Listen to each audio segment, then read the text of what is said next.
3 fierce female warriors marched up to the mountain pass, promising mentorship, and the moment he saw their plan, suspicion crawled up his spine. Puffed up with confidence, he sneered at their proposal, underestimated them, and calmly drew his weapon like he had nothing to fear. With one brutal punch, she blasted him into the sky, while the whole crowd just stared, stunned, utterly frozen. The fighters ripped off their disguises.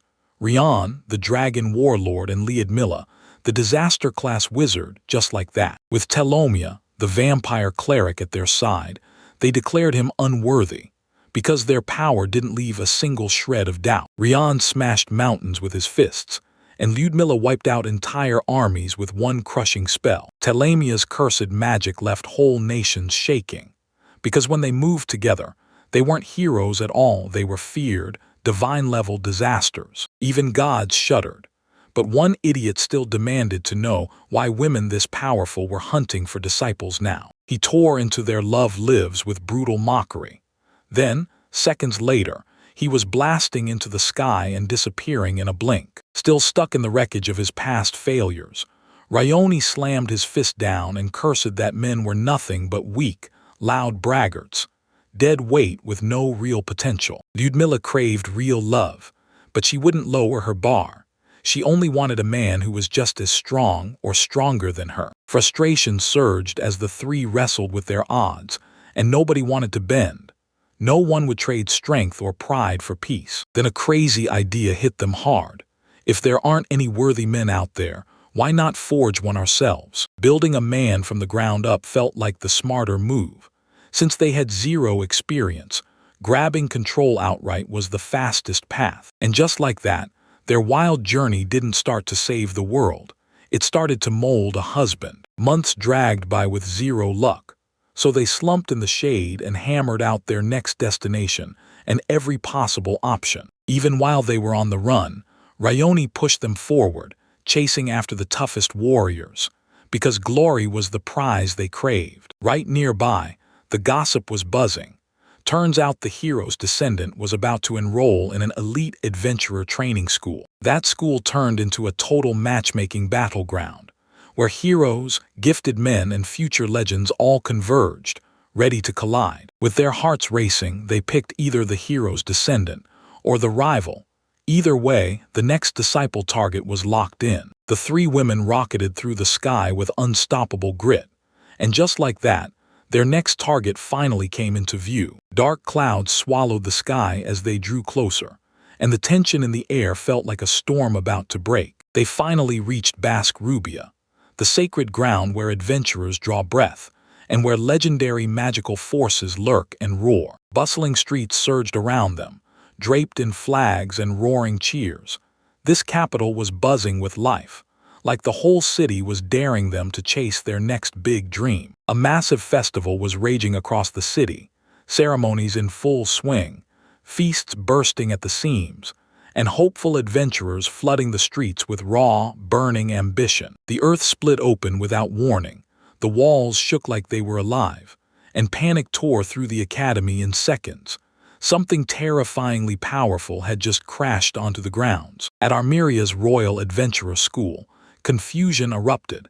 Everyone felt a strange disturbance crawling through the air. Dean Saliera's stomach dropped as rumors hit him. Those infamous 3 S-class women had just rolled in unannounced, and panic exploded in his chest. Confirmation roared in the moment their presence, aura, and tea-snacking habits checked out. No fakes, no imposters, just one brutal, undeniable truth. Rian blurted a warning about the delays, but the school still shattered into rubble, and the guards bolted before the chaos could get even worse. Saliera finally cracked, begging for tranquilizers and recovery scrolls, then braced herself to take on the unstoppable trio head-on. Racing to her office, she jolted a student out of the middle of their talk, her nerves spiraling as her mind finally buckled under the weight. Sally dreaded what was coming next, terrified this was all a mistake, or that the awful rumor was somehow true. Instead, she found them lounging like they owned the place, calmly chomping her tea cakes while her distress hung in the air. She demanded to know why they were here, and they shot back with cheeky smiles reminding her, loud and clear, how much they'd saved her the last time. Saliera snapped at them for dragging old chaos back again. Festivals and heroes always blow things up, and she flat out warned, "Not again." Rayoni smiled like an angel, and their first demand hit like a hammer. Hand over the hero's descendant. No hints, no shame, just raw, blunt intent. They swore they'd come to help train the hero. But Saliera couldn't believe what she was hearing. She could tell right away they were plotting something. Those smiles screamed fake, and their motives reeked of pure selfishness. Saliera knew this much. No matter how good their intentions were, their chaotic personalities were still the biggest danger of all. Celia watched in terror as those women charged recklessly. If they reached the hero, disaster would swallow everything whole. She fought to keep her composure as the trio chattered on like it was nothing, casually threatening her with petty demands. Suddenly, a blast ripped through the air outside, sparks flying, the whole room trembling. Then every head snapped toward the smoking skyline. Everyone snapped to a stop, totally baffled. Was this a real attack, a terrifying warning, or just the worst possible timing imaginable? Smoke curled over the city and the towers shook, while Basque Rubia's peace shattered in seconds. Panic tore through the streets. Cracked buildings leaned and groaned, and citizens screamed while rubble rained down around them. A brutal, unnatural roar tore through the air. Smoke exploded, and a black, tentacled monster burst from beyond the hills. The creature surged up, monstrous, towering, and kept growing right before everyone's eyes, leaving the citizens frozen, staring in pure awe and terror. The Hydra's mouth gaped open. Then it let out guttural screams as the poison slime Hydra started devouring the city, block by block, like nothing could stop it. Saliera trembled, because this wasn't just any Hydra. It was so massive it smashed every danger rating they'd ever written down. Suddenly, a massive poison slime Hydra burst into the city, and pure terror rippled through everyone as panic exploded everywhere. The elite female warriors charged forward, unleashing long-range spells to keep the crumbling city from falling apart. From a shattered rooftop, the protagonists stared down the chaos and couldn't stop themselves from tearing apart their own dumb priorities. Bitter and grim, the monster's body slithered over the rooftops like liquid, and the citizens scattered in pure, panic-struck terror. She dropped like a bullet, then unleashed her deadliest spell, Absolute Zero, straight into the monster's core. Magic detonated and ripped the earth apart as Lyudmila launched herself into the sky. Rage burned in Lyudmila's eyes as she dropped from above and swung a brutal strike straight at the Hydra's towering head. Her punch smashed into its side, but the Hydra didn't even wobble. It stayed standing, unshaken. The impact's shockwave slammed into the crowd, flipping several civilians off their feet as market stalls crashed down around them. Even with their combined strikes, the Hydra's regeneration snapped back instantly. Lyudmila couldn't get anywhere near its core. A colossal monster crashes into view, and its acidic venom starts choking the city.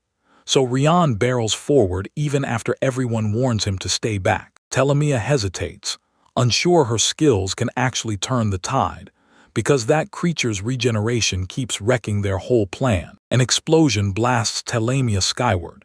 She gets hit dead-on and gets hurled backward through the air. Telemia smashes into the monster's gooey slime, gets singed but stays conscious, then drags herself over to recover. Sensing the opening, Telemia smirks and blasts her vexing skills at the Hydra with everything she's got. Rian strikes tear into the Hydra, so go on. Push harder and keep hammering it. No pause, no fear. Inside the academy, a teacher watches their restraint like a lifeline, because the risk of this battle spilling over onto civilians is still terrifyingly high. Right as the faculty get ready to help, the staff burst in yelling that brand new developments are exploding right nearby. Panic erupts when the news breaks. Over 4,000 beasts are stampeding toward the capital, and something monster-level is driving them straight for it. Thunder cracks overhead as the forest edge spits out towering silhouettes. And right then, the real crisis finally explodes. Dozens of monstrous leaders surge into the scene, each one radiating pure terror. This stampede isn't chaos. It's a perfectly planned assault meant to wipe everything out. Commanders start panicking as disasters hit all at once. The Hydra fight explodes, and a stampede tramples everything. crushing the harvest they worked so hard to save. Hydra detonates with a storm of acid-soaked tentacles, and the heroes get hurled back, swamped by sheer, brutal power. With fierce resolve, Rayoni fires back with quad mage magic, blasting elemental bullets straight at the monster. Explosions tear through the sky as the Hydra bucks in agony, and Telomia just stares, frozen in stunned awe. The Hydra's core starts pounding like a war drum, and deep inside, Telomia feels the danger closing in and braces for the hit. A weird glowing orb starts forming inside it, and Hydra's body balloons like it's about to swallow the nearby structures whole. It sprawls over the city like a nightmare, and at its core, a searing blaze churns with pure, concentrated power. They realize Telomia has to blow it up from the inside. One clean, direct sword strike is the only way. As the pressure cranks up, Rihwin grips the front with raw grit. Then she screams for someone to drive a blade straight through the core. A huge, vexing magic circle slams into the sky above them, and the moment it roars, everyone's status level gets crushed, down instantly. Warriors crumple where they stand, frozen and powerless as their strength gets siphoned away, trapped in the magic's brutal full force. The Hydra unleashes a bone-shaking roar, and total chaos erupts. Civilians and fighters alike scramble in panic. One warrior snaps into action, calm, locked in, and sprinting straight for the core with zero hesitation. Her gaze sharpened with steel, and she declares it. She's ending this right now, once and for all. In the middle of total chaos, a cloaked figure bursts into view and sprints through crumbling buildings straight for the Hydra's exposed core. With razor-sharp focus, the new warrior slams her skill to life, blades blazing as massive streams of magic tear through the air. She erupts with endless dust slashes, carving through the tendrils while shielding nearby civilians, and everyone watches in stunned awe. Right when she's about to snatch victory, black tendrils slam into her and wrench her strike to a stop with brutal, suffocating force. Every single face goes wide. Friends, fighters, and everyday citizens alike, gasping as they realize the hero is trapped in the monster's grip. The whole crowd erupts in shocked gasps when they realize this fierce armored hero isn't some legend. She's a young girl, trapped, yet refusing to break. Even with their surprise, the allies can't help but stare, her royal insignia blazing as proof that she's elite reinforcement, and her strength backs it up. The Hydra keeps reforming, and morale craters, like all those earlier hits never mattered, because destruction tears back across the whole city. With courage crawling back into his bones, a young swordsman stands back up with steel in hand, and Telomia starts weighing whether she'll shatter the rules just to stay alive. Chaos erupts, and the boy rockets forward, blade up, eyes locked on the Hydra's heart. At 14, the kid's data spits out a brutal truth. No skills, no level, and everything, including his status, stuck at 0. Even without power, the boy rockets toward the core, set on one thing: he'll strike no matter what. Cross's stats were literally nothing. No power, no skills, just a helpless 14-year-old boy. Still, the female masters clung to hope and snapped orders to their allies. Guard Cross with urgency. No delays. With Hydra's core laid bare, Cross bolted forward. This was their only shot to stay alive. A swarm of massive tentacles exploded out of nowhere, and Cross snapped out of the way on instinct, steel in hand, already bracing for the next deadly lunge. A sudden slam hurled him up.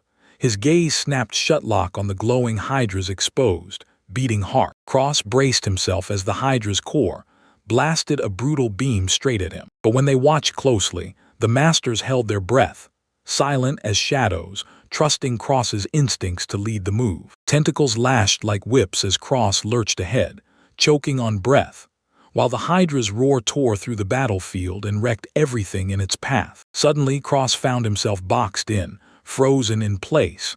Then the core split open, and blasts tore straight for his trembling body. There, one battered master fought to stand, pain blazing in her, and she choked out, "I have to help him, no matter what." Cross stumbled upright, battered to the bone, while writhing tentacles clawed the air around him. Then the enemy's core drifted just ahead, daring him to move. He clenched his teeth. This weird orb was the final core, and destroying it was the only way to finish everything. A reckless classmate lunged in, throwing himself between them to guard the cross, while tentacles whipped and snapped as both fighters prepared to crash into each other. One brutal cross swing slammed through the core, and it exploded with a savage crack. Power ripped outward in every direction like lightning. The Hydra shrieked like a death bell, its huge body buckling to the ground as the core shattered. And then the battlefield fell into crushing silence. Even after the Hydra collapsed, one last tentacle shot out like a strike, yanking an instructor up and trapping them tight. The three master warriors streaked in like a storm, racing to snatch her out before the final collapse hit. A colossal blast of crystal tore up into the sky, and the Hydra's body shattered into deadly shards over the town. Cross and the others touched down safely, but the instructors stumbled in, drained and battered.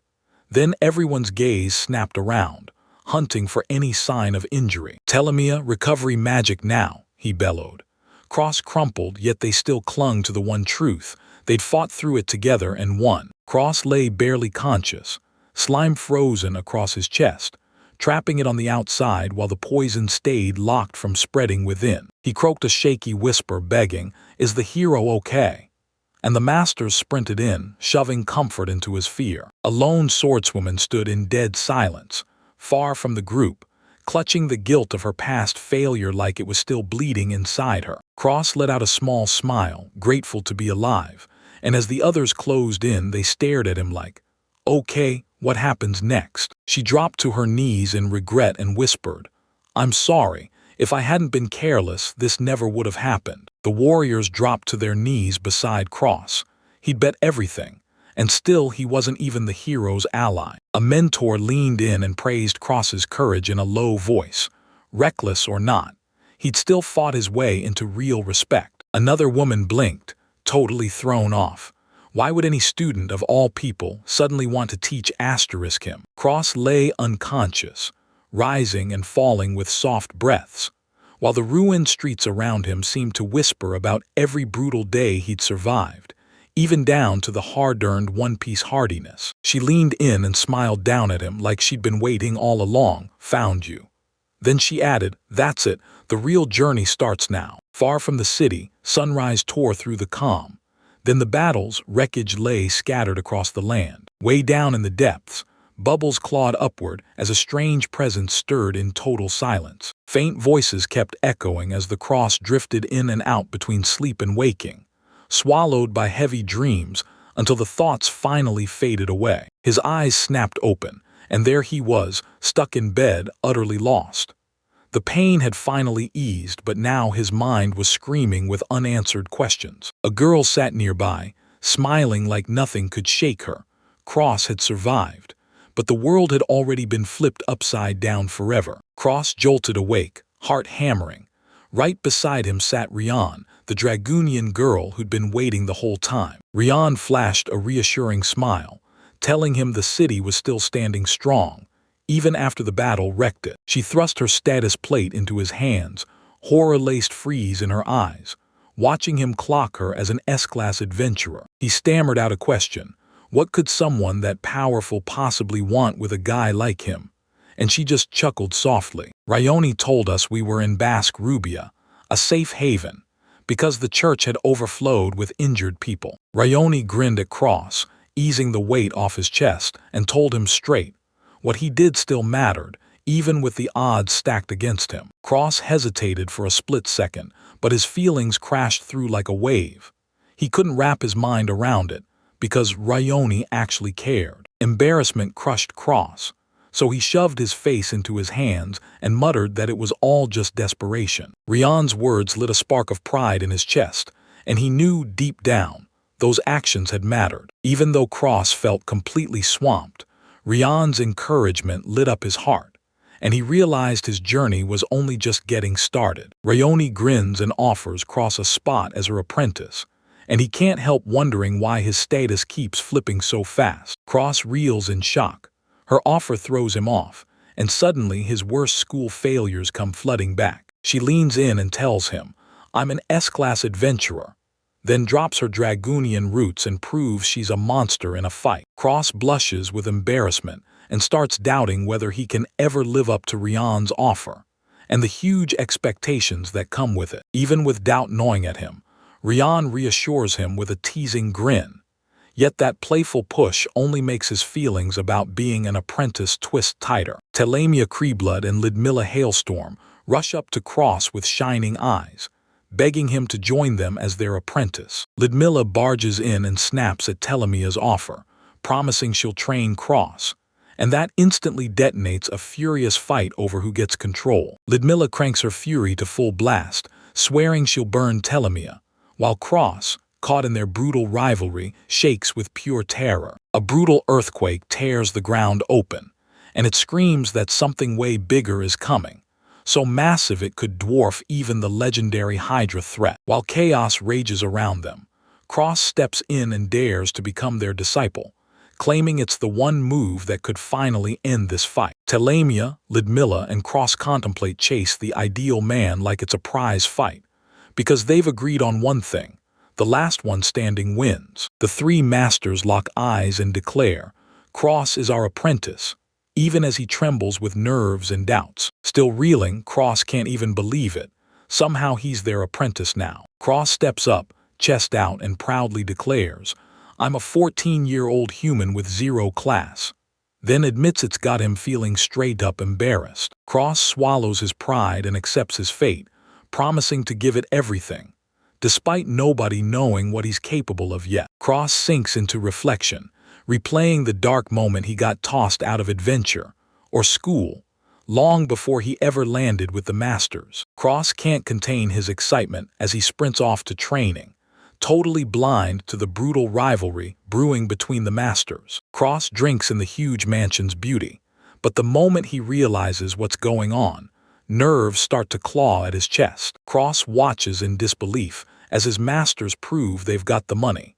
Then they charm everyone into buying the mansion. After some playful sparring, Telamia and Lidmilla snap into an argument over who gets to train Cross first. Lidmilla cracks a joke about unleashing a secret draconian technique to supercharge Cross's growth if things ever start to get shaky. Telamia pushes a wild idea.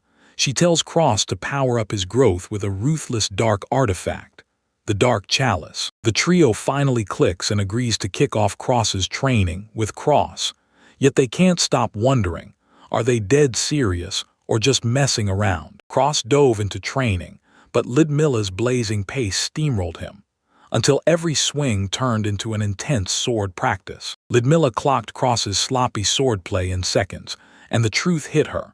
Someone had bullied him before for being weak. Lidmilla finally sees the truth. Cross's hesitation isn't random at all. It's the trauma he's carried, his mind worn down by years of brutal verbal bullying. Lidmilla snaps out that Cross flinches at counterattacks, because that bad habit has wrecked his sword skills. At 14, Cross still remembers getting roasted by his classmates, feeling completely powerless, so beaten he couldn't even land a win against a girl. An official notice drops the bombshell: Cross is jobless, and that instantly labels him the weakest of all the adventurers. Cross steps into the arena, and a roaring crowd stares in awe, stunned that he still hasn't grown one bit. Cross begs the dean not to throw him out as the dean pushes him to rethink his future and consider other career paths. Lost in his thoughts, he suddenly remembers how Ms. Dean shut down his dream of becoming an adventurer. Lidmilla clocks Cross's painfully slow progress, but she leans in and tells him, "You're still standing on something solid, now build from there." Lidmilla flicks a cross sword into his hands and tells him, point blank, "If you want to win, you've got to love the fight, not fear it." Cross starts to crave the fight, realizing every battle could forge him into something even stronger. Lidmilla dares Cross to hit her with everything he's got, and in the process, forces him to finally take his training seriously. Cross hesitates, terrified he'll hurt her, but Lidmilla pushes him to stop running and finally face his fear. As Cross trains, Lidmilla keeps teasing him for being too kind, and somehow his efforts are starting to get better, slowly but surely. Telamia giggles as she dares Cross to take a shot at her, but her attention keeps getting yanked by all the other preparations. Suddenly, Lidmilla's earth magic, Edge Stone, explodes with a violent roar, blasting everyone back in shock at the sheer force of her power. Cross, panicking, lunges his sword at Ludmilla, scared he'll cause disaster. But she doesn't even flinch. Cross reels in shock after his swing explodes into chaos, and dread crawls in. He knows he didn't control it. Ludmilla grins with total confidence, tells Cross she won't get hurt, and pushes him to keep swinging without backing off. Cross is stunned out of his mind, staring at Telemia's cheeky look like it's a nightmare, because he realizes he can't control a single thing he does. Ludmilla bursts into laughter, and Cross realizes his hesitation is just worry. Then she calmly tells him that once he gets trained, he'll pull it off. Cross obeys Ludmilla's command and slams into her with brutal force, his whole mind locked on killing intent. Cross snaps with frustration at Rion's teasing, then snaps his confidence right back, charging his attack like he means business. Ludmilla watches Cross level up in real time, fires him up to keep pushing, and makes it crystal clear. His attacks can't ever slow down. Ludmilla and Telemia broke down why training matters, warning that you can't push too hard. You've got to let the body recover right. After a brutal day of training, Cross sinks into a warm, peaceful bath, totally grateful for the comfort waiting for him. Cross gaped in stunned disbelief at the spread in front of him, and Ludmilla wouldn't let up. She kept insisting he stuff himself because his training demanded it. Telemia leans in and pushes Cross to take more food, insisting that once he fills his plate, his strength will come roaring back, even if he's barely got anything there. Cross, completely overwhelmed, tears into the meal with wild hunger, and when the flavor hits, relief floods him so hard he can barely stop eating. Ludmilla steps in ready to start her lesson with Cross, making sure he's fully rested after that massive meal. Cross freezes in shock when Ludmilla barks at him to strip, drop to the floor, and lie face down. His mind races, desperate to figure out what she's really planning. Cross shoots a confused, stunned look. He can't even wrap his head around why Ludmilla is pushing this wild, weird training method. Ludmilla flashes confidence and reassures Cross, while he can't hide the embarrassment over everything that just went down. As Ludmilla smooths lotion onto her skin, she tells you straight up. Each massage kicks her stamina back into shape and sharpens her magic. Cross can't believe what hits him. Magic surges through his veins as Ludmilla breaks the technique down for him. Ludmilla smirks and whispers that the quickest way to spark love is through real physical contact. Then Cross just completely loses his cool. Cross snaps out of it, Ludmilla's request ringing in his head, and drags himself to bed, trying to lock in on what tomorrow will demand. Cross crashes into sleep in his lavish room, alone, unguarded, totally clueless about what's coming for him tomorrow. Cross wakes up totally confused, wondering if Ludmilla's sleep early advice somehow caused all this. Cross jolts when Telemia shows up out of nowhere, and then, just like that, she showers his hard work with real affection. Telemia lays it all out. She insists her moves are non-negotiable, because this moment is the key to his growth. Cross, drained and slumped, can't stop wondering if Ludmilla's methods are actually boosting his magic, even when he finally lets himself relax. Ludmilla lays out her plan to Telemia, and Telemia erupts in anger, demanding answers about her wild, unconventional moves and methods. Rayoni's surprise attack crashes the moment, and suddenly everyone erupts into a heated fight over what proper relationships really mean, and where their boundaries end. Cross feels totally lost and swamped with doubt, wondering if his carefree training is even the right road to take. Cross's mission spirals out of control as brutal surprises hit him, and fresh faces show up, bringing training to a whole new level of hell. Rion and Ludmilla fire up a talk about why Taylor's training methods really matter, shutting down every false idea that paints hard teaching as cruelty. Cross, locked in now, is told to slow down,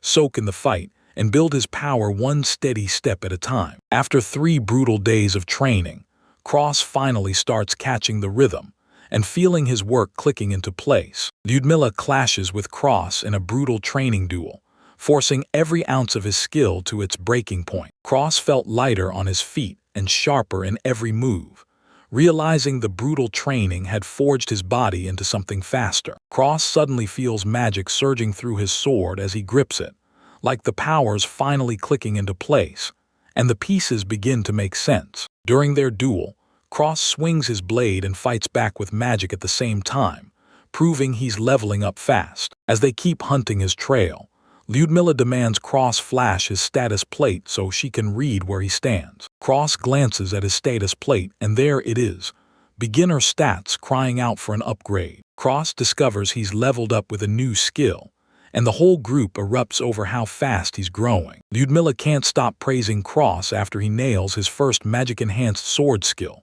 Clear Cut. Rayoni and Telemia trade shocked looks as they talk about the strange, jobless class compensation skills that Cross can pull off. The group sits back and talks about Cross's progress, and even with compensation skills, they all admit his growth is a brutal uphill climb. Cross is practically buzzing with excitement, seeing just how much stronger, faster, and sharper he's become from all that training. Lyudmila can't help but praise Cross for his lightning-fast growth, pointing out that he snagged 4 skills in just a short time. Lyudmila gently ruffles Crow's hair, praising how far he's come, and Crow squirms and nervously accepts the compliment. Cross freezes in shock, drowning in praise and pressure, completely lost on what to say back. Lyudmila tells Cross that every real fight will sharpen his compensation skills, and she makes it crystal clear: there's no substitute for battle. Cross hesitates, jaw tight and heart racing,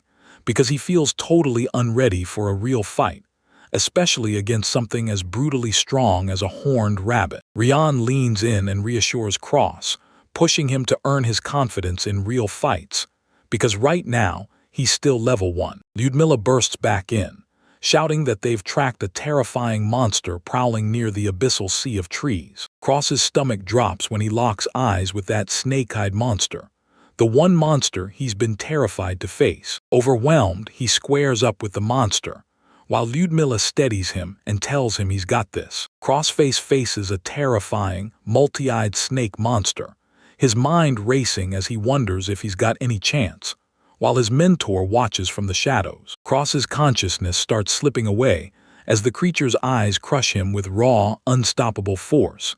He's completely baffled. A snake coils around him and clamps down hard, squeezing until he's screaming in agony, thrashing wildly as he fights to break free. Terrified, Cross blurts out for help, and his mentor immediately snaps that the snake's eyes are a deadly weapon. Cross locks onto the snake's eyes, then realizes they're steering the whole thing.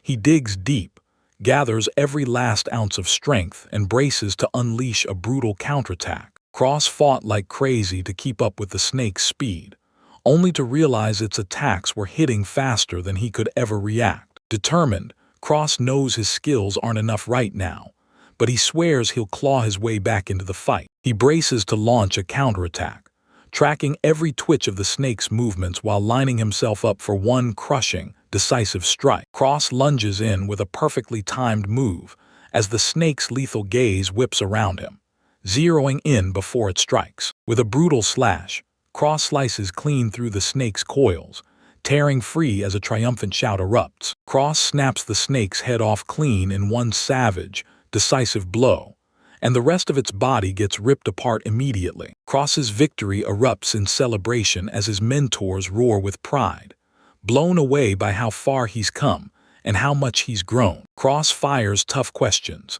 demanding proof he really pulled it off. Then his mentor lays out exactly how he crushed that brutal opponent. Cross leans back, grinning with pride, as he studies his status plate and marvels at every new skill he's earned. After the battle, Cross sinks into a victory celebration, but his mentor won't let him breathe, teasing him the whole time for getting this pumped. Cross's mentor presses medicinal wine into his hands, swearing it'll supercharge his magical abilities. Cross drills his crisp technique over and over, zeroing in on how magic and movement lock together. The group huddles and cheers as they talk about Cross's glow-up. He's way more confident now after he took down that snake monster in the fight. They brought up Jaisel, an orphan with unreal talents and a warrior apprentice class so dangerous it felt like it could collapse everything. People finally see Cross's true potential, and start betting on his dream of becoming an A-rank adventurer. Even after what he's been through with bullying, Cross is told to slam past his limits, no fear of running out of magic, and he's not just ready, he's raring to go. Cross and his mentor lock into a sparring session, trading sharp moves as Cross's technique keeps leveling up the more they train together. Cross's confidence kept surging every time his mentors watched him level up, and they couldn't ignore the raw potential they saw in him. He snaps a check of his status plate and just stares, shocked by how far he's come, soaking in every fresh skill and the new levels climbing up. Cross and his mentors huddle up, mapping out his next moves and locking in short-term training goals. Cross hesitates for a beat, then finally nods, ready to throw down with a monster or anyone who dares him to a real fight. The team huddles over a reinstatement exam, and right as one thought, the dream of studying at an adventurer's school crashes back into their heads. 4 years ago,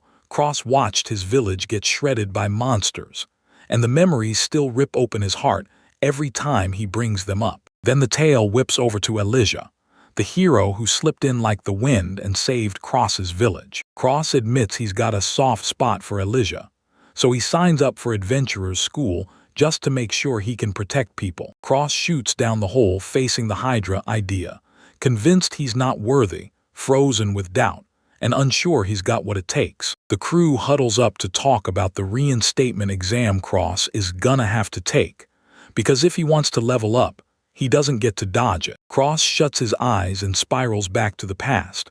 4 years ago, a terrifying monster tore through his village, and the memories still haunt him. Cross can't stop remembering Elijah, the hero who tore through monsters and saved his village, and whose bravery lit the fire in him to protect others, no matter what. Cross admits straight up that he's got a crush on Alicia, and her influence is what pushed him to join that adventurous school, to protect people with everything he's got. Rehan grins like he knows a secret, swearing he'll get Cross a hidden weapon to crush his reinstatement exam. 20 days slip by, and the pressure keeps cranking up as Cross gets ready for his reinstatement exam, nerves crawling all over him. The group calms Cross, praising how much he's grown, and tells him to walk into that exam with pure confidence. Rian and the rest snap Cross back to reality, reminding him that the reinstatement exam is still waiting, right ahead of him. In the exam hall, Cross sucked in a deep breath, and the skills he'd trained finally settled his nerves. Cross steps into the arena for his reinstatement exam, and the moment he does, the crowd erupts in cheers and stares. After Cross got kicked out again, a group of students gossiped about his looks, laughed in his face, and called him jobless. Cross stares at the exam in disbelief, shocked by how brutal it is, and realizing this test is nothing like he ever imagined. Cross can't believe his eyes. Giselle is standing there, rock steady and fearless, and her massive presence hits him like a challenge he can't ignore. Giselle snapped in shock and fury, glaring at Cross and demanding how he dared pick her as his opponent. Cross freezes when he spots Rian. She smirks like she already knows his weakness and steps in to crush him for good. Cross gets publicly crushed by her master, who slams the truth in her face. She'll never be an adventurer, and then laughs as Cross is forced to swallow the humiliation. Frustration boils in Cross as he challenges them head-on, then declares he'll put them through an exam, but only if it turns into a contest. It kicks off inside an arena packed with cross-face chaos, and the second they get ready, the pressure ratchets up so hard you can practically feel it in your chest. The female master snaps into a brutal sword combo, striking with perfect control to smash Cross down with pure skill. Cross blasts into a body-hardening skill to stay alive, and suddenly realizes he's got brand new powers to fight back. The master sword slash detonates in a blinding explosion, blasting debris through the air and cranking the fight up to full chaos. Cross, still breathing, gets grilled over his impossible power. Then the whole moment flips to raw concern. Cross is down, clutching his injury and groaning through the pain, while the master glares at him, stunned, almost afraid of how much he can endure. The crowd gasps at the surprise twist, throws defense tactics into overdrive, and leaves everyone stunned, baffled, and blown away. The master cranks her attack up with a lethal cross slash, and Cross braces himself. The female master's strike gets cut off mid-swing. Her blade slams into thin air as Cross darts out of the way. Cross realizes his fear is gone, and he's stunned by how calm and determined he's become. The master relives her earlier strike, and it hits her hard. She expected real damage, but it barely left a mark. One more master steps into the chaos, flashes a confident grin, and charges into the battle like he's ready to end it. Cross surges with power again, grips physical enhancement, and gears up to unleash the next devastating strike. Cross adapts on the fly, snapping his agility into the right mode the instant his master calls for a mid-battle strategy swap. With a sharp smile of realization, he lands cross counters with ruthless precision. His brand-new technique shatters her rhythm completely. Giselle rockets forward with a brutal, match-ending charge, but Cross slips the strike at the very last second. Cross strikes back with jaw-dropping timing, unleashing a surprise offensive skill that slices clean through her whole attack formation. The crowd gasps in pure shock. Giselle gets shoved back, forced to retreat, while Cross hammers her with savage zero-point movement patterns she can't predict. Giselle throws a huge sweeping kick, but Cross slips aside so smoothly, it throws her whole rhythm off and derails her counterattack. Breathing hard, Cross realizes his strike barely scratched her. Giselle's defense is so solid he can't slip a clean hit through. His mentor remembers that X skill, an advanced technique forged by fusing multiple skills into one crushing, higher-level strike. Cross slammed the skill into gear. His sword ignited, and with a razor-precise strike, he caught Giselle totally off guard. Reeling from that hit, Giselle surges with a small power boost, eyes locked in, ready to finish it with raw, brutal force. Cross's strike whips Giselle across the arena in an instant, and the crowd erupts as the momentum flips out of nowhere. Giselle lashes back with a brutal vertical slash. Meanwhile, Cross snaps to his mentor's words about meeting death head-on, no fear. Tension spikes as they hurl cross charges ahead, yanking themselves past the killing intent and gambling everything to flip the whole fight. The bruising Hydra fights flash back like a warning flare, and they harden his resolve, because this new power fits his fearless soul perfectly. Cross slams the emergency evasion button and still threads the needle, dodging at top speed and firing off a crushing final strike all at once. Cross fires off cross counters, landing razor-clean hits with even sharper precision, and Giselle gets blasted backward mid-leap as her attack is ripped apart. Giselle slams into the ground. Everybody in the crowd goes silent, stunned out of their minds. Cross steps in front of Victoria, and both swords stay locked up, still raised. The impact thundered through the arena, sending shockwaves rippling out as Cross's decisive win hit like a knockout punch. Giselle sprawls in the arena dust, crushed beyond words, while one mentor grins like that stunning result couldn't make them happier. The judge slams the verdict. Cross has passed the reinstatement exam, and the crowd erupts. Erupt stands frozen, wordless, and completely overwhelmed. Confetti bursts as Croston reels in disbelief, finally realizing, after that brutal battle, he actually pulled it off. Cross erupts in stunned celebration, and while that chaos spreads, Giselle slumps in defeat, furious, crushed, and trapped in disbelief over how she lost. Cross panics when Giselle collapses. The whole crowd shouts for a healer, and she grinds out accusations through her clenched teeth. Voices thunder outside the arena as Cross's mentors lift him up, praising every ounce of strength and grit he fought through. Cross grins and thanks his masters with burning joy as they scrutinize his progress, beaming like proud parents over the boy they forged. Cross's status sheet is basically blank, 0 base stats, but his skills have exploded upward, wildly beyond anyone's expectations. The mentors stare at the stats in total silence, and what they see breaks every rule of normal progression. Both women freeze with pure disbelief. Cross's skill has skyrocketed so fast it feels almost dangerous. As Cross cheerfully sprints ahead, his mentors trade uneasy looks, stunned by his totally unprecedented breakneck growth. With the school finally in sight, Cross erupts with joy, because his journey is just getting started. After the final bell, Cross flashed a cheerful wave and skipped into the day, totally oblivious to three powerful mentors keeping a sharp eye on him from the shadows. As Cross headed back home, he walked right up to his teacher, Lyudmila, and she just stared, silent and baffled by the sudden confidence pouring off him. Lyudmila spilled that Cross was out living it up, and the others immediately pushed him. Why wasn't he training under Ryan's watch? Everyone stared in disbelief as he crushed the academy exam. No one thought a guy like him could ever pull it off. A replica of Cross's status plate flashed on screen, and they demanded an urgent, no-excuses check of the abilities behind it. Cross's stats blew everyone's mind. His insane growth rate sparked instant suspicion and had people comparing him to the old students like crazy. Frustration snapped into rage, and one mentor hurled a furious spell.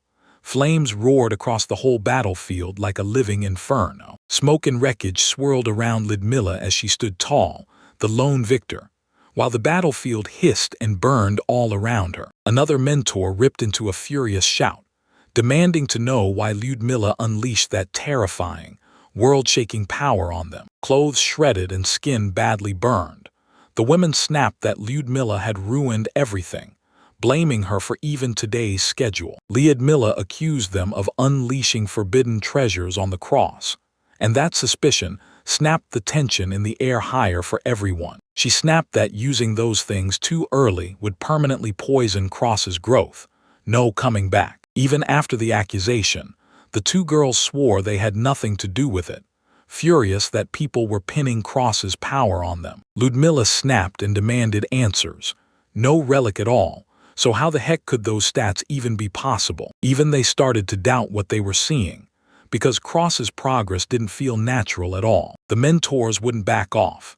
They grilled the very person who took Cross's apprentice under their wing, begging for answers and real insight. They tore through his 2-week progress, and, no joke, his growth blew past every normal human limit, even after the brutal training. Even without a class, Cross's growth blasted past what made sense.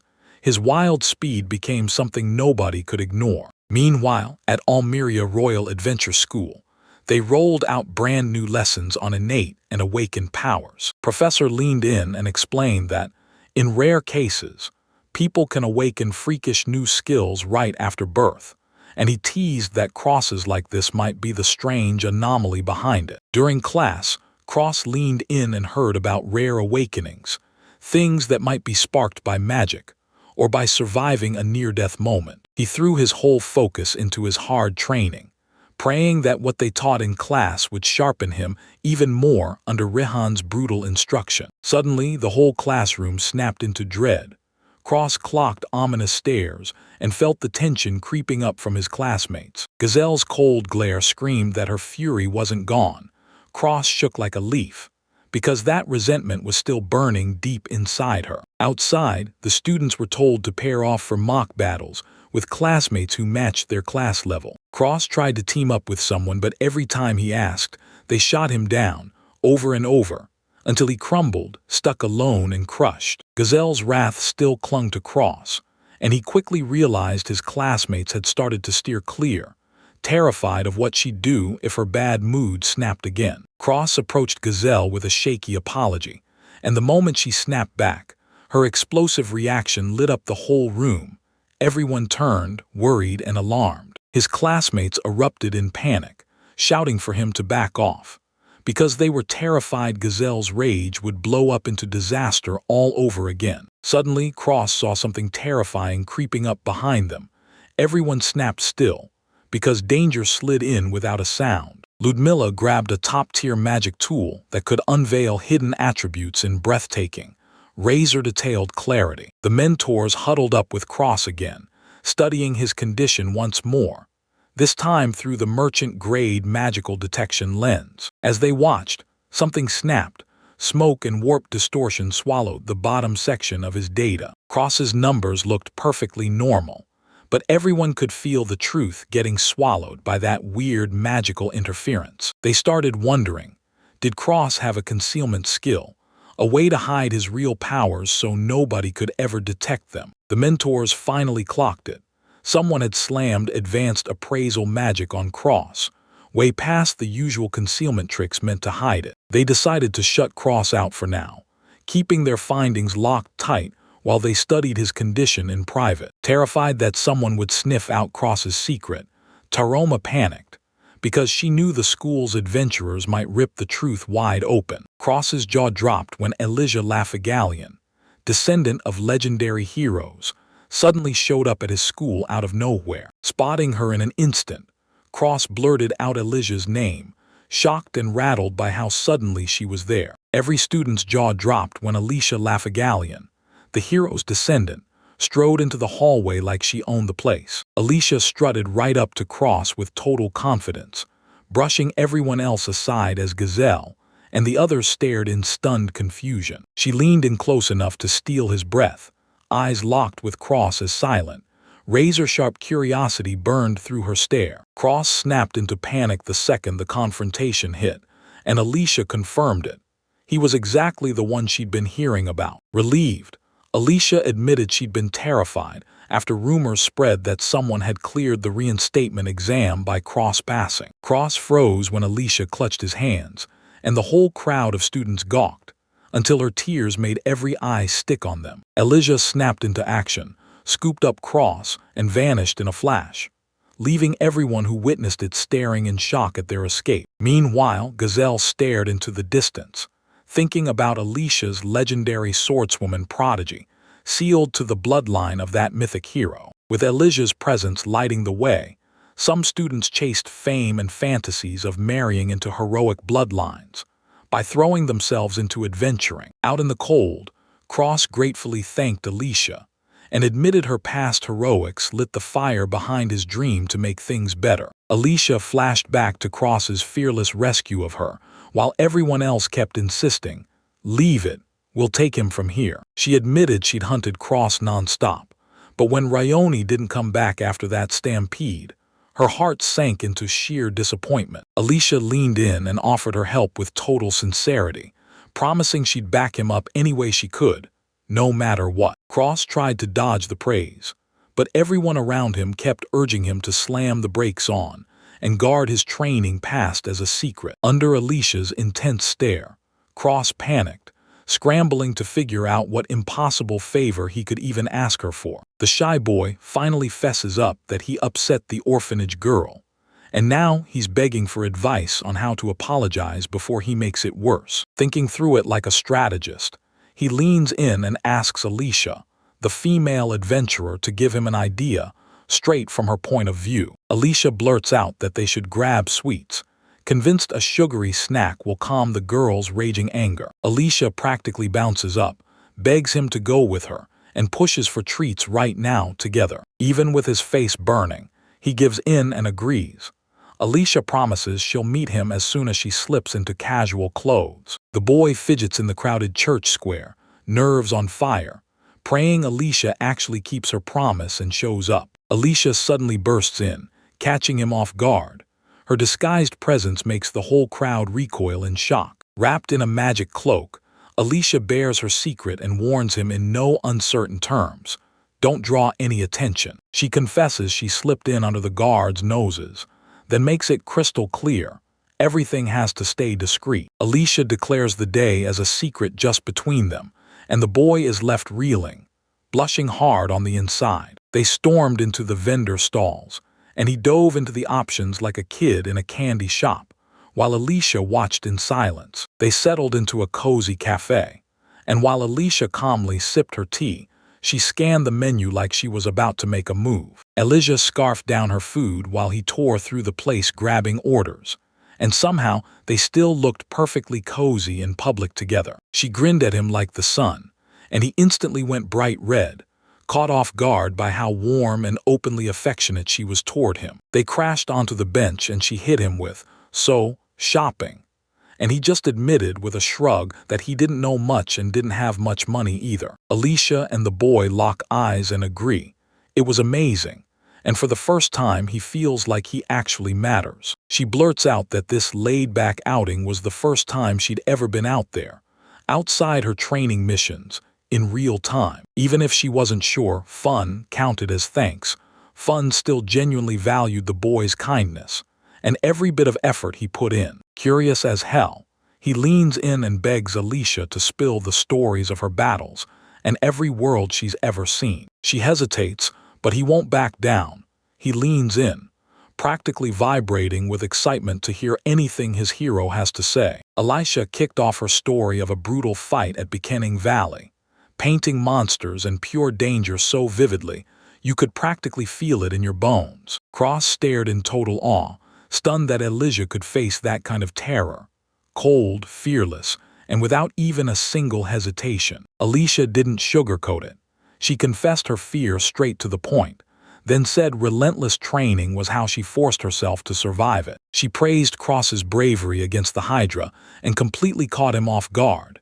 His courage earned real, heartfelt recognition. Flustered to the bone, Cross tried to dodge the spotlight, insisting it was everyone else's strength that carried him through that day. Alicia breathed a heartfelt thank you to Cross for saving her, telling him his move was badass and something she'd never forget. Cross fumbled with nervous gratitude and told himself it was time to leave, but Alicia reached in and gently stopped him. She prodded him to make amends with the other student, then vanished without even giving her proper thanks. Cross stood in the middle of the crowd, watching her walk away, torn up inside yet hit hard by every word she said. Just minutes after Cross slipped back to Almeria Royal Adventure School, a spark lit up his chest, like he'd finally found his real purpose. Cross regales the boy with tales of slaying monsters in Beginning Valley, and pure awe lights up his face. Alicia cracks and admits she's scared, then tells you she trains like crazy so when terrifying foes show up,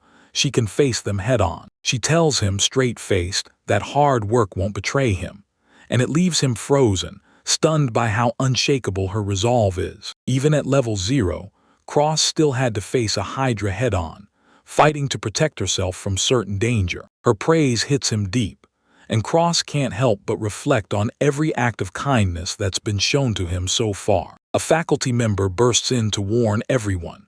Wildlife is crashing in a dangerous spiral, and it smells like a terrifying demon is quietly lurking behind it. Meanwhile, Cross storms off with steel in his spine, totally oblivious to a sinister watcher looming in the shadows, plotting how to cash in on the danger. Cross's wooden sword exploded into splinters mid-swing during training, blindsiding him and throwing him off balance. Panting hard, Cross demanded he pay for his own weapons. No exceptions. Ryan clocked something different in his motivation today. Rayoni told Cross he'd be training with everyone else from now on, and Cross froze in shock, but his excitement for magic lessons shot through the roof. Lyudmila kicked off her lessons in wind magic, tracing Mana's flow with every word, and demanding that her students fully surrender their bodies to the power of the elements. The moment Cross got yanked away for training, Lyudmila insisted it would hammer the magic into his bones. Then chaos erupted all around them. Cross spun through the air, totally humiliated, while Telemia cracked jokes about making training way more efficient. 2 days slid by, and Cross chanted a new spell, summoning wind magic to power up his latest technique. With raw focus, Cross crossed the line and launched a wind shot. His first real offensive magic hit the mark, and the whole crowd went wide-eyed in amazement. Lyudmila lit up at his effort, then warned him that magic takes time, and it can't replace real combat all on its own. Instructors checked Cross's status, so yeah, he was broke, jobless, and level 0, yet his skills looked downright unreal. The mentors stared at Cross and went, "No way." His skills had skyrocketed, and somehow he'd picked up advanced abilities in a ridiculously short span. Even with Cross stuck at level 0, his bizarre status hooked every teacher's curiosity. They sat tight, waiting for the new appraisal tools to finally roll in. He scanned his skill list, stared in disbelief at what he'd unlocked, and felt pure gratitude flood his chest for his master's guidance. Cross paraded his brand new sword with pride, smiling at how far he'd come. Then his grin cracked as he realized his money was running on empty. At the Adventurers Guild, Cross grabbed quests like a lifeline, because he'd finally clocked that money was his #1 mission now. The guild board flickered with fresh chaos. Monsters were suddenly in short supply. The empire was simmering with unrest, and meat prices skyrocketed, driving everyone's hunger for answers. Cross felt completely crushed. No party meant he couldn't even qualify for beginner quests outside town. Old friends strolled up like it was no big deal, and their chat instantly lifted Cross's spirits, dragging him back to the kindness he'd never forget. With gratitude and pure shock, Cross got invited to join their squad, finally snapping their missing 5th spot into place. Grateful for the chance, Cross realized that even the smallest acts of kindness could slam open an entirely new road. The party pushed into the western forest and split up fast. Cross took the back and swore to guard it with his life. With every job nailed down, Cross swallowed hard and nodded, stepping up to escort and protect their water mage. Cross's gut tightened as they slipped off the trail, and the strange ground ahead made him dread what was coming next. Even with Cross hesitating, the leader snapped that the route was safe, and monster threats stayed low. They halted in a clearing, and Cross instantly knew something was wrong, because there wasn't a single monster anywhere. Cross snapped to the truth. The whole quest was a rigged sham. Then the leader's warning came way too late, like a trap slamming shut. Giselle lunged in blind fury and shouted "Cross" at the top of her lungs, and Cross went rigid, stunned, trying to even process what she'd done. Cross stood there, completely baffled, while his old teammates watched the monster hunt spiral into full-blown chaos. Giselle let her hatred spill out, then pulled every string to take Cross down and finally prove she deserved to be feared. Rage burned through Giselle, and she pinned the blame on Cross for what happened in that public exam. Then she set her sights on revenge. Giselle barked out the command to strike, and just like that, Cross found himself swarmed, outnumbered by the very allies he trusted. Overwhelmed, Cross got slammed by the emotional blow, while Giselle's rage roared over humiliation, the sting of loss, and her relentless fight to claw everything back. Giselle couldn't shake the sting of those bitter stares and cold judgment. Hatred was still burning in her mind. Desperation took Giselle by the throat. She fought like a storm, claws bared, because she couldn't let herself fall and shatter emotionally for good. Cross dug into their motives, demanding to know if his accidental hit to Giselle's name was really worth dragging her into betrayal and rage. The water mage called up sacred magic, but before the chant even finished, Giselle burst in with pure fury and blasted her own spell straight through it. A gigantic wave of water slammed forward, and Cross planted his feet as the spell detonated across the battlefield. Cross whipped into panic as the incoming force slammed toward him, and he couldn't even wrap his head around it, because the magic was targeting him. The ground exploded beneath them as they got slammed by overwhelming odds, barely dodging on pure instinct and raw desperation. Even as exhaustion clawed at him, Cross clung to his mentor's belief.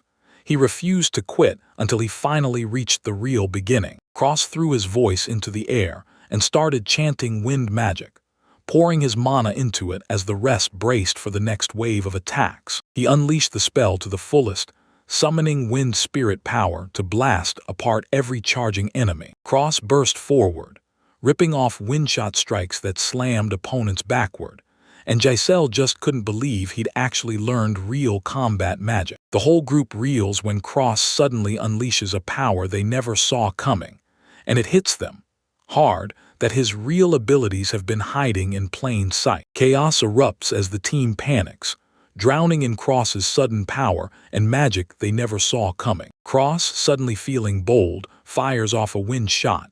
Then a brutal gust slams into them, catching everyone completely off guard. Cross freezes in midair when his magic cuts out, and panic floods his mind as he scrambles to seize control again. Irritated, the female master finally bears her own magic, then dares Cross as their powers crash together. The master rips a violent wind blast forward, and Cross barely slips out of the way, still fighting for every breath. Cross fights with everything he's got, but the crushing power wins.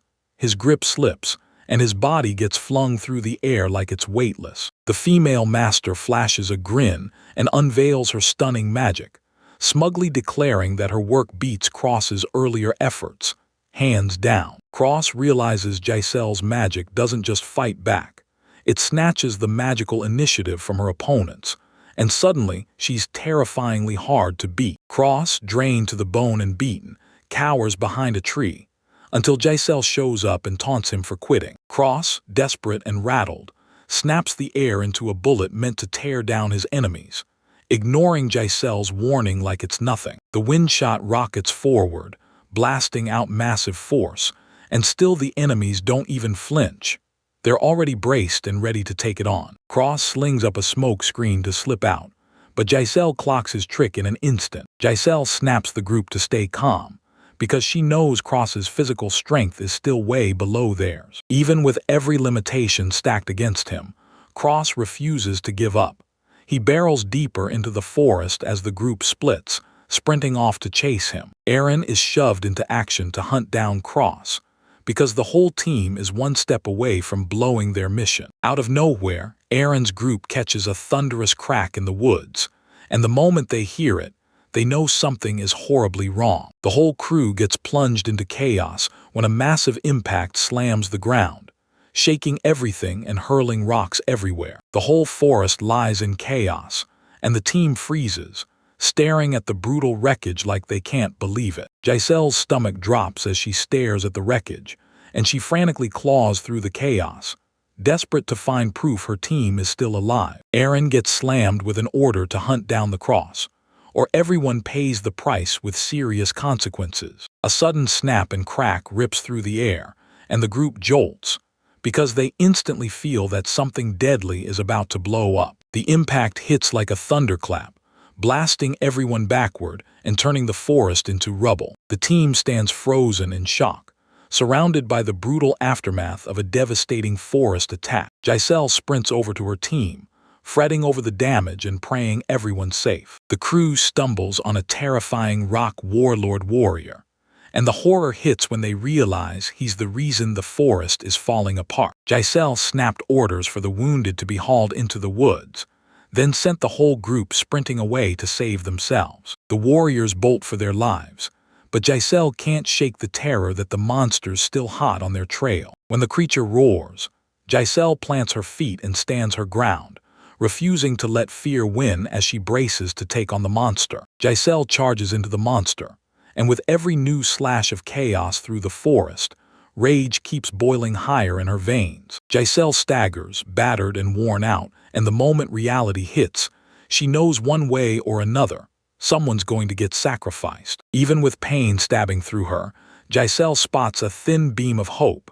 She believes her choices will keep things going, just a little longer. Cross catches desperate cries in the air, frowns at the weird sounds, and knows something is very, very wrong. Cross seizes a sharp memory from his past, his sibling, their burning dreams, and everything that made him who he is. Giselle clings to a sweet memory with her little sibling, and it surges through her like fuel, so she can keep fighting. A gut punch hits when the younger sibling chokes out an apology, crushed by the fact they can't chase their dream of becoming an adventurer. Giselle squares off against the rock warlord warrior, seething with fury as her crushing defeat looms, and the heavy guilt of her past mistakes drags her down. Giselle stares at the orphans she's looking after, terrified that if she slips up right now, their whole future could collapse. Giselle, burning with rage, swears she'll carve a scar across the creature's face before her very last breath. Giselle squares up with the warrior, but the monster's strike slams in,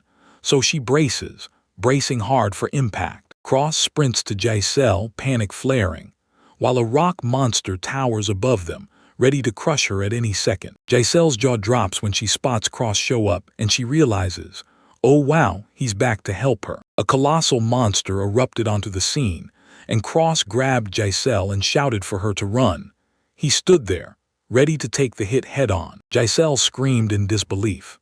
Yet even after her betrayal, Cross still stepped in, choosing to shield her and back her up. Cross's earlier wind shot barely even scratched the monster. It didn't get hurt at all, and the thing was still just as terrifying as before. They pinpointed it as a rock lizard warrior, way out of their league, and it barreled in like a storm, fast and impossible to stop. Cross's hands shook, but he didn't budge. Fear clawed at him, yet he chose to fight instead of running. Cross flicked through his mentors' faces in his mind. And then, with pure resolve, he surged ahead, ready to guard everyone like a real hero. He refused to ditch Giselle. If he ran, he'd betray every soul that believed he could become something great. The monster slammed forward, and Cross started reading its rhythm on the fly, hunting for a crack in that brutal charge. Cross lunged for its neck, launching a desperate, all-in counterstrike to finally stop the beast. Cross's strike landed clean. Its impact blasted him forward, and the monster got knocked off its path mid-charge. Cross braces his sword, and the moment he tries to strike, he realizes the monster's hide is way too tough to cut. Giselle studies the monster's armor in sharp detail, clocking that Cross's power isn't enough for a straight-up clash to the face. As the monster charges in like a nightmare, Cross spits out a dark incantation, and Giselle gets caught completely off guard. With defense magic stripping the beast's strength, Cross digs in, fully determined to smash it up close with a devastating strike. Cross drove his attack straight into the beast's weak point and slammed it with a devastating counter. The boy launches himself sky-high for another strike.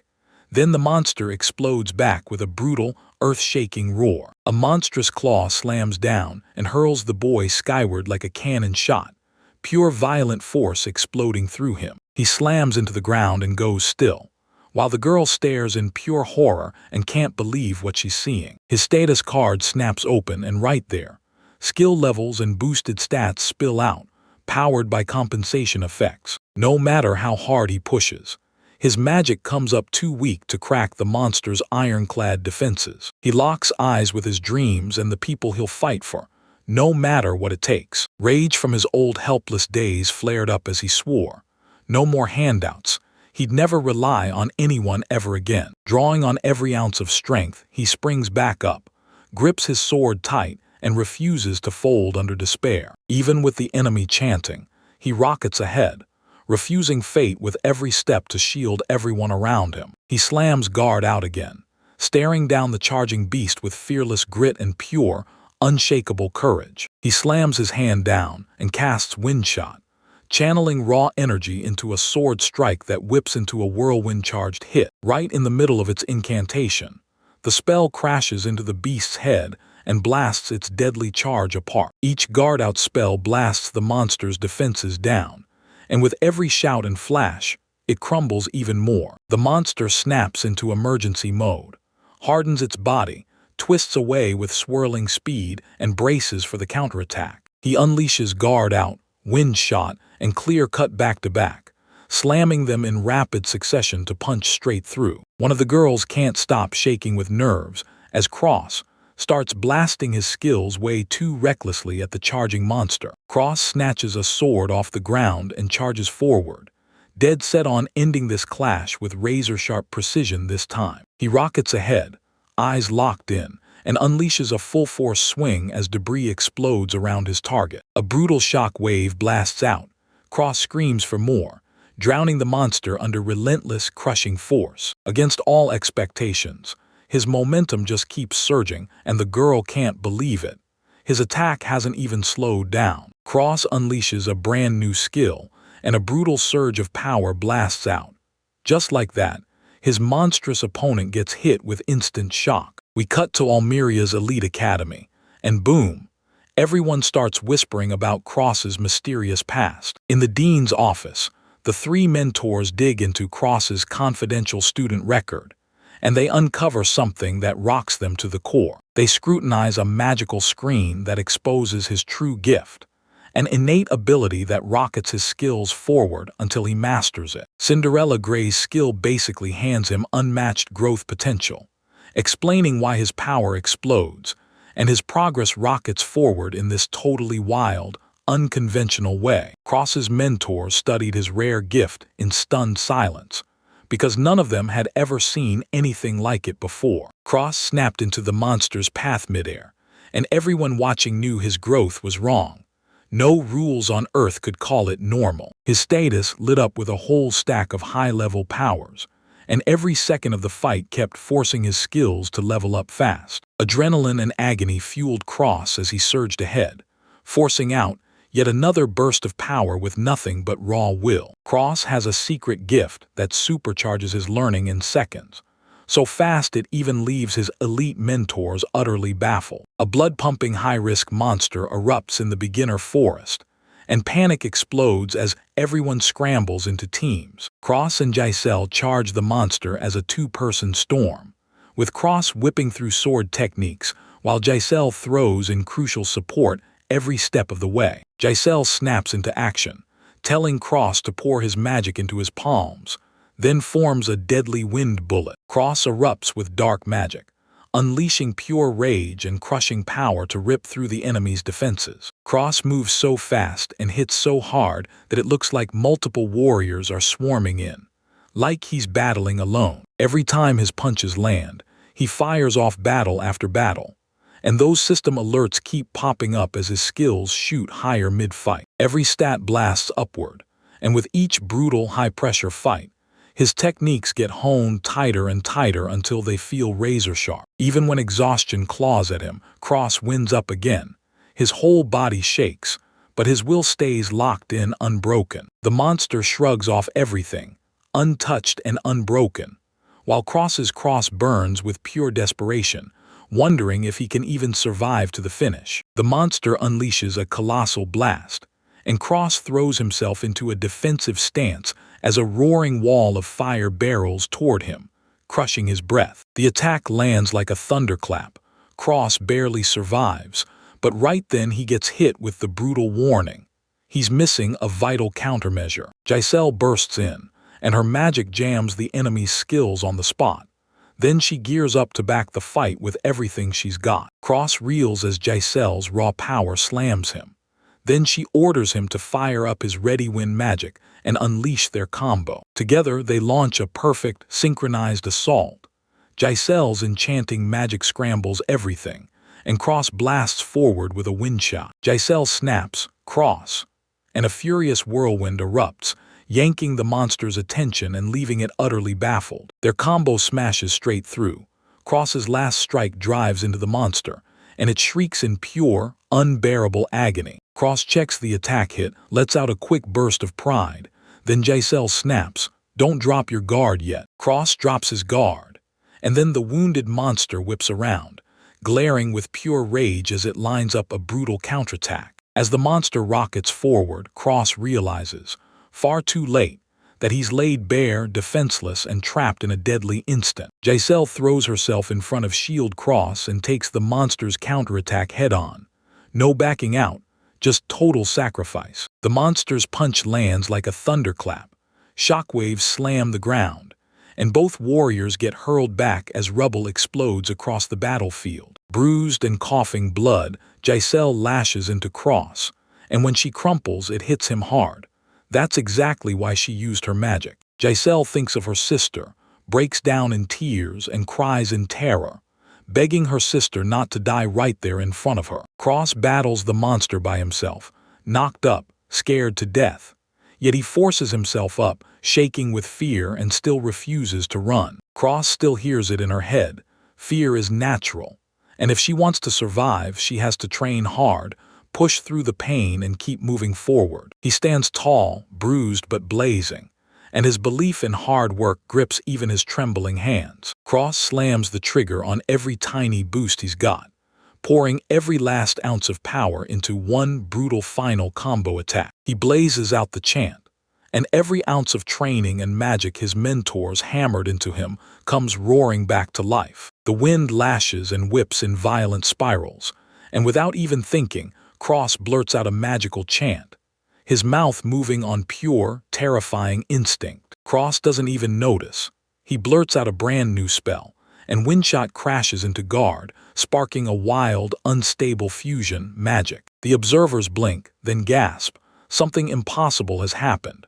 Magic and black magic fused into a brand new extra skill. The system blares an anomaly error, then it hits you with the brutal truth. A isn't even listed in the standard ability rules. Cross slams off Aegis Shot ***, punching the monster's chest at point-blank range with a blast of condensed dark energy. The attack jolts the monster's body just long enough to crack it open. Right there, a fatal opening begging for the killing blow. Cross slammed his blade into the monster's exposed weak spot, smashing its armor to pieces and driving the steel deep within. Aegis blast rattles the monster's grip.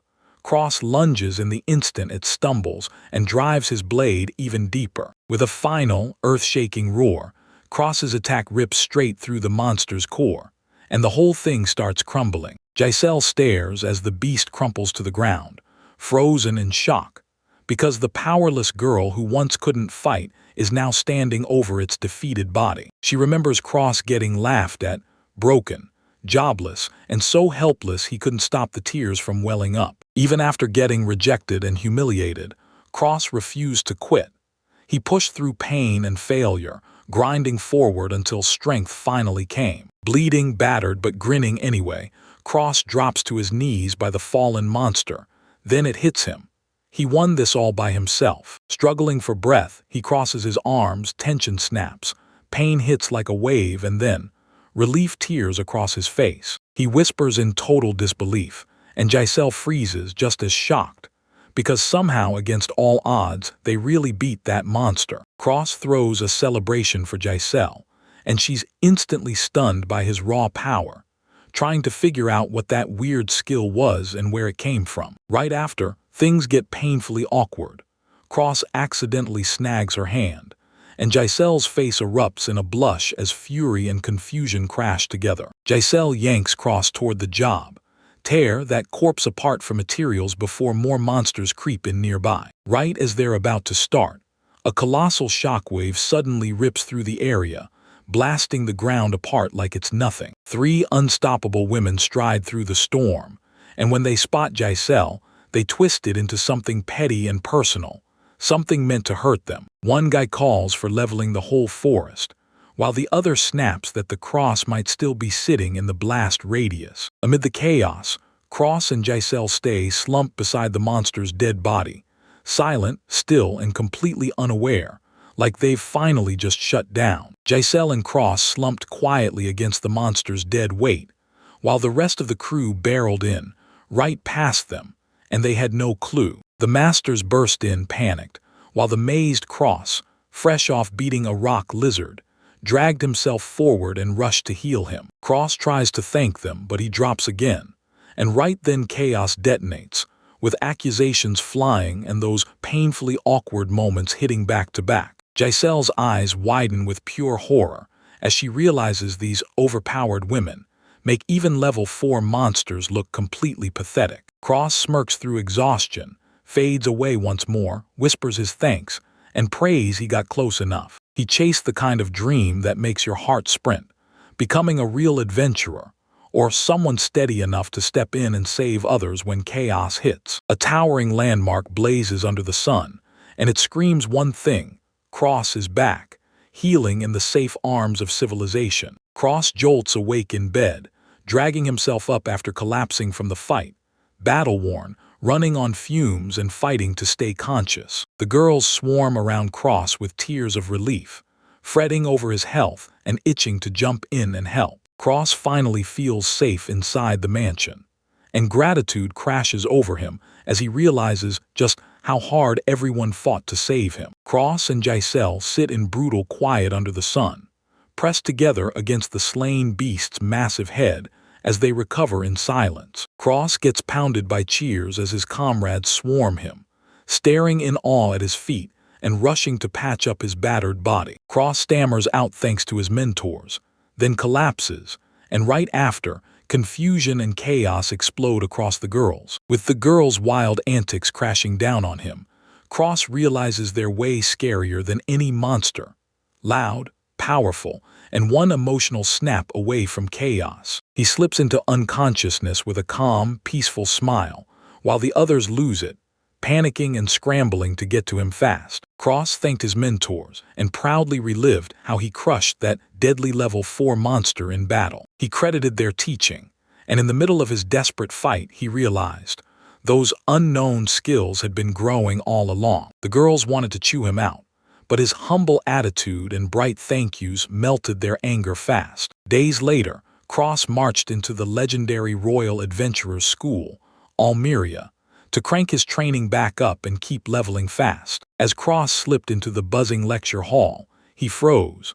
Students suddenly stopped mid-breath and swung their heads to stare him down. Cross burst into the lecture hall, and every head snapped toward him.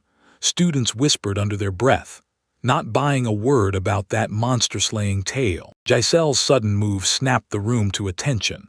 Cross stood there, totally thrown off, and he could feel a misunderstanding brewing in the air. Cross tried to ask after her health, but Giselle's anger flared, every second more tense than the last. Blushing with embarrassment, Giselle snapped back and tried to explain herself as her classmates kept needling her.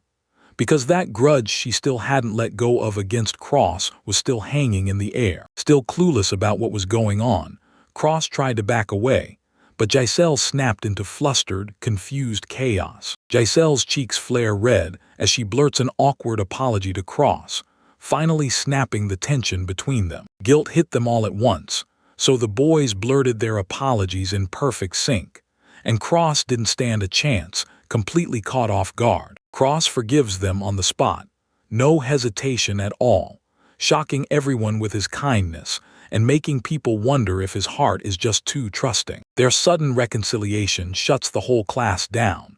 Then the room erupts with whispers, rumors about their skills, and waves of admiration from every student and adventurer nearby. Elsewhere, a noblewoman sneers at the tale, doubting a jobless commoner's strength. Yet a knowing smirk tugs at her lips as if she already sees what's coming. As Cross watched from the shadows, the girl turned and walked off, and he couldn't shake the question. Did they really make up? Three women watch, wide-eyed, as the boy howls out a crushing incantation, and magic whips into a violent storm around him. He pours pure charged power into his blade, screams the skill's name, and blasts out the Aegis shot. The attack detonates forward. He barrels through the blast, locking eyes with the female warrior closing in on him. Riding the blast's momentum, he rockets forward and jams his knee straight into her armored chest. Stunned yet completely unharmed, she recognizes how skilled he is, and realizes his small move carries deadly, shocking power. A master dissects his own deadly technique, stitching black, warrior, and magic skills into one unstoppable combo. Puffed with pride at how far he'd come, he gets mobbed by the women, each one cheering him as their gifted disciple. Even with all the praise, they admit the chant drags on, and nailing the accuracy still feels like a coin flip. At best, they explain that even a busted skill can still fool the enemy, settling your nerves and cracking open the perfect strategic opening. Humbled, he nods and commits to sharpening the basics, and the veterans roll out a structured training plan from here on out. Cross suddenly fires off a wild new technique, and the masters freeze, calling it an error skill like it's impossible. His stats start skyrocketing after every fight. Then the real secret hits, a hidden gift called Cinderella Grey. Once they clocked Cross's real potential, every master quietly set a trap, scheming to win him over, all for their own selfish payoff. Then Cross just jumps back into his daily chores, completely oblivious that his mentors are now burning with intense curiosity over him. A mentor pulls him aside, invites him to unwind together, and drops a hint that there's more going on here than just training. Every master pitches a one-on-one outing, masking it as education, training, or a battle study, so it sounds legit. Talonia clamps onto Cross, practically begging him to play board games or hit the shops while everyone else stares in stunned disbelief. Arguments explode between the mentors as they dig in their heels, refusing to yield, and prepare to smash it out with sheer force. They bolt out for some quick light exercise, and Cross is left sitting at the dinner table, totally confused and alone. Cross shot uneasy looks around as distant tremors rumbled through the air, and explosive shockwaves battered the calm evening walls. The brutal duel ends in a draw. Every one of the three women is battered to the bone, but none of them backs down. To decide what happens next with Cross, they throw themselves into a lottery and try their hardest to keep their tempers in check. The very next day, The grand gladiator hall erupts as spectators pack in, desperate to catch the tournament in action. Two cloaked figures lean over the railing, grinning as they soak in the scene, buzzing with the crowd's energy and the pride of those prime arena seats. Rayoni and Cross burst into cheers from the stands, soaking up every clash while their shared adrenaline forges a real bond. Cross stares in awe as the semifinals kick off, blown away by how smart and sharp this fighter has gotten. Two battle-hardened warriors step into the Cross marvels like a storm, flexing every ounce of their power, while Rian stands back and scrutinizes their class levels. Rian breaks down appraisal skills and proves that even the most basic ones can give you game-changing insight in the middle of a match. She pushes Cross to learn by watching closely and throws down a friendly bet on how it all turns out. Cross hesitates for half a second, then snatches the wager, grinning, ready to jump in and learn everything through this wild little challenge. Cross slams down his bet, betting on the underdog quick flash knight instead of the bigger, higher-level heavy warrior. Rian lays out the heavy warrior's guard-to-survive plan, weather every hit, then smash back with one final, decisive strike. A lightning-fast knight surges ahead with crazy agility, but you can feel the threat of counter-techniques lurking just around the corner. In the blink of night, a ruthless strike tears the field apart. Then a heavy warrior gets rocked by an explosion, weapon flying from his hands. When the smoke finally clears, that lightning-fast move leaves the cross-watcher frozen, victory blazing as stunned awe takes over. Pavlov's crowned champion, Cross can't stop staring in shock, and Rian just smiles quietly, so satisfied after the wild ride of the day. On the way back, Cross can't stop gushing about Rian's teachings, then begs her to let him tag along again. Even though he lost the bet, Rayoni still offers him Cross food, completely flustered, swept up by his kindness and that innocent charm. Pavlov barged into the competitor's waiting room, and the nobles watching his electrifying performance showered him with praise. House Richmond dives into ruthless noble power plays, and they press Pavlov to spread his influence as faction wars flare hotter by the day. Cadilia Richmond steps up and declares she's taking charge of the expansion, backing it with raw power and a commanding, noble presence. With a fierce grin, she asks, no hesitation, what contest will prove her faction's strength in the upcoming competition. She points at the poster and pushes for a massive event, one meant to flaunt their power and make everyone see it. The very next day, Cross grinned and basked in the tournament's thrill, totally blind to the noble ambitions creeping in behind the scenes. Cross slams into Giselle, and just when he least expects it, she snaps up the rumors among the orphans and offers him financial help on the spot. Now that Cross has been recruited for the quest, his nerves get the best of him as he timidly asks, "Is this really okay?" And he can't stop doubting himself. After Cross gets the quest details, he spots a brutal job waiting for him and suddenly wonders if he's really ready to face it. The second Cross spots a juicy slime suppression quest with sweet rewards and fluffy vibes. Pure excitement surges through him, and he can't help but accept. The slime suppression contest kicks off, and Cross realizes the prize depends on how many slimes he crushes. His tally gets tracked by magic. Giselle leaned in and told them the truth. She'd leveled up from her last fight, and now she was officially qualified to lead this quest. Strangers swarm the Cross for training tips, and he's so embarrassed he tries to dodge the attention, until Giselle cuts in, firm as a hammer. Giselle leans in and warns Cross to stay sharp and keep everything under wraps, then admits she's genuinely worried, because she doesn't want him getting blamed for something he didn't even do. Cross thanks them from the heart, and they nod in agreement, promising to keep it all locked down and quiet, sealing the whole moment with trust they both can count on. Giselle's nerves snapped from Cross's words.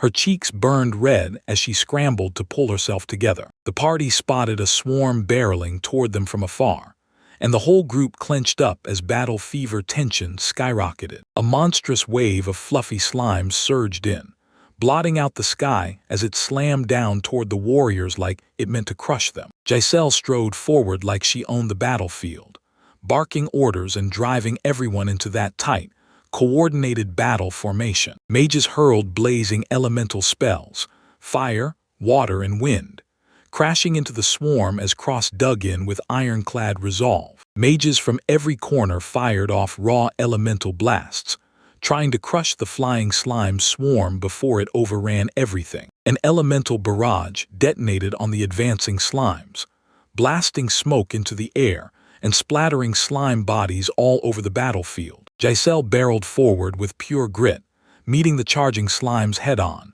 her sword clamped tight as a shield. Once the battle erupted, everyone surged into action, fight after fight, because the suppression contest finally kicked into full force. Giselle barreled ahead, hacking slimes into pieces in a furious rush while the others rolled in behind her, fighting in perfect sync. The whole team goes all out, tallying up every slime they drop, and each person rams their limits forward to instantly outscore the others. A fresh wave of flying slimes rockets in, and the whole team braces for the next brutal assault. Even after unleashing spell after spell, the slime swarms just keep surging, speed and sheer force snapping through without a break, leaving the frontline fighters stunned. A colossal slime storm crashes down on them, smothers their momentum, and rips the team back into retreat. Giselle barks for a defensive stance, and when the slimes surge back harder than expected, they realize the fight just got way more dangerous. Demanding instant adaptation,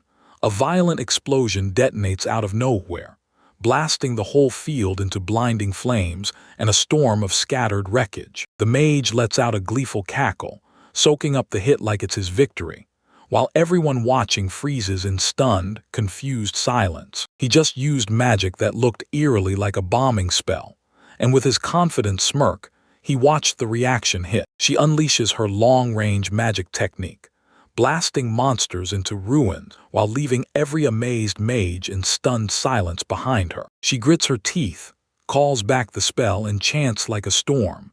Magical projectiles drift overhead, ominous and ready to pummel. She unleashes a vicious swarm of magical bombs, and they shriek as they rocket down into the battlefield. Supporting mages hurl rock cannons into the sky, stacking intermediate earth magic with a relentless bombing barrage to completely blanket the area in destruction. A squad of melee bruisers, swaggering with iron determination, leans in and promises the mages they'll wipe out the survivors. In the middle of the chaos, the frontliners explode forward, dodging blows, trading punches, while the monsters drop fast under the relentless pressure. Crowned as the gladiator tournament champion, the smug mage smirks, and then drops yet another massive, graceful, magic-fueled annihilation spell. Giselle clocks the flamboyant caster, and blurts that she's Catalia Richmond, a dazzling noble who craves the spotlight. Catalia, an up-and-coming noble at 16 and a dual mage, leaves everyone shaking in awe with her explosive, earth-cracking power. Giselle lays it out. Know the nobles, because every power struggle in this place can decide whether you live or you get crushed. Slimes keep swarming the field, and the moment the group notices, they shut up, lock in, and wipe out any stragglers fast. The story snaps to a massive arena, where they announce the winner of the fluffy slime hunt like it's the grand finale. Catalia's crew steamrolls the round with 2,628 slimes, while Giselle's team limps to just 221. So the gap sparks envy, confusion, and pure disbelief. Even after the loss, Giselle refuses to break. She whips her group into motion, pushing them to be ready for the next shot. They replay the chaos. Coordination crumbled, the formation shattered, and the mage got crushed under the pressure.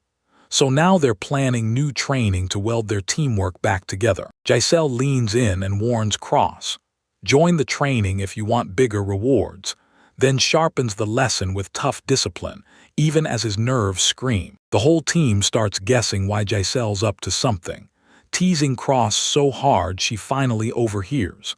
Then her glare hits like a warning shot, and the panic spreads through everyone. Cross spots a noble carriage rolling inside, and Catalia snaps her gaze behind her fan, watching in icy silence. Baffled by the noble's sudden arrival, Cross can't look away as Catalia steps down from her carriage with calm confidence, like she already owns the moment. Despite it all, the carriage nobles watched Cross's crew like hawks, tracking how their name kept growing louder with every day among the townspeople and roaming adventurers. They break down the classless orphan and Giselle's win over a rock lizard, skeptical eyes, but pure fascination crackling in the air. Cadilia cackles, while a Cadilia's name hangs in the air, and those nobles start doubting the rumors, so they decide to throw down and challenge Cross's party next. Right after the cross, Giselle slipped past a noble carriage, and inside, the nobles were already cooking up a plan to snatch skilled adventurers for their side. Catalia plots to recruit Giselle, but if loyalty cracks, she'll end her fast and without hesitation. Inside Orphan's private training ground, the female instructor blasts the session into high gear, hurling slime-shaped projectile stones at her students. The kids hurled their plush stone slimes like real monsters, and the warrior had to dodge and weave their way through the whole dodge drill. Cross and his crew hunker down in a defensive stance, just as the soft slimes surge toward them at full speed. Cross snarls and whips his body around to dodge, but the pressure finally breaks him.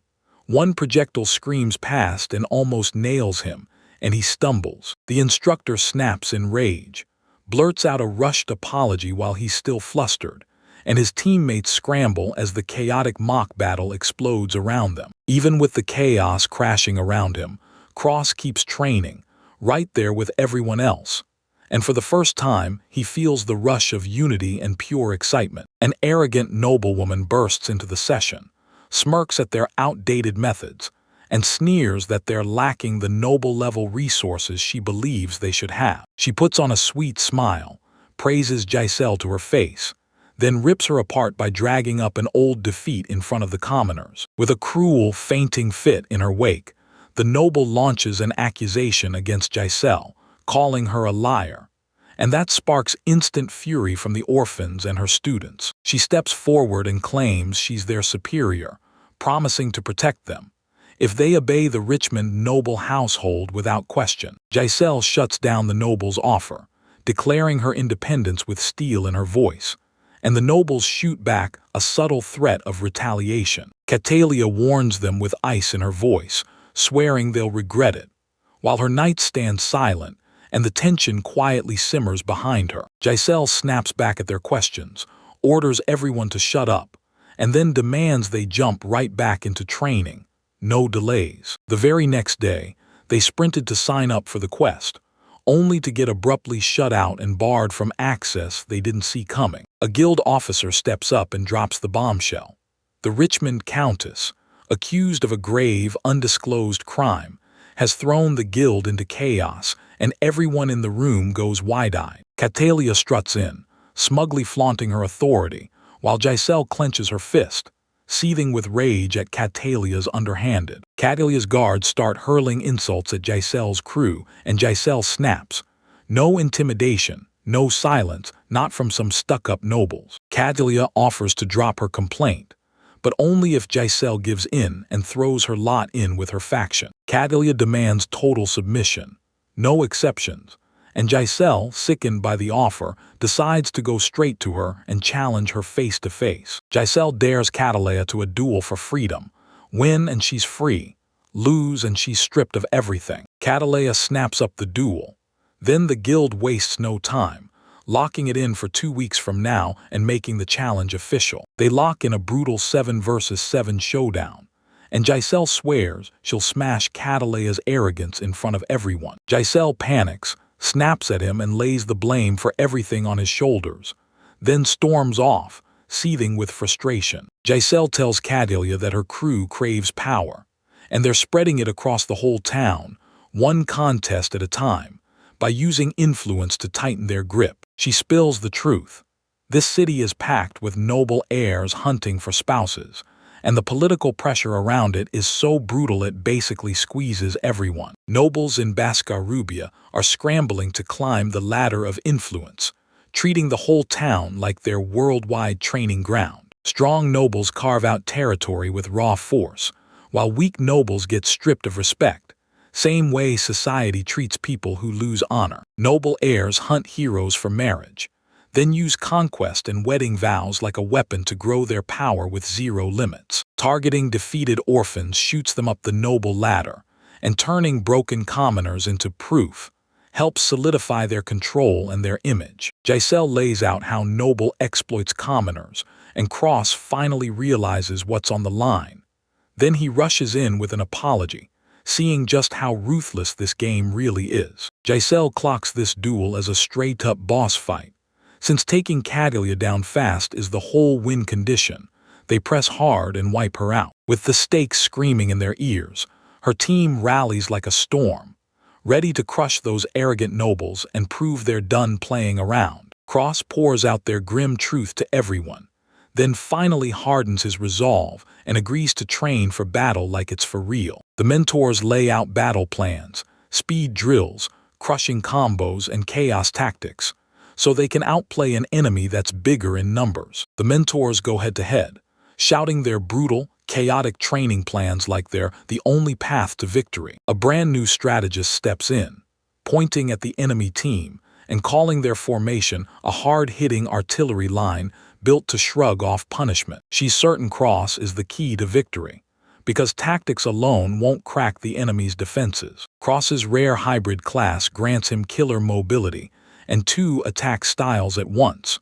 so he can flip the whole battlefield in an instant. The strategist pushes to train Cross into a real magic swordsman, so he can crush fights by mastering both styles at once. Cross realizes magic swordsman isn't some fancy class.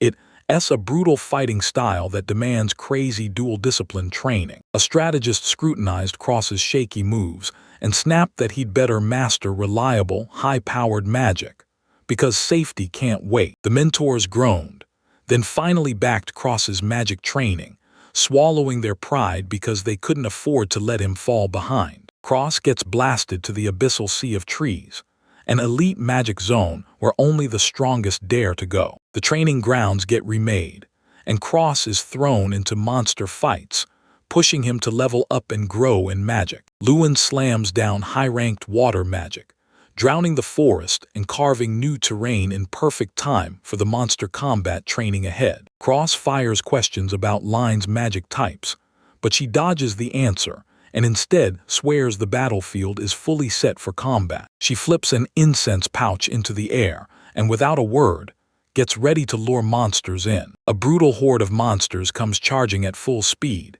yanked into the forest by one terrifying, all-consuming scent. Lewin reveals how the incense drags out weak monsters, and the moment they swarm in from every direction, panic slams down hard. Panic ignites as Talomia cackles, then unleashes a crushing swarm of summoned monsters for his training. After the monsters fell, the mentors leaned in and calmly dropped the truth.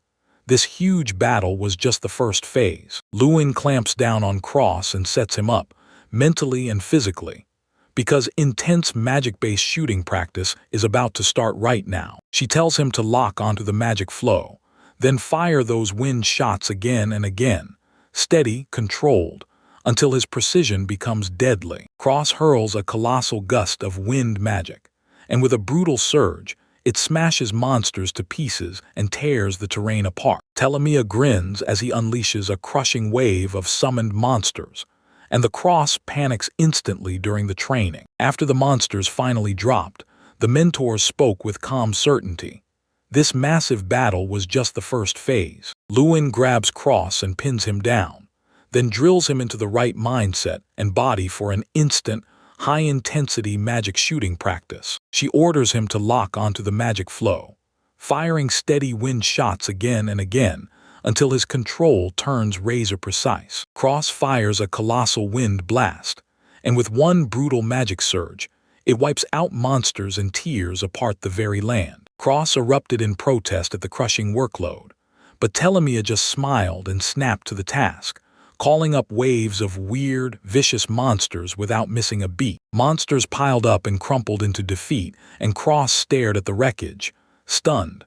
This was where the real training started. Monsters closing in, Liadmila clutched Cross tight and went all in, ready to kick off their brutal training. She ordered him to aim his magic with deadly precision, and Cross launched a relentless barrage of razor-focused wind blasts non-stop. Under Lyudmila's guidance, Cross unleashed a brutal wind blast, blasting enemies across the field like targets in a storm. A brutal three-headed monster suddenly barreled forward, jaws snapping like knives, and swallowed Cross in one single gulp. The girl stood there in icy shock as the monster loomed above her, and then, just like that, crossed into nowhere and vanished. Lyudmila studied the chaos in silence, stared the beast straight in the eyes, and didn't even blink at the curve the fight just threw. Cross yanked his power out of the monster's gut, and a brutal burst of wind ripped through it, tearing the creature apart in an instant. Bloodied and gasping, Cross tore through more beasts, driving ahead with shaky hands to land his last, final spells. Cross froze for a split second, drowning in panic as the beast's fangs loomed, and his mentors shouted at him to keep his head. Even with fear clawing at him, Cross started chanting as he sprinted, yanking himself back to Lyudmila's lessons and locking in his resolve. He tore through the air with a brutal burst of wind, and it slammed the monster so hard it staggered from the impact. Sensing wind's tricks, he recalculated the distance and readied himself to unleash another pinpoint counterattack, built to outmaneuver it. Cross thought his attack landed. Then the monster regrew its head like nothing happened, and pure panic slammed into his chest. Cross learned Cerberus just won't stay down. It regenerates fast, unless you smash all three heads at the exact same moment. Even with the danger screaming at them, Cross barrels forward as Cerberus blasts destructive magic beams at full power. After taking the beating, Cross crumples to the ground, and Lyudmila shuts down the day's brutal training session. The very next day, Cross and Lyudmila slip into the calm, misty eastern forests of Basque Rubia. Lyudmila admits she didn't just bring Cross there by accident. She planned it so they could steal some calm, peaceful time together after training. They sprawled under the trees, and Lyudmila practically demanded they rest, because she swore recovery was just as crucial as training. Curious as hell, he pressed for her past, and she laughed it off, fleeing the elven forest like human borders meant nothing. She crowned him her cherished disciple, and even as he feared he'd pushed too far, she leaned in and soothed him with a calm reassurance. Lyudmila bared the lonely scars of her past, yet the moment people sensed her raw honesty, they shoved her away like she was trouble. Even after all that lonely isolation, she still clung to the idea that every challenge could forge strength. Then her words hit him like a quiet, unstoppable boost. They sprawled beneath the trees in total calm. Training finally stopped. Their nerves settled, and deep reflection took hold. The boy rocketed upward on a wind vortex, snatching Cerberus's attention with a brutal, surprise strike. Seeing his old tricks flop, he split the wind energy apart, then sharpened his control until he could target two enemies at once. With power roaring in both arms, he blasted twin spirals forward and screamed his spell like he meant it. No turning back. A violent twin wind blast ripped through the air, smashing Cerberus' head at the exact same moment with a brutal, explosive crush. The boy shot up into the sky, slipped past Cerberus' beam, and swung into a perfectly timed counterattack. Burning with exhaustion but refusing to quit, he shoved forward while his teacher stared on, clocking every solid step he kept making. A massive beast roared back to life the moment Cross hurled his magic, stunned at how instantly it regenerated. Right before the monster could hit, Telomia swooped in, crushed it, and saved Cross from danger. Yet again, even though exhaustion was crushing him, Cross still fought to keep training, until his master slammed the door on it and demanded that he rest. Once he finally understood her wisdom, Cross bowed his head and let himself rest, because he knew healing wasn't the end of growth, it was the next step. Even with his stomach tight as the duel loomed, Cross nodded and stepped into training, letting his master guide every move with razor-sharp care. To master wind magic control, you cross-train by scrubbing non-stop. Then chaos explodes with every single move. Cross battled to juggle the raw surge of magic, while his teacher stayed cool and told him calmly to keep going, right up to dinner. Outside the academy, his teacher snapped him back. Feel the mana flow, stay razor-aware, and never let your focus slip. Even with smashed dishes and non-stop mishaps, Cross kept pushing forward, and his teacher started praising the real, subtle gains in how he controlled his magic. Late at night, Cross shrugged off advice to rest and kept pushing, hungry to sharpen his magic precision even more. During laundry training, Crossover whipped out wind magic, and with one wild gust, he launched undergarments soaring into the spinning air like a cursed rocket. As the clothes burst into the open, startled girls shrieked when they spotted their underwear hanging there in plain view. Chaos exploded when Telemia misread everything. She clung to Cross with a tight hug, right as another master sprinted in. Shaken and mortified, the teacher finally admitted her underwear got involved, and then blamed Cross for training like a maniac. Suddenly, lightning tore across the sky, and that eerie sign warned everyone that harsher trials were barreling in fast. As the duel closes in, Cross gets one mission: beat the Borberos and finally slam the door on his training. Cross strategized how to blend wind magic with his motion, so he could strike instantly. No delays, no dead spots. His master finally let him in on a new wind magic, so subtle it's deadly. And it's the key that unlocks the power he's truly been meant to unleash. Borberos bore down on him, so he yanked a burst of wind from his cross and braced for the make-or-break battle. With pure grit and laser focus, Cross barreled forward and fired off his attack spell, daring everyone to see his training was finally mastered. He unleashed intermediate wind magic, graceful leap, bursting into the air like a crack of thunder. He launched straight at the Borberos, eyes blazing, hunting the one clean finishing hit to end it. He burst forward through the air with razor-precise dashes, driving straight for the beast's core with zero hesitation. His teacher broke it down like this: those graceful leaps don't just look cool, they stretch every motion, then use finely controlled wind energy to boost movement and push his jump distance way farther. The spell tweaked his movements midair, letting Cross dodge, slide into position, and land the perfect hit on the exact beat. Cross's strike ripped the enemy's core apart,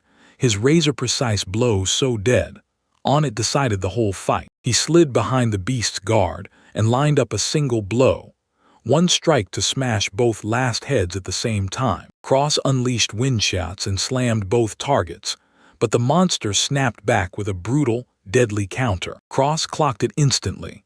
Each Borbero's head wasn't just a head, it was a roll.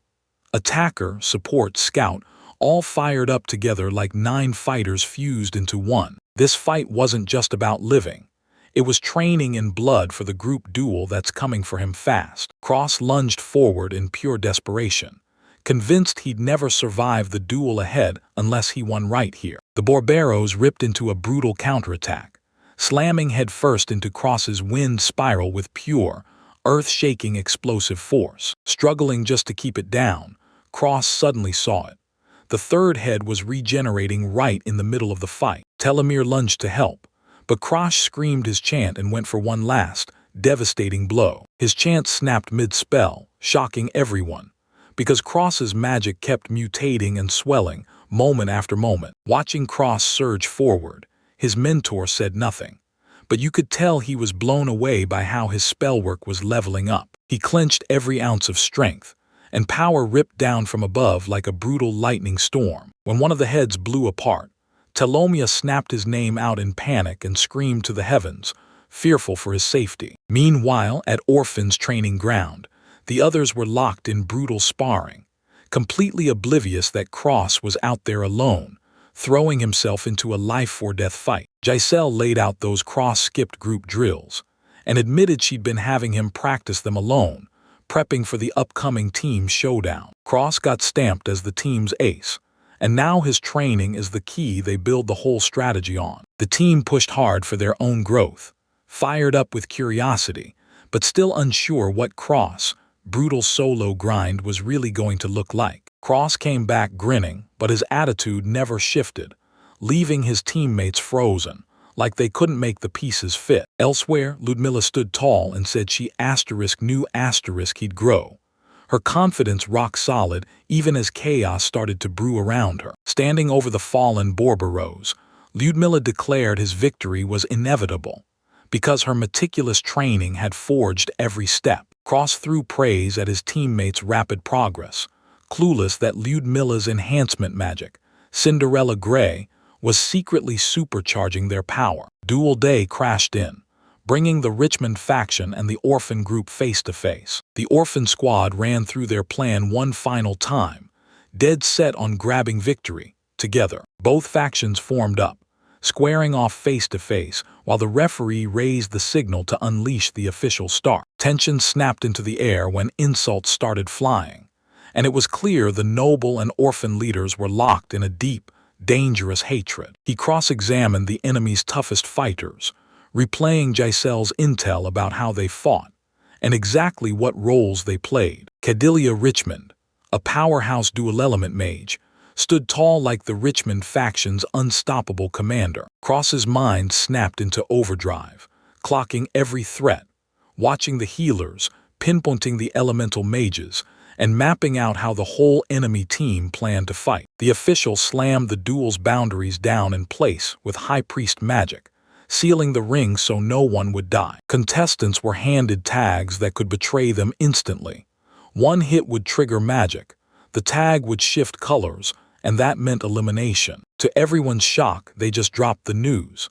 A brutal dual-format full-team extermination match, and it's coming in hot. The team erupted over the unfair rules, only to find out that even a draw kicks them out of the quests. Stung by the manipulation, Giselle called the nobles cowards and swung back with a vicious, backhanded strike before the battle even started. Cordelia pretended she didn't know a thing as her team mocked her. Then the arbiter snapped and ordered everyone to take their positions. Even with the rules flipped upside down, Giselle didn't waver. She sparked her allies' courage with secret intel about what her power could do. Cordelia's faction sneered with confidence, then started to wonder, what if Giselle's rumored past win was powered by some secret, hidden force? Darius tossed aside any thought of losing, convinced their brutal extermination-style duel would crush everything in its path. The duel finally ignited. Both teams surged out from their starting spots, and pure tension snapped through the battlefield like lightning. Cordelia's scouts tracked the orphan's hideout, and with a fearless grin, she sparked her magic, ready to hit first. With ruthless precision, Cordelia slammed her bombing magic down, obliterating the forest in an instant and wiping out her enemies before they could even react. Thinking victory was locked in, Cordelia grinned like it was guaranteed her brother would shower her with praise for pulverizing weaklings. Cordelia felt the world tilt. Her magic snapped out midair, and her team froze in shock as the explosion suddenly stopped. The orphans slammed into a full counterattack, and Giselle's plan lit up like magic. Her spell perfectly shut down Cordelia as that explosive spell went off. A colossal magical shockwave exploded across the battlefield, obliterating trees and rattling both sides to the bone. Cordelia's crew limped through the wreckage. Her magic fizzled out, and dread settled into the very look on her warrior's face. Shock slammed the Richmond crew when Giselle's secret skill hit, and it tore their plans apart in an instant. Cordelia couldn't process it as she realized she was actually losing. Cordelia's crew is thrown into chaos when their healer gets knocked out cold, instantly gutting their support and leaving them stranded. Even with magic messing everything up, Cordelia snaps at her allies to regroup fast and smash through with raw melee power. When Cordelia spots the enemy closing in, her comm snaps. She barks orders to her subordinates to intercept them at once. With the plan in motion, the classless boy rockets ahead, fueled by the shock of Giselle's magic working like a charm. Spotting Cordelia's forces, he rockets through the forest, gearing up for a surprise, full-throttle melee ambush. Pavlov's team braces as Cross slams to a stop, whipping up wind magic, while everyone scrambles, wondering why he's stalling. Cross channels focused wind spells curl around his spear, and Giselle just watches in calm silence from a distance. In a flashback, Cross is hit with crushing doubts about winning, while Giselle smiles and pushes him to trust that his strength is growing. Cross snaps through his incantations, cranking his spell to full power and unleashing a brutal wind-based blast meant to rip enemies apart. Cross hurls a triple wind lance, and his advanced spell blasts forward like a storm, smashing into the scene and shocking allies and enemies in the same breath. Cataleya's troops brace hard as Cross's crew pushes through the trees, and confusion and raw tension slam into every defender. A brutal magical assault slams into Cataleya's group. Tornadoes whip through the ranks, ripping them apart and flinging everyone into chaos. Cataleya panics as the storm rips her allies away like rag dolls, leaving her utterly blindsided by the sudden assault. Her warriors spill out of the wreckage, dazed beyond words by how fast and brutal the enemy wind magic hits. Cataleya's team snaps into motion the moment they sense the danger, splitting up to track down those hidden mages lurking deep in the forest. Cataleya tightened her grip on her staff as the warrior blared a warning, and the air snapped with tension, because they all sensed a surprise attack was coming. Suddenly, Cross exploded off the ground, riding pure momentum and wind magic to slam shut the distance in an instant. Cross zeroed in on his target with terrifying precision, and Cataleya snapped to attention, realizing she'd totally misjudged where he'd be. Right near Cataleya, the crosses came flying, until her comrade snapped in front of just in time and stopped the deadly hit cold. A towering swordsman drops down from above like a nightmare, shocking the enemies in their tracks, and that classless kid charges straight in, fearless. He lunges in first, snapping for the neck, but the enemy meets it with bone-cold, perfect precision. The mage sneers at him, saying his job is only to draw attention, and then Darius is ordered to finish the job. Darius bellows and swings wide. Then, with a vicious surge from his blade, he sends the boy flying through the air. The mage gets launched backward in pure shock, while the boy clenches his teeth, reeling as that brutal strength hits like a freight train. The warrior barks a full retreat to shield Cataleya, again, while he wildly underestimates what that boy can truly do. Darius finally clocked it. Those boys weren't just fighting like classless brutes anymore. Their combat growth magic and melee skills had leveled up past anything an ordinary fighter could touch. When the boy finally shows up, their whole command collapses. Darius rips into the chaos, shouting that the classless are their deadliest threat. A full-powered assault erupts. Warriors launch forward with skills blasting on cue, while the boy braces, surrounded on all sides, unshaken and fearless. He whips out of every strike like lightning, dodging and taunting them as their rock-solid defense crumbles under his evasive game. The battlefield churns as a fresh wave slams in, and those fellow orphans surge forward with burning determination. Darius finally clocked it. This classless kid had been stalling them on purpose, giving his allies the time to regroup and slam back with a fresh assault. Pavlov snaps into retreat as Darius readies himself to hold off the charging orphans by his lonesome. The boy slams at Darius' wall, but Darius unleashes a brutal defensive force that crushes his attempt. That boy gets slammed out of the sky midair, and his allies lose it, screaming as they watch him plummet with pure worry. Cross rises once more, and his allies rally behind him as he locks in no distractions, only one mission: saving Cataleya and keeping the whole group together. Darius finally locks eyes with his opponent, right up close, and the air crackles as their duel is about to explode. Darius barrels ahead, and with a sharp cross charge he snaps clear, then throws up his defenses, activating brute physical reinforcement skills. Cross's blade slammed into something solid, and Darius calmly caught it, eyes locked as he clocked the boy's power surging higher and higher. Darius lunges like a wild beast, and Cross barely squeezes out of the way. He rolls back hard with the emergency evasion, just to dodge the brutal hit. He pushes through the smoke, and a mentor's voice slams into his head. Heavy warriors master defense, forged with endurance. He spots Darius lining up a brutal attack, his one go-to polishing skill for a kill-shot finisher. Darius screams and slams a boulder drop from above, blasting the ground with a brutal storm of debris that crushes down through the cross braces. The others scramble in pure panic as the screams of crosses slice through the air, and the whole group barrels forward, Cataleya leading the charge. Allies hurled magical support, then fire and water roared out, smashing straight at Darius, front to break through. Pavlov panics, their regrouping collapses, The death toll spikes, and Kedelia is left begging someone, anyone, to finally do something. The orphans surge forward, spitting out their order.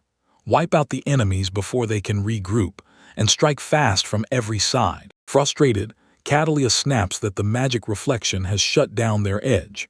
Then Pavlov's eyes finally light up as he spots a tactical opening. The orphans disappear into the forest, and their enemies snap into action, starting a messy, scattered hunt fueled by one thing: revenge. Irene tells them to split up, and Giselle's grin sparks. This just might be their shot to hit back. Giselle clocked the hesitation and snapped her team to stay sharp, because that enemy silence felt way too planned. Boulders suddenly crash down from above. Enemy mages unleash a brutal ambush, saturating the air with crushing ceiling magic. The bombardment slams into the battlefield, crushing everything in its path. Screams rip through the air as stone bursts and shockwaves slam into the regrouping orphans. Survivors stumble out of the rubble, while Giselle snarls and scans her allies through a choking haze of dust and broken debris. She gasps in pure horror. Niccolo and Chiara are down, and 2 members get wiped out in one brutal strike. Giselle snaps to it, someone slamming their magic back, and she's sure the enemy just figured out Lovely's breaking point. Pavlov and Catalia burst into celebration, because they've finally confirmed Giselle's reflection magic can't be kept going without serious consequences. Catalia tells Giselle the truth. She can only bounce back 2 spells, and now the enemy is gearing up to smash that exact weakness and overwhelm her. They unleash a 3-way assault at once, 3 angles crashing in together as matching magic circles light up in perfect sync, dead set on ending it. Giselle flicks out that gorgeous magic, but it's already too late as more boulders rain down with deadly perfect timing. Giselle braces tight as massive boulders slam down, her defenses groaning under the enemy's non-stop bombardment. Exhaustion hits Giselle hard. Can they even keep going? Lovely magic guzzles their mana in seconds, and Cross still hasn't come back. While the world erupts around him, Darius stays locked in and watches, then checks his property tag and sees it hasn't changed status at all. Cross finally comes back, steel in his grip, sword drawn. Then he barrels straight at Darius to settle this once and for all. Cross unleashes a brutal double-bladed attack, driving straight for Darius' chest with everything he's got. Darius stands his ground, calm and unbreakable. Every one of Cross's strikes smashes against the warrior's massive defense and falls right back off. Darius unleashes a thunderous blow. Cross gets blasted back, completely overwhelmed by raw brute force. Darius declares his pride and duty, his resolve blazing. Then he charges back in with even more speed. Darius slams Boulder Drop, rips the cliff wide open, and hurls a fresh wave of rockfall straight at Cross. Darius slams in with an obstacle charge, but Cross snaps into action and slips free using an emergency evasion move. Cross jukes out of the way again, blasts his own obstacle midair to counter, and snaps the distance closed with razor-accurate timing. He lashes out with a clean, slicing swing. Darius just snaps his reinforced shield into place and stops it without breaking a sweat. Darius rockets in with a brutal charge, slamming Cross in midair. Then Cross finally snaps to it. This isn't defense at all, it's an all-out attack. Still barely standing, Cross gets it. Darius flips the defense into an all-out counter, shoving every ounce of pressure into one brutal, crushing strike. The enemy finally dropped the mask, an intelligent rock lizard warrior bursting with an overwhelming magical presence that hit like a storm. After hearing how legendary that classless fighter is, the warrior leans in and warns them. No one can match his hybrid melee magic prowess. Guilt gnawing at his heart, the hero launches a brutal charge, desperate to fix the failures that haunt him. The hero skitters back, starts a deep chant, summons wind magic as he dodges the warrior's rush. The warrior snaps forward mid-chant, driving a brutal strike straight for the hero's unguarded solar plexus. Cross clings to his mentor's warning that chant magic summons attacks, and then he reads the truth behind his enemy's next strike. Cross clocks the strike's angle, then fakes weakness to bait the attack, right as the warrior coils to drop his finisher. Cross snaps his counterattack in the middle of the warrior's chant, and his sword crashes down right when the fighter is completely off guard. The massive warrior slams into the ground with a bone-rattling crash, and Cross stands over him, because he saw the finishing move coming and flipped it before it could land. Even as the warrior fights to get back up, Cross stays icy calm, chanting without pause, and you can tell his trap was flawless. Cross whips out a triple wind lance, and the armored warrior gets smashed by a roaring blast of tightly focused wind magic. The wind tears into a violent spiral, hurling the giant warrior into the sky as Cross keeps his magic under total control. The storm rips across the battlefield, smashing a brutal trail through everything and blasting debris everywhere. Breathing hard, Cross gapes at the wreckage, wondering if that final hit really cut deep enough. Right after that shock, the enemy shudders back to life, cracked armor and all still upright, eyes blazing with pure rage. The boy's magic rockets forward. 3 wind lances slice straight through the lizard warrior's defenses. The spell rips the warrior into the air, flinging them upward in a wild, uncontrollable spiral like a tornado made of pure magic. A massive trail of destruction cuts across the battlefield, screaming just how brutally overpowered that spell was. Breathing hard and shaking all over, the boy stares as the dust finally settles. Yet he can't shake the fear that victory might not be won for real. Through the smoke, the warrior bursts out, still standing, his body fused in solid rock. Cross charges at Darius with everything he's got, smashing toward his guard with a brutal obstacle attack to force his defenses open. Cross snaps into emergency evasion to dodge Darius' counterattack, then, without missing a beat, surges forward to strike again. He launched cross lunges with a sharp blade strike, trying to punch straight through Darius's thick armor defense. Cross spots that obstacle charge is built to snag his dodges, then slam them shut with a perfect counter. Darius smashes up Cross's attacks with thick defense, then braces to unleash a brutal boulder drop strike. Aaron blasts out a brutal spell, and then realizes the enemy ranger isn't just fighting, he's steering a perfectly coordinated ambush. The team suddenly gets boxed in, while the enemy slips just beyond Aaron's detection, then launches a coordinated assault from every direction. Trapped and crushed under their power, Aaron's hope vanishes. Yet even with everyone pleading, she tells them the brutal truth. There's nothing they can do. Aaron clamps down on reckless instincts and holds her ground, waiting for Cross to finally show up. A teammate surges forward and yells, finally reminding Aaron that he isn't the only one risking everything out there. Even with doubt clawing at her, Aaron finally agrees, and her allies, though shaking with nerves, promise they'll help her any way they can. Enemy forces volley barrage spells together as the Cross still hangs missing, and a non-stop storm of fire keeps hammering Aaron's trapped group. A mage hurls his spell, but right in the middle of casting, something smashes the attack apart, forcing him to scramble, reposition, and strike again. Out of nowhere, the boulder slams back and rebounds. Then the mage freaks out, terrified he won't be able to block his own magic. Iren's teammates brace on that flying boulder and hurl themselves straight at the enemy, gambling everything on a last-ditch counterattack. A brutal explosion ripped through the forest, and the cloaked man just stood in the shadows, utterly calm, like he'd seen it coming. 2 warriors crumpled in the ruins, bruised and battered, and their breaths came shallow after the ambush went horribly wrong. Their enemy sneered at their loss, cackling like it was over, totally clueless that the battle wasn't finished yet. Suddenly, both warriors sprang to their feet with fierce resolve. Turns out their surprise strategy wasn't finished at all. The enemy panicked as they pushed forward, then pretended to fall, holding their breath, waiting for the perfect moment to unleash a savage counterattack. After a brutal fight, he snatched the tags of his fallen comrades and honored them in silence. They dug deep with fresh resolve, ready to fight again, because they still remembered the comrades they almost lost. Their allies cheered.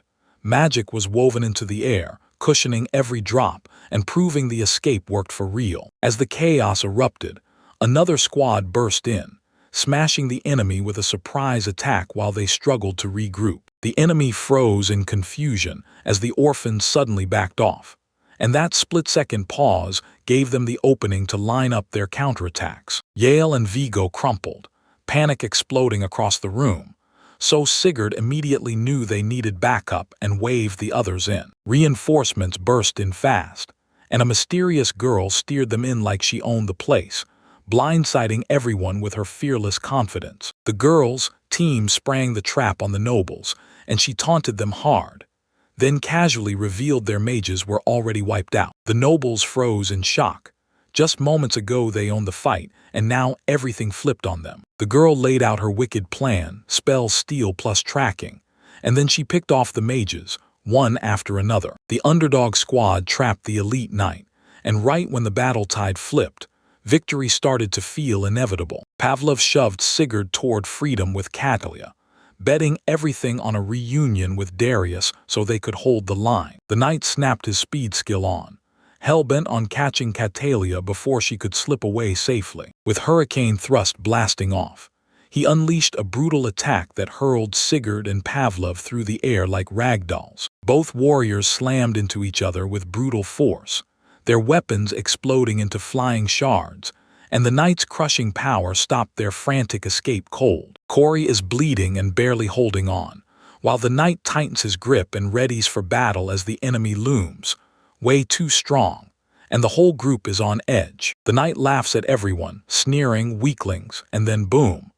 a colossal beast crashes right into the scene. The beast drops, dead in a blink, and the knight freezes, stunned, scrambling to figure out who just struck that fast. A young man bursts out of swirling energy, grinning ear to ear with his sword already in hand.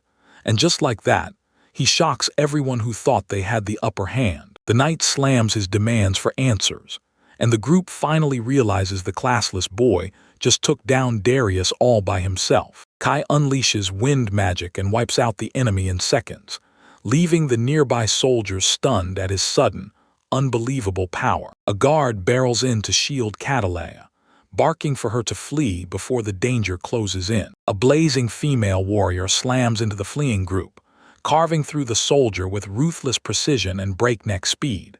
As panic detonates across Catalea and another soldier scramble to run. Then the enemies slam in from every side. Kai unleashes a triple wind lance, praying it slams into the enemy's attack and rips away their momentum long enough for them to breathe. The flashlight shot through the chaos, locking onto the lone defender perched on the slope. He tore straight through the barrier at mind-blowing speed, catching his opponent off guard before they could even launch a counter. The mage snapped to the truth.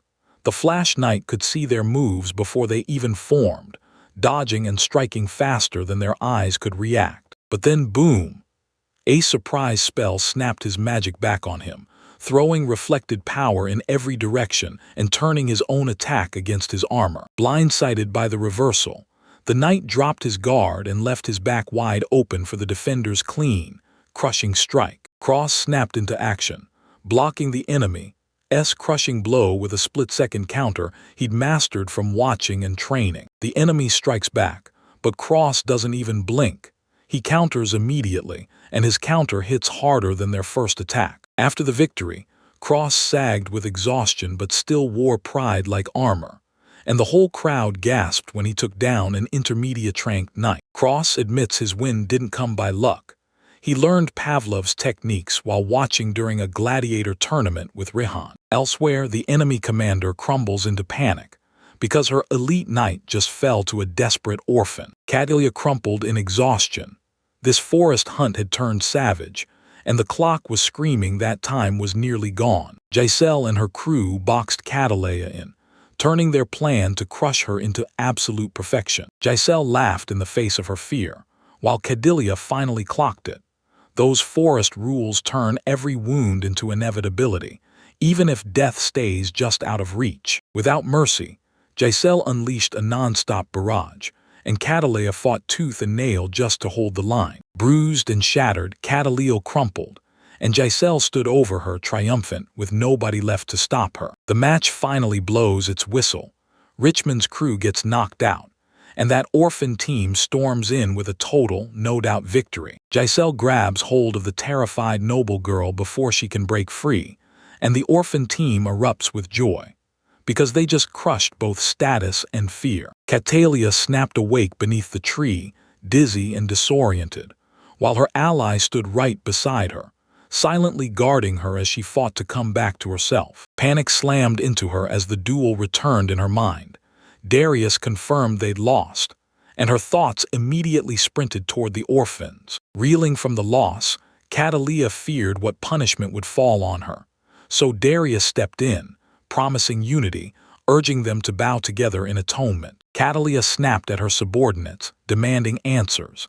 Then they froze, because one brave soul stepped up with news so brutal it felt like a gut punch. Mortified and totally blindsided, Catalia realized her undergarments had been exposed, an absolute gut punch that shattered her pride. Cross heard a scream far off, whipped his head toward it on pure instinct, and immediately froze dead in his tracks, totally on alert. Up on the hill, Cross spotted both sides, and the second his eyes landed, everything in the air changed. Darius and Cross traded silent looks, locked in unshakable gazes that screamed strength and demanded mutual respect. Cross let his bowstring fly, and Darius beamed like he'd just witnessed destiny, while the losing side swallowed the defeat with unexpectedly classy grace. Catalia clenched her fists, and even through the humiliation, her resolve flared. She was going to stand tall and proud in front of her followers. Cross charged back to the academy, the snow melting away behind him as memories hit like a tidal wave, louder, sharper, and stronger than ever. His three powerful masters greeted him with proud smiles, clearly seeing how far he'd come and celebrating the fight he survived, because he came out on top. Choked up with emotion, Cross announced his return, and for the first time, he finally felt worthy of the place he once dreaded. Days later, the fight flared back to life. Cross combined techniques blazing as they slammed a devastating triple wind lance into monstrous creatures. Victory was theirs. Cross stood tall among his allies, blade held high, and the world had no choice but to recognize his strength and spirit. When the contest wrapped up, 4 top crews, complete with their fighters marked by crosses, were hauled in for public cheers, then ranked for everyone to see. Cross's team wiped out over 2,000 slimes, seized the moment, and still finished 4th.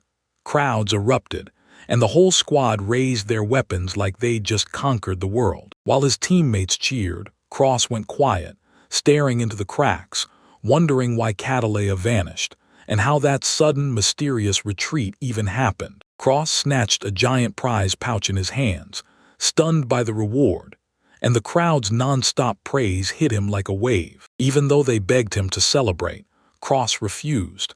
He'd already mapped out exactly what he'd do with that money. A calm, quiet town slipped into evening as Cross closed in on the area, clutching a plan so important it could change everything. He snatched up a special little item, nerves buzzing as he prayed his masters would finally notice and love the gesture. Just when he least expected it, he barreled into Lyudmila, and her sudden, radiant glow hit him like a shock, leaving him completely off guard. Flustered out of his mind, Cross stumbled over his words, summoning every ounce of courage to ask for a private moment, just so he could explain himself. He bowed and thanked her with real sincerity, crediting her training for pushing his team to victory and boosting their performance across the board. Cross let the victory sink in and gave full credit to Lyudmila and the friends from his orphanage, who'd stood by him when it mattered. Lyudmila leaned in and said, "Dead sure, this ends exactly the way we planned," then hammered home that victory only comes when everyone moves as one. She finally confessed her real plan: forge Cross into the kind of weapon that could take down corrupt nobles. No mercy, no exceptions. Blushing hard and barely holding it together, Cross thrust his handmade gift at her, praying it was worthy of her elite status. Even if sweets weren't enough, he still went all in, because he genuinely needed her to feel just how deeply grateful he was. Lyudmila's heart cracked open when Cross handed her his heartfelt gift. She was suddenly swamped with emotion, pride blazing for him. She smiled at Cross and thanked him from the bottom of her heart, thrilled to have such a devoted pupil beside her. Telomia burst in out of nowhere and wrapped Cross in a tight, affectionate tackle, shocking him and Lyudmila. then igniting pure excitement in both of them. Telamia rained prayers of praise down as jealousy flared in her rival, who snapped in, yanked her away, and couldn't hide the irritation. Blushing hard but secretly thrilled, the rival took the gift and plastered on a forced grin, burying her flustered feelings where nobody could see. Tension snapped in the air as the girls fought tooth and nail over who Cross's heartfelt gift was really meant for. Panicking out of his mind, he rushed in to soothe everyone, promising to grab even more gifts fast. To stop the fighting at its source, he threw a moonlit feast, stacked with sweet desserts and steaming tea to bring everyone to the table. Laughter spilled across cream-smeared faces as the whole crew cut loose, traded sweets, and basked in pure joy. That night, Cross finally fell into a peaceful sleep, while everyone, even the top-ranked instructors, couldn't stop talking about how much he'd grown. Cross starts at 0, no base stats at all, and still his skills explode upward, proving he's leveling up fast and growing crazy strong. His stats doc in multiple languages practically screams about his massive power spike, both in strength and magic. His instructors tear into his progress, utterly stunned, because Cinderella Grey's mysterious new skill still refuses to make sense. Each master sinks into their own thoughts, proud and fiercely protective, realizing the once classless apprentice they took in now shines brighter than any noble. Cross humbly shrugs it off, credits his friend's support, and knows his real power only hits when they stand as one. Cross stares at his dream of becoming a heroic adventurer, and the truth hits hard. He's still way off. Even with exhaustion screaming at him, Cross refused to sleep. He kept training nonstop, driven by gratitude to his mentors. With grit burning in his chest, he charges back into training, hungry to level up under his teacher's calm, steady guidance. A dazzling ballroom lights up with a grand event, guests everywhere, and that towering mansion looming in the distance like it's about to swallow the night. The whole crowd erupts in shock when this powerhouse figure strides into the ballroom. Boom! Every single eye locks on her. A young lady in a glittering gown steps into the spotlight, ringed by towering, intimidating figures. Onlookers trade hushed whispers about Alicia Lafagallon, this incredible hero's descendant, wearing a mysterious, tightly controlled calm that makes everyone lean in. A masked figure strides into the spotlight, looming like a storm cloud as everything snaps into place for a brutal showdown. As tensions spike, the factions start sizing each other up, and everyone knows the elite are about to slam into brutal power struggles. At a grand dinner for the noble houses, 3 ruthless factions close in from every direction. In the middle of all that laughter, one person clocks the tension lurking behind the smiles, because the power struggle is about to ignite. As the power shifts and everyone starts to look past the present, they whisper Alicia's name like it's the key to her terrifying legacy. A confident young man steps forward and introduces himself as Gimlet Waldria, the 4th son of Disgrave. A young man drops into a deep bow and begs to be remembered, and just like that, the crowd erupts in whispers and sharp curiosity. Gimlet Waldria's smile slices the air, and Alicia's spine goes cold as the moonlit night cranks up their tension even harder. Outside, a towering mansion looms in silence.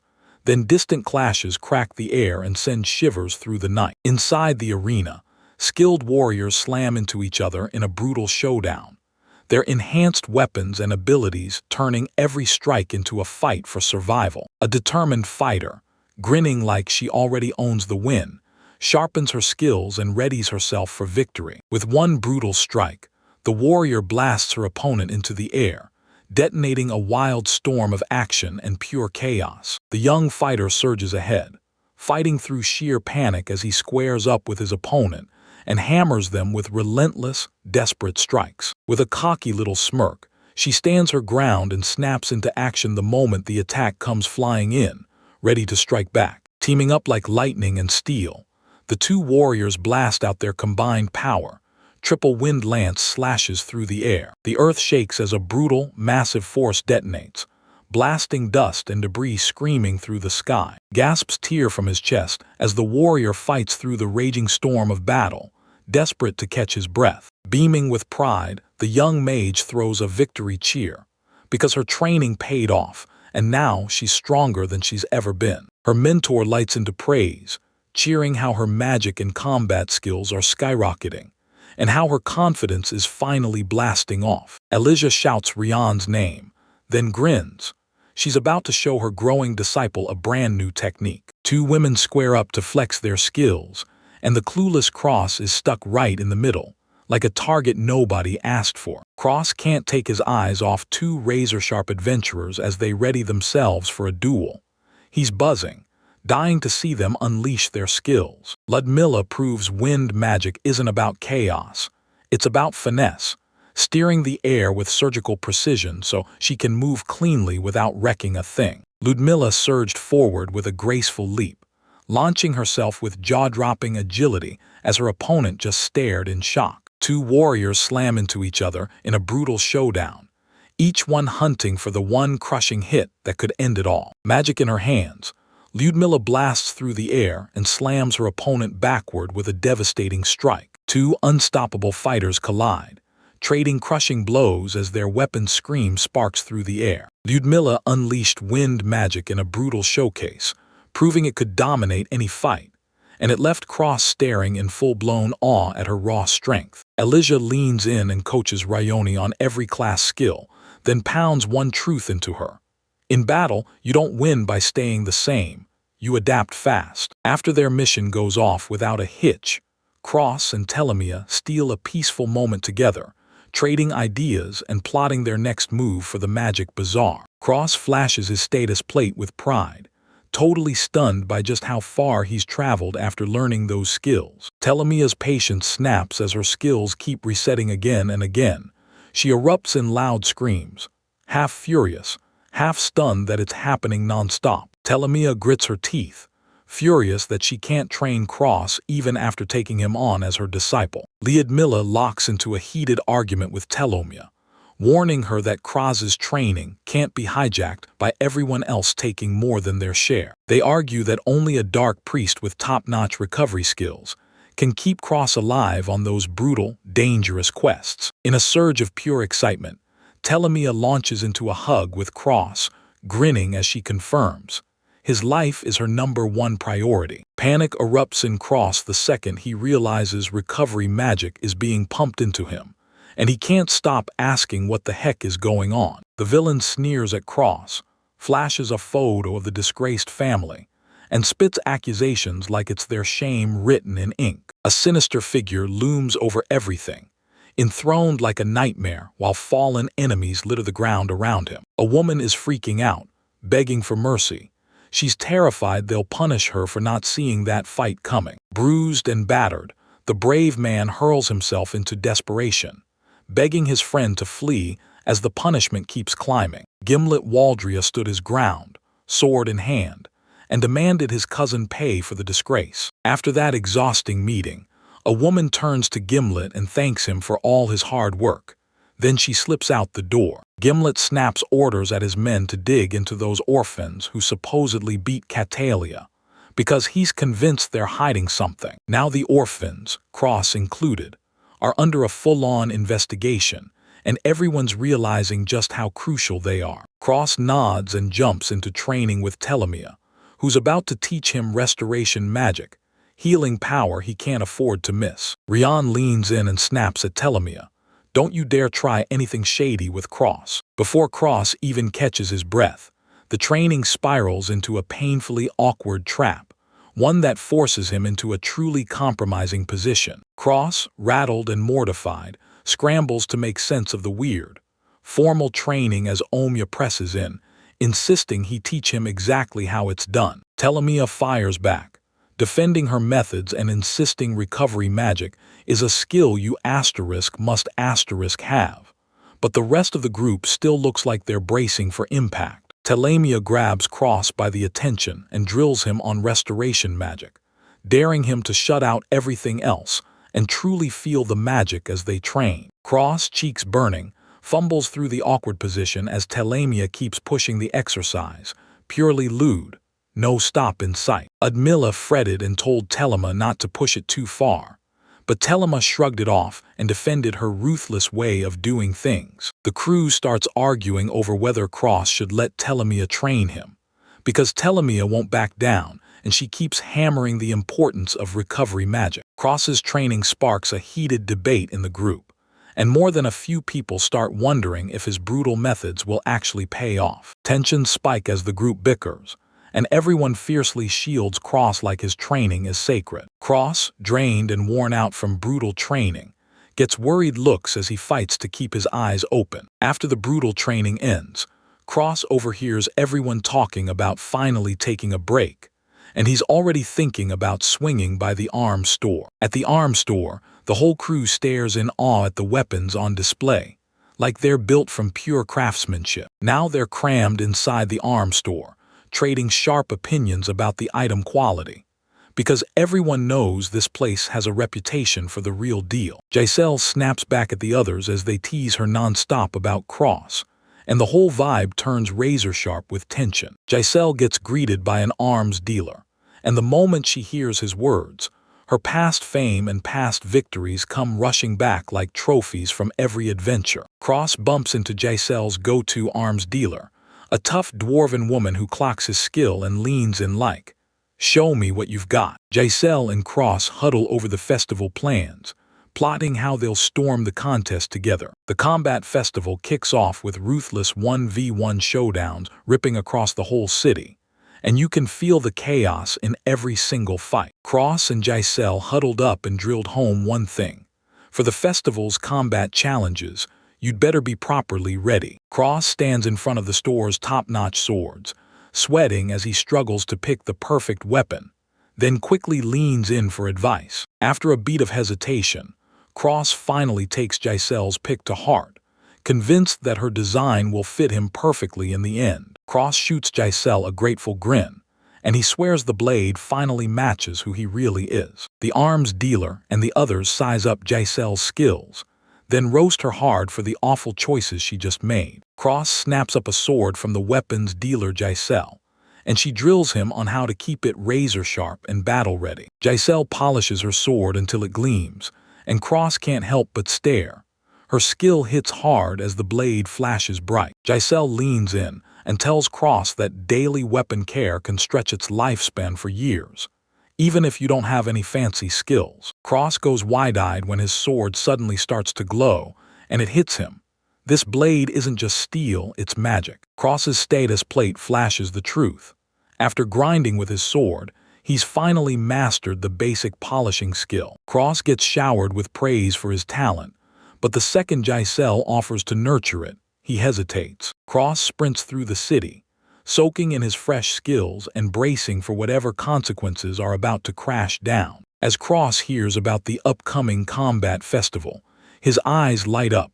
This is the perfect shot to level up and get real battle experience. Over dinner, the whole crew dives into the combat festival talk, but you can practically feel the safety worries hanging in the air. After they hashed it out, they decide to use guard-out magic so they can stay untouchable during the festival. Cross is sprinting because he's running late, but his friends are pushing him to hurry up for the packed opening ceremony. The crew sprints for the festival, trading excited chatter about how an old incident carved out the space they're standing in right now. The ceremony roars to life as the crowd pours in by the thousands for the combat festival. The opening ceremony kicks off, and the whole air crackles with excitement because the competition is about to explode into action. The fight erupts the moment they unleash brutal wind magic. Tornadoes spiral across the arena as every contestant steels themselves for war. Alicia Lafagalian, the hero's descendant, storms up to the stage as the opening address kicks off. Alicia bursts into the scene with a grand entrance, dazzling everyone with her graceful look and blazing aura. The crowd stares, jaws dropping, as Alicia sweeps in and dazzles everyone with pure confidence and sheer presence. Cross clocks a change in Alicia the moment she steps in and introduces herself with stiff, formal respect, like something about her has shifted since their last meeting. Alicia Lafagalian stands her ground and warns us the world is seconds from collapsing, then reveals how her ancestors managed to save it. Alicia's speech has the crowd buzzing, But Cross can't miss the weird shift in her mood. Alicia speaks with a heavy, steady voice about her sworn duty to shield the world, while the heroes brace themselves and charge into battle. The crowd erupts for the heroes' challenge, but Cross can't shake the worry that Alicia's mood is about to snap. Alicia locks eyes with Cross the second he clocks her serious vibe, and her stomach drops, because when the competition kicks off, it feels like something's about to go wrong. Alicia lifts her hand and waves at the crowd, her warm smile blasting straight through the noise, and it locks everyone's eyes on her, with Cross feeling it the hardest. Cross, mortified, wonders if Alicia caught him looking, and if she smiled and waved back while the crowd erupted in cheers. Cross stares at Alicia, thrown off by that grin, and can't shake the feeling that maybe he's seeing things. Cross's friends clock what Alicia is doing with him, then start teasing him non-stop about whatever connection they think they've found. Alicia mischievously drags Cross right into the crowd, and the whole place erupts in laughter, leaving him mortified. Before stepping into the festival chaos, a fighter sharpens their agility to the edge and then unleashes a lightning-fast strike, showing off pure, brutal skill. The crowd erupts as a contestant grabs yet another victory, and the combat festival keeps raging full throttle. Priests rush in to help the wounded fighters, and their non-stop care fuels the festival's electrifying buzz. Giselle whirls her sword like a storm, and her fearless confidence fires up everyone as the battles keep raging. Cross, all fired up, weighs whether to jump into the fight, letting Giselle's bravery and iron strength light a spark under him. The whole crowd goes wild for that powerhouse dwarf as he steamrolls through the combat festival and keeps the winning streak alive. That giant dwarf hypes the room, daring anyone who stands in his way while bragging, loud and fearless, about his perfect undefeated streak and unbeatable strength. Cross and his friend just stare up at the dwarf, towering over them, while nerves hit hard, and hesitation hangs in the air about whether they should even challenge him. A dwarf spots Cross and leans in fast, grilling him about his latest win, especially that victory over a noble. The dwarf, hooked by Cross's potential, lays down a challenge and dares him to prove how strong he really is. The dwarf erupts into laughter after Cross dares him, and Cross feels his confidence wobble. Then sparks of excitement ignite anyway. Cross nervously admits he's brand new to throwing punches, then shoots the dwarf a confident grin and promises he'll never pull his punches. The crowd buzzes with excitement as Cross, the classless fighter, tightens his grip and steps up to take on a level 33 dwarf. Cross's friends warn him, fighting that dwarf is pure death because his level is way too high. Cross trembles with nerves, but he won't back down. He knows he would have baited earlier, yet now he's locked in and ready to fight. Cross's excitement spikes, pure determination surges through him, because the battle ahead is coming fast, even if the gap in strength is massive. The dwarf braces himself and launches into battle, slamming a brutal swing that rattles the ground. Cross clocks it instantly.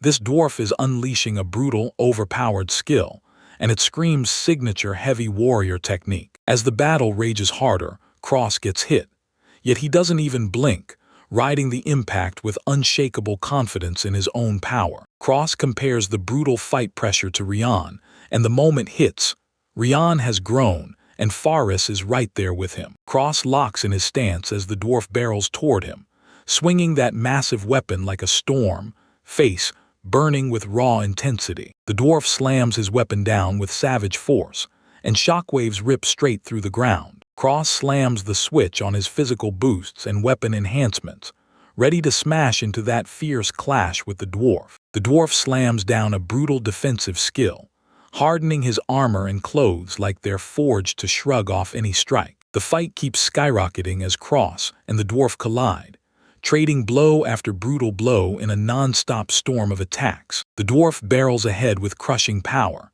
and he swings those cross strikes like they're going to split the world open. The crowd erupts in gasps and pure shock as they witness the classless Cross clash head-on with the mighty dwarf in a fight that rattles everything. Cross feels his heartbeat spike and his body suddenly turn lighter, and that's when a brand new fighting style clicks into place. Dwarf finally clocked Cross's real strength, accepting what the classless can do as a new, dangerous threat starts closing in. As Cross vanishes in a smooth leap, the dwarf bellows in pure panic, realizing he's lost sight of his opponent. Cross twists with lightning agility, slips past the dwarf's strike, then leaps high overhead to take the upper hand. Cross drops like a bullet and lands a precision aerial cross counter, smashing the dwarf out of midair. Spectators are left staring in disbelief as they watch him not just defend against magic, but counter it, and even cast it himself. Cross is shoved into healing the dwarf.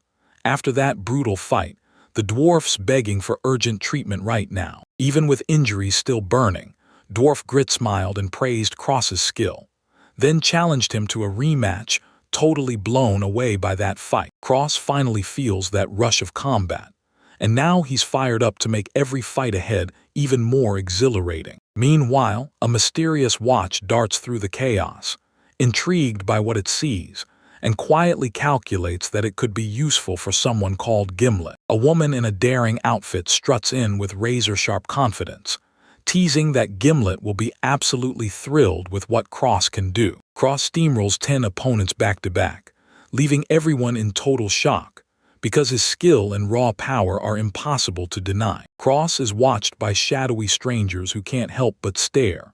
His combat skills are leveling up fast, and his hunger for fighting has them genuinely impressed. The women leaned in, eyes sharp, and agreed that planting him in battle, pushing him through it, would force his growth to explode. The women hustle around Cross, brushing off the danger like it's nothing, and gearing him up for training that's about to get brutal. Cross racks up a 13-game win streak, running on fumes but refusing to stop, then crashes into a long-overdue break. After that brutal fight, Cross and the others finally catch a break, stuffing their faces with food and gulping recovery potions for all their hard-earned work. Cross blindsides everyone, revealing he's mastered a recovery skill, and the whole group is left reeling. Cross unleashes the skill and knits up his wounded ally on the spot, even as Giselle's warning scream in his face about the risky direct contact. Cross struts into the group and declares he can heal even shattered bones,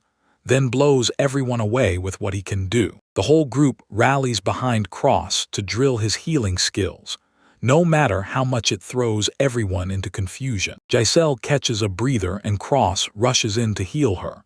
Then she thanks him and bolts right back into the fight. The royal court erupts in applause for Cross and Giselle's ruthless teamwork, because even with them still fresh on the scene, their power is undeniable. A noblewoman lavishes praise on Cross, basically declaring that his magic is so unmatched it's basically in a league of its own. Cross strides up to the nobles and introduces himself, then stops cold when he meets Rihanna Mablina, the eldest daughter of a ruthless, powerful faction. Cross and his crew finally clocked it. Rihanna and Gadruk, those noble visitors, aren't just guests. They're heirs to massive, power-packed domains. Rihanna Mablina swoops in and begs Cross and his friends to join her faction, daring them to prove just how much power they've got. Godric and Rihanna went at each other over which side Cross should join, both practically pulling strings to snag him for their faction. Cross can't stop thinking that if the noble really turns their attention his way, it could lift the orphanage's honor. But then fear hits hard. What if he can't bring himself to join? Rihanna swears joining her faction is the only way their futures survive, but Cross can't shake his doubt. Giselle, fuming with frustration, blows up at Catalea's party, unleashing her rage and defending Cross's group against every last insult. The three kingly powers split into rival factions, and each one rallies behind the hero's party descendants. Rihanna pushes Cross to team up with her faction for protection, but Cross refuses. He won't be used. Giselle is plotting to rope Cross into her faction, betting everything that it'll turn the orphanage's future around. Disgruntled and fuming, Rihanna snaps her attention to a big-name newcomer as Cross clocks the crowd's tight, uneasy tension. Gimlet-walled Rhea, proud noble of the Disgrave family, storms into the event with a dramatic entrance that turns heads instantly. Cross and Giselle lock eyes on Gimlet-walled Rhea, the discreet family's fourth son, and can't help but wonder what kind of past he's hiding. The whole group freezes, because a high-ranking noble just showed up, and everyone can't help but wonder if he's tied to the Duke's family. Gimlet barrels toward Cross, grilling him hard.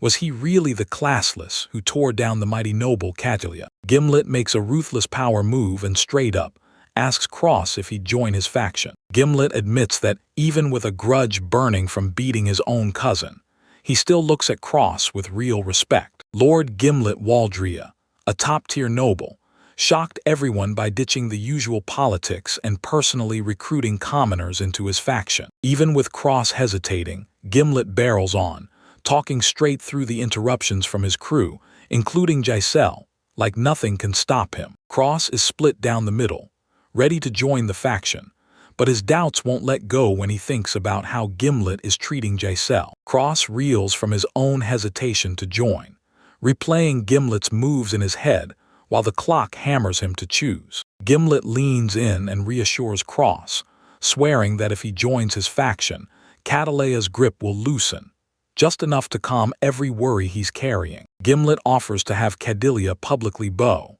betting it'll soothe Cross's stubborn hesitation to join. Crossed eyes, confused and on edge, Gimlet's proposal left him shaking. Then the thought of punishing Catalea for his sake had him questioning everything. Cross flat-out refuses to be Gimlet's subordinate, and his stubborn resistance screams, loud and clear, that he won't join under those terms. The whole crowd gasps as Cross boldly shuts down a high-ranking noble's offer, right there, in front of everyone. Cross stays cool as he shuts it down, calmly saying no, and daring them to settle it with a duel so the agreement feels truly solid. Gimlet accepts Cross's refusal to his offer, then leans in and teases that there's one final thing he's about to say. Gimlet lets his hopes spill out.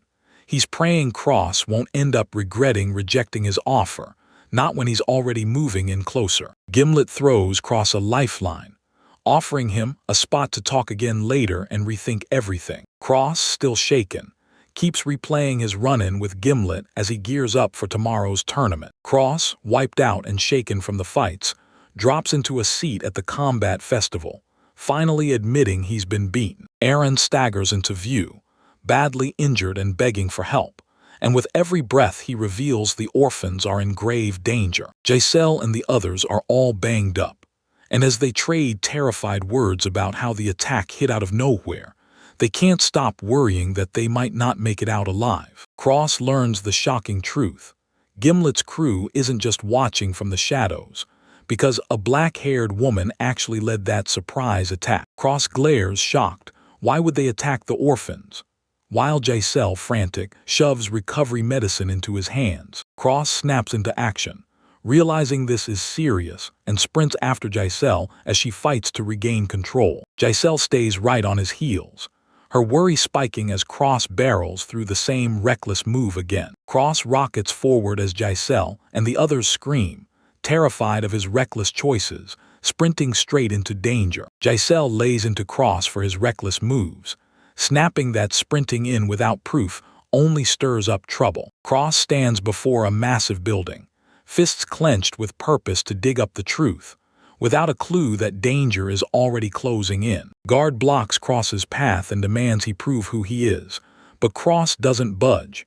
His decision stays rock solid. Cross slipped the blow with pure instinct, eyes locked on the fallout, and started planning his next move, because he knew every ounce of resistance could spark serious consequences. Cross stormed into the grand room, squared off with a well-dressed nobleman before the whole crowd, refusing to back down. Crossing paths with those armed guards, his rage surged higher as he shouted, sure of his actions, demanding they understand. Cross counters explode as he slips past the guards' reach, narrowly ducking every strike while fighting off their desperate attempt to grab him. Cross keeps swinging, pushing back hard and whipping up chaos as he smashes aside yet another opponent. Cross takes the noble down a peg with sharp, daring words, then demands a one-on-one duel, daring to defy his authority to his face. Cross went straight at Gimlet with a high-stakes duel, daring him to do whatever Gimlet asked.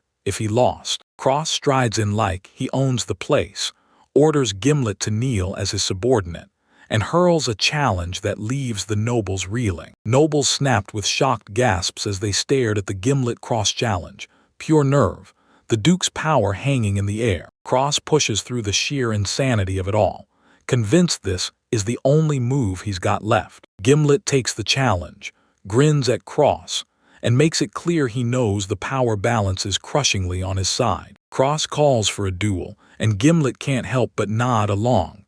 Cross's boldness has him hooked, and the stage is instantly set. Cross braces himself, fully aware the odds are stacked against him, yet he still demands the duel be fair. Gimlet finally lets his real power loose, and Cross sees it.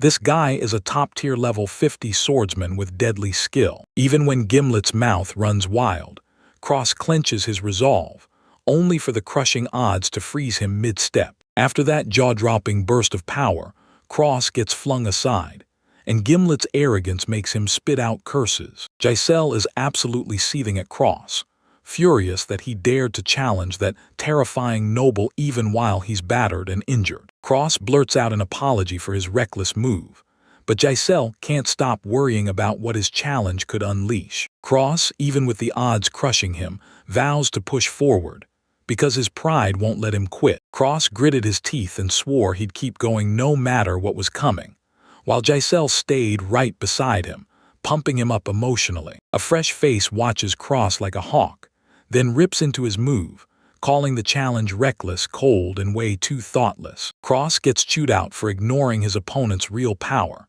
then jumping straight into a life-or-death duel anyway. Cross gets a blunt reminder: stay sharp, play it safe, and fight to survive, because he's lived through this before. Even with the scolding ringing in the air, the others still nod and accept Cross's call, proving they believe he'll grow into something huge. His mentors step in with fiery encouragement, pushing him to level up for the duel challenge that's coming next. Cross bows to his mentors with a grateful heart, admits he's still immature, and vows to give everything he's got from here on out. 3 mentors huddled and weighed the crisis, clearly worried that Cross's reckless choice to challenge a noble could blow everything up. The mentors can't decide if Cross's duel is a risk or a revelation, but they admit one thing: his growth has to happen. Cross gets his skills analyzed, and the intermediate ones refuse to grow fast, way slower than anyone expected. Even with Cross crumbling from weakness,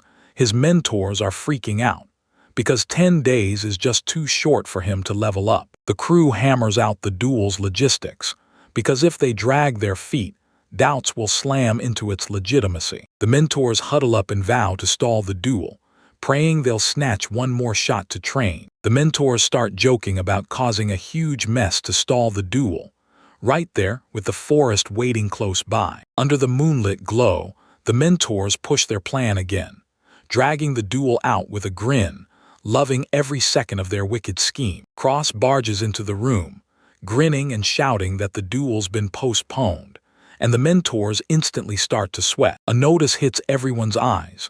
School is shutting down temporarily because a major road has collapsed, and that mess just buys the perfect chance to delay the duel. When the school shuts down, Cross realizes he just struck gold. He finally has all the time he needs to go all in on intense training. Giselle cracks jokes about the closure, and the others stare ahead, all spooked by that deadly, bottomless sea of trees. Cross, seething with rage, bellows for the culprits who set up that accident and threw the dual cross schedule into chaos. He gets dragged off by his teacher mid-argument, still fighting for whether that road collapse was legit. The teachers huddled up and dissected what happened after the collapse, admitting, almost in disbelief, that it was a lucky accident that turned out to be perfect training. Cross is left staring at his teacher's cryptic hints, but he forces himself to lock in and focus on training for now. Cross and his teachers kick off relentless training for the duel that's coming, against a high-ranked opponent. One of the teachers practically bursts with excitement, pushing hard to unleash powerful recovery magic for a no-stop war of attrition. That cheerful teacher grins and tells Cross exactly how to face brutal enemies, and it makes his nerves go wild. Cross can't stop thinking about striking his opponent's weak spots, while his teacher teases him with even deadlier, advanced tactics. Right as they're getting into the moment, a colossal bird crashes out of the sky and dives straight for them, completely blindsiding the whole group. Cross spots the creature and shouts it's a giganto-falcon, an elite level 40 flying monster built for destruction. The Dark Priest teacher snaps his spell into place, using speed down burst to pin the giant bird in its tracks. Cross and the others snap into shock as that ruthless bird keeps smashing forward, unshaken, unstoppable. Cross tightens his grip, boosts his weapon and body, and quivers with nerves as he finally agrees. He's ready to finish off the monster. Cross realizes that if he slashes an enemy's powers first, even the toughest, high-level monsters start to buckle under him. Cross gets totally blindsided when his teacher drops an unexpected, painfully awkward training lesson on him out of nowhere. Cross protests rage around him, but his teachers shove him back on his feet, pushing him to train hard and face everything on his own. The teacher hands Cross a countermeasure for that lightning-fast flash swordsman, then hammers it in. Now train hard. He clashed his sword in ruthless cross practice, itching to get better. Then his own technique detonated into an unexpected explosion. That blast screams one thing: Cross's training works, and the moment he knocks down the enemy's power, you can see the results hit like thunder. Cross freezes, gets hit with a totally unexpected lesson, and that training moment turns into pure chaos. Yet somehow it's hilarious. Cross hesitates for a split second, then snaps into action and follows his teacher's command, ready to sharpen his sword skills with deadly precision. Cross jumps into training for a brand new skill, but doubt gnaws at him. He can't shake the feeling that maybe he doesn't even need this. Lyudmila steadies Cross and urges him to slam the healing magic into motion, pushing him onward with every heartbeat. Cross feels swamped by power, fighting to keep the magic from spilling out. He's right on the edge. Cross clenched his focus so hard he could barely squeeze the recovery spell through. And just like that, his energy came roaring back. Cross pants hard after that brutal training, and pure relief crashes through him as the healing finally kicks in. Lyudmila lays out the hard limits of magic, and then drops the real mission: sharpen the timing of their combat skills. Cross wades through that mind-bending rush of magical stamina, then forces himself to adapt, because training won't wait. A monstrous giant falcon crashes into view, its insane speed and raw power snapping everyone's attention, so fast it sends chills down the spine. Cross steels himself for a brutal fight, staring down that monstrous beast as its terrifying speed and raw power close and fast. Cross fires off the speed down spell, dragging the giant creature's movement to a crawl and giving him the upper hand. The creature barrels forward, and Cross hardens his resolve, locks in on his speed and braces to take it head-on. Cross keeps hammering through his training, but a strange pressure hangs in the air, and it makes him question everything. The team goes at it debating the best training spot, while Cross can't stop staring at that mysterious hole. Right when everything changes, Cross gets snatched away. Lyudmila suddenly borrows him and takes him off. With a massive pack digging into his shoulders, Cross trudges forward, and the way no monsters are showing up starts to gnaw at his mind. Suddenly, a colossal black dragon slams into view in front of them, and Cross freezes in terror as its overwhelming power radiates off every crushing move. The black dragon roars like thunder, snapping its terrifying teeth as it charges up for a devastating strike. Cross thrashes to break free, terrified that the dragon's sheer power might be too monstrous to survive. Cornered, he darts forward and makes a desperate leap, hiding in the forest as the dragon bears down on his heels. The black dragon hounds Cross without mercy, ripping through the forest as it barrels overhead, smashing everything in its path. Cross scrambles up a cliff to escape. Then the dragon's roar detonates the ground under his feet, splitting it wide open. A monster tracks the scent of a human child nearby and snaps into action, cornering them and grilling them like it knows they're lost somewhere in the area. The women watching erupted in cheers as Cross finally managed to seize the monster, praising his skill like he just saved the day. A monster lets out a horrified scream, then freezes when fresh figures finally crawl over the horizon, like they've come to challenge it to a fight. A raging horned demon surges ahead, snapping, "Is that missing kid bait for a trap?" A fierce group of women tracks down a mysterious child, and when the truth hits, they realize she's the infamous black dragon they've been hunting. The black dragon clocked Cross's confusion and snapped back. She wasn't an imitation demon at all. She steps forward and claims she's Salt Vasquadia, the real demon king, holding every monster under her command. Cross reels in shock when Salt calls herself the demon king.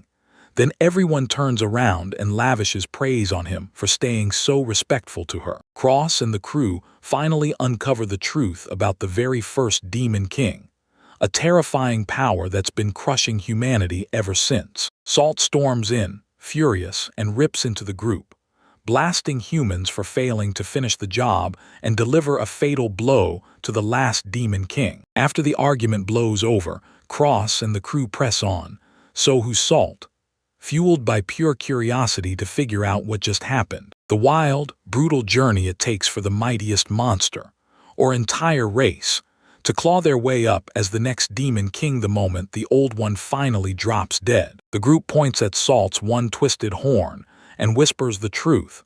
She's not just a demon, she's got demon king status. They trade notes on how the state and the guild keep Salt under watch, so she won't go off the rails. Salate roars through her anger, throwing down a challenge to the group that tried to belittle her strength, then proves, in an instant, exactly how powerful she is. Salté unleashes a bone-crushing strike, the world's beginning, and in an instant Tusk gets demolished, ripping apart everything around her with massive destruction. Cross gets hurled by the attack's sheer force, barely dodging as it slams down hard enough to crush him. Cross scrambles to steady himself after Salt's brutal attack, battered and clearly writhing in pain from the blast. The whole crew stares into the massive crater, stunned by what Salt left in ruins. Salté throws back a mocking laugh at Cross and the group, daring them to underestimate her, because she's about to make them pay. The crew steels themselves to take on the looming nightmare,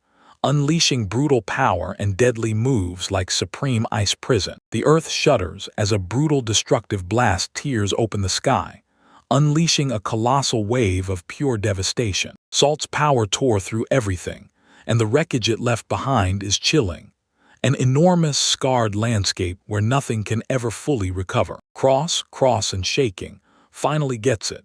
Seeing the wreckage makes him realize just how terrifyingly massive the Demon King's power really is. The group leans in and admits the Demon King can be yanked around with sweets. Then they joke that Salty is basically a trained pet. The group nods, because even with Sultan's one horn, her reign as a demon king is still impossible to deny. They stumble onto a mysterious hole, and everyone agrees it's the perfect spot for Cross's next training. Cross gets thrown into a dungeon by himself. No backup, no mercy, as he pushes through to gear up for the next stage of his training. This dungeon isn't just dangerous. It's crawling with monsters for as long as the dungeon core stays alive, and the only way to stop the endless slaughter is to destroy that core. Cross learns solo expeditions are forbidden, so his training turns into a non-stop gamble with danger breathing down his neck. Cross gets barred from using attack magic in the dungeon. Only melee combat and black magic are allowed. Cross runs straight into a brutal monster as he pushes forward, and the battle proves his training isn't just hard, it's brutal, especially when monsters hit level 30. Cross kicks in his intermediate weapon enhancement, throttling the monster's movement, then lands a pinpoint strike before it can react. With monster after monster closing in, Cross braces for the fight, firing on all cylinders with lightning-fast reflexes to carve his way out. Cross cuts down wave after wave of monsters without using a single attack spell, and with every hit, his confidence surges higher and higher. After smashing through tons of monsters, Cross suddenly stumbles on a mysterious object hidden deep in the dungeon. The object starts creeping toward him like a threat with teeth, and Cross freezes in pure shock as it closes the distance. A mysterious object slams into Cross again and again, whapping him so hard he can't even brace himself. Crimson pain hits Cross hard, and as he struggles forward, he finally feels what that object can do. Cross squares up with a creepy, furry monster with razor fangs, and panic claws at him as it closes in. They call it a *** spring hopper ***. a deadly, high-tier monster built for pure, blistering speed. Cross gets slammed with the Spring Hopper's insane speed, and it finally hits him. This thing is unbelievably fast. Cross unleashes speed to match the Spring Hopper's frantic bursts, turning the whole thing into a brutal, perfect training spar. Cross's status screen explodes with proof of his insane growth, showing off battle skills and magic abilities in every category. Cross, fuming because he can't nail the speed debuff, gets a much-needed boost from Telemea. Telemea explains that debuff skills, like a speed drop, aren't just cast and done. You've got to land the hit on the enemy first, and that's the brutal part. A punchline-filled page shows just how many people refuse to pick the Dark Priest class, because its drawbacks are brutal. Telemea tells Cross, "I've got a trick for you, one way to handle those black magic skills." Cross is hit with a reminder. Telemea's old lesson is the key lesson he can't afford to forget, because it's driving his training forward. Cross, right as he finishes his magic transfer training, realizes the moment is here. Time to put his brand new abilities to the test. Cross shot Telemea a grateful look, and with her help fueling him, he felt ready to storm straight into what came next. Cross stumbles into a Spring Hopper in the dungeon, and the moment he realizes it's another fight waiting to happen, his heart starts pounding. Cross faces Telemea.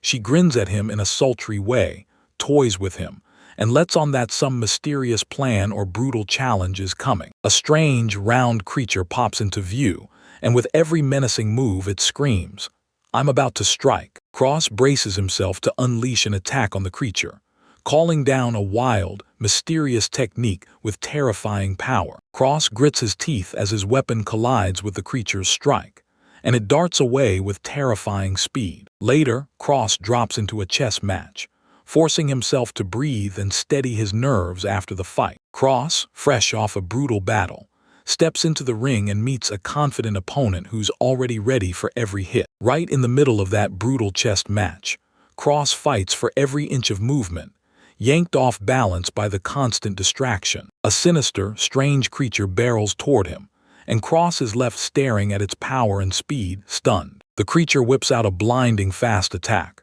but Cross grits his teeth and moves to intercept it anyway, even with the odds stacked against him. Right when the creature surges forward, Cross snaps into his evasive technique, stalling it just enough to buy himself time. Cross readies for round two, locking in on the creature's timing and setting up a deadly intercept. Cross fights through the brutal pressure of the battle, dodging at the last second and hardening his body like armor to survive. Cross gets slammed by wave after wave of attacks, yet he grins, because real power isn't just throwing punches, it's using dirty tactics at the perfect moment. Their chat keeps rolling, and they start digging into a brutal truth.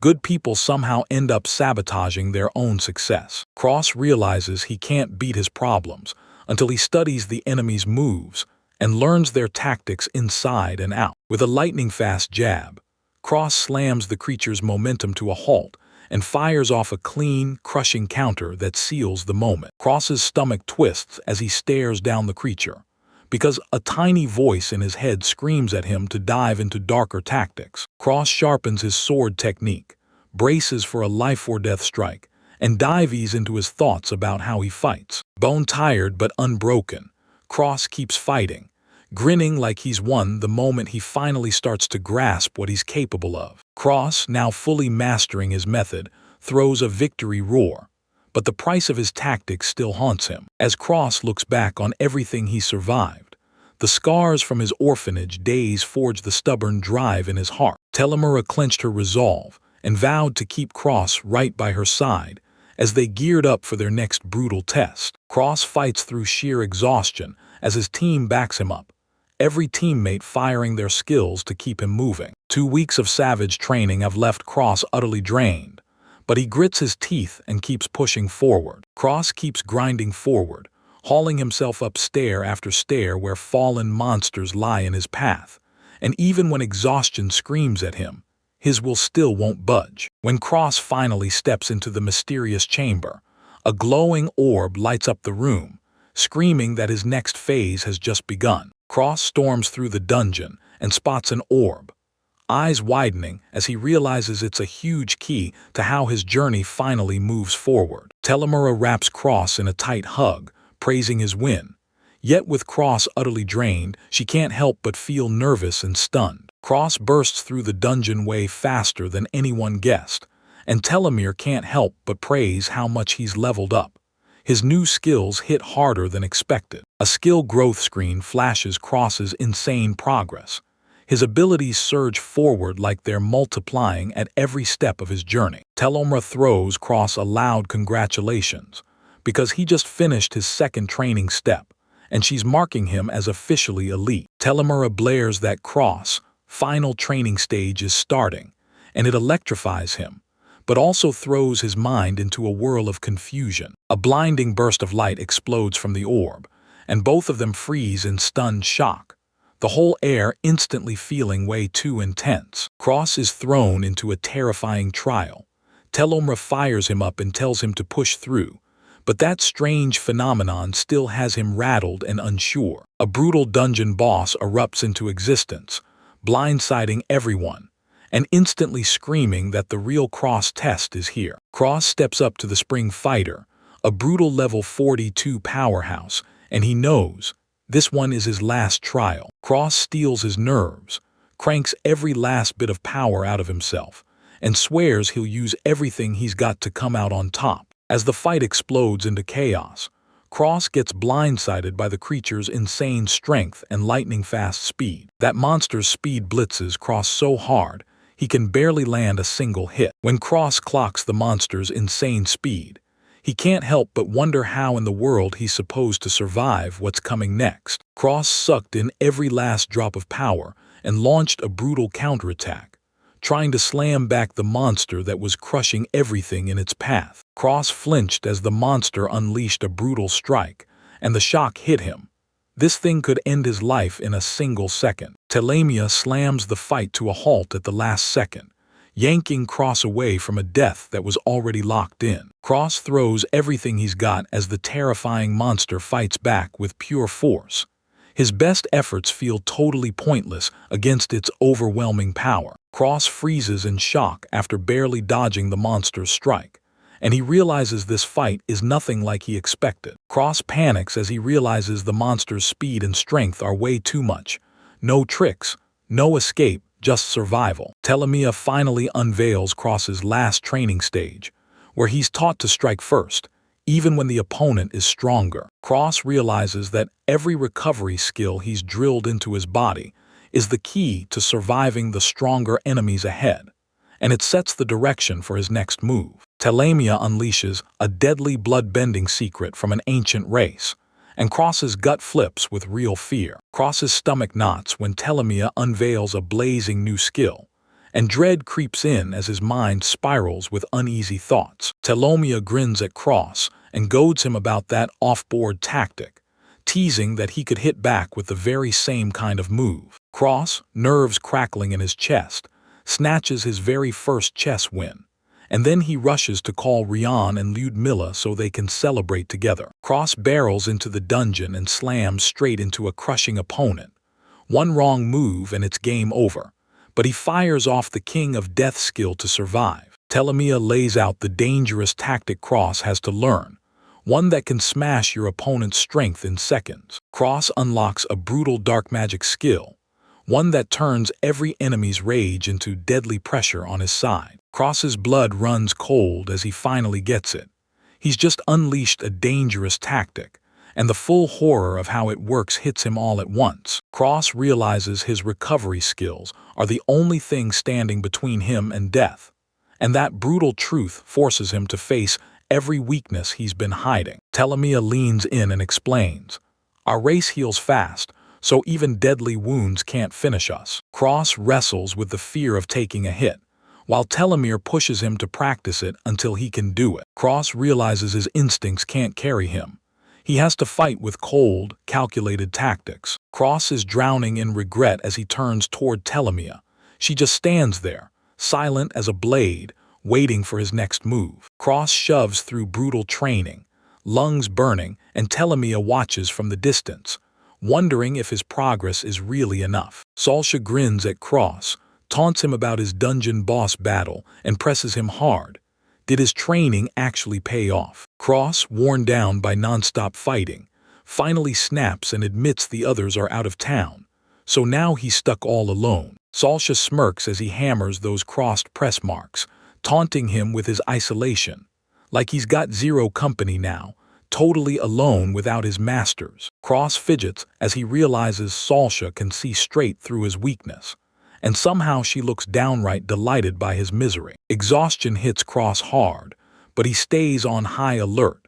And then he realizes Salsha's been staring at him from the distance this whole time. Salsha snaps into a fierce stance, taunts Cross to his face, and brags like her power can't be stopped. Cross, caught in a brutal bind, struggles to breathe and dreads what his loss will unleash as Salsha laughs in his face. Salsha finally snaps, her rage exploding as she unveils her true form as the Demon King, and everyone sees just how ruthless she really is. Cross spots the misunderstanding and scrambles to explain too late, because Salsha's fury keeps spiking, turning into pure destruction. Salsha barrels on with wild, unstoppable fury, while Cross trembles, terrified of what his master's rage might unleash. Salsha bears the real danger in the Demon King's succession, and she warns Cross she won't let him afford even one single death. Cross kicks into gear as the truth hits him, and suddenly Saltia's deadly role in this world clicks into place. Salsha finally drops her mask and reveals a terrifying true form,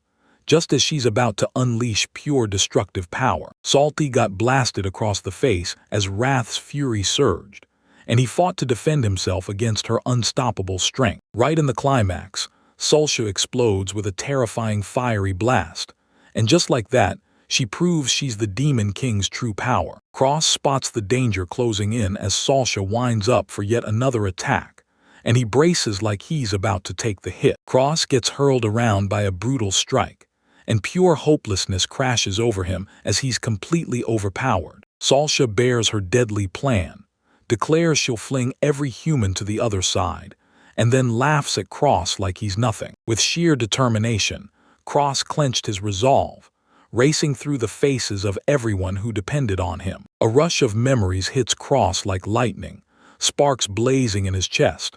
So he keeps fighting, because he realizes he can't die and that someone has to protect. Cross, fueled by pure determination, springs into the air like a dancer to dodge Saltia's massive blast, knowing full well just how dangerous it is. Cross, teeth clenched so hard it hurts, realizes one brutal truth: courage alone won't keep him alive in this fight. Cross lunges into the chaos, gripping the decision like a lifeline, because he's convinced his survival is the only way to save everyone. With pure adrenaline, he cross-charges straight into Salsha, daring fate itself, vowing to fight to the death. Salsha gets caught off guard by Cross's grit, staggers as the hit finally lands, and erupts into a scream of pure pain. Saltia frets, "Is my Demon King act enough?" and stakes her whole plan on ruthless tactics. Salsha lifts her partner up, congratulates him, and beams with raw gratitude for everything he fought for in training. Cross is completely thrown off. His mind races as something impossible just hits, and he's left staring into the chaos, praying the outcome won't turn disastrous. Cross stares at Saltia's sudden shift in attitude, stunned, and wondering if the whole thing was just a carefully staged act. Salsha finally drops the truth. Turns out she had a hidden plan the whole time, all to push Cross even harder. Cross, caught completely off guard, gets yanked back to his real purpose when Salsha reminds him he's here to protect others. Salsha swallowed her pride and apologized, admitting her brutal plan was meant to smash Cross's fear, not for herself, but for everyone else. Cross stares into the future and realizes his dream as an adventurer wasn't random. It was born to protect the people he cares about most. Cross promises to push himself even harder, thanks the moment for the lesson, and steels himself to meet every challenge head-on. A week later, Cross hits the next obstacle, gearing up for a brutal confrontation that's coming fast. Cross stared at his healed wounds and the magic still humming in his veins, then steeled himself for the battle with renewed determination. Cross swears today is the day he finally takes the win. In the blazing heat of battle, Cross gets brutally injured when spikes slam clean through his body. Bleeding and battered, Cross clamps his injured arm in a brutal grip and refuses to quit. He drives forward through the pain, even with pain screaming through him. Cross clings to pure grit and drives a hit that shatters his opponent's speed. Cross, battered and running on fumes, slams his way through the monsters while the dungeon's boss lurks in the distance, watching every move. Cross spots the enemy's sudden flurry of motion and realizes multiple creatures are rushing in on him from every side. The creature's strike skims past them by a hair, and he blasts out of danger with his boosted physical power. Bleeding and battered, Cross fights tooth and nail to shove the creatures back, but he refuses to stop and keeps driving forward. Meanwhile, the demon girls huddle up and spill their plans. Then bam! They announce the duel date is officially locked in. Even after wiping out his opponent, Cross refuses to slow down. He's sure he can push forward and make it happen. Cross gets judged on how far he's come, but the doubt still gnaws at him.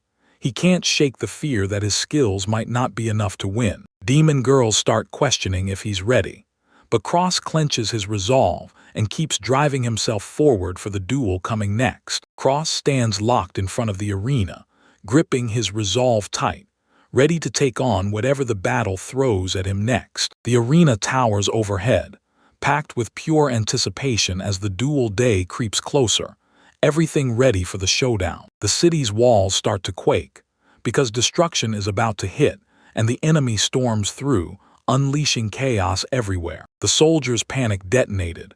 Turns out that distant, high-level monster he thought would never reach him is suddenly here. Killer Tiger tears through the streets like a living nightmare, screaming past terrified citizens and steamrolling everything in its path. The soldiers are totally outmatched by the beast's lightning speed, fighting to even form a defense as its rampage crashes into them. A noble just stared as disaster crashed down, rage burning because he couldn't halt the beast's brutal fury. A nobleman surges faster and floors the killer tiger with a single, lightning-quick punch, stopping it dead in its tracks. The noble gapes at the tiger's brutal power, then steadies himself, ready to clash and unleash even deadlier techniques. The noble rockets forward with insane speed, unleashing a brutal flurry of attacks that smashes the killer tiger into submission. The noble stays stone calm, certain his strength is all he needs to crush that massive beast. After effortlessly crushing the tiger,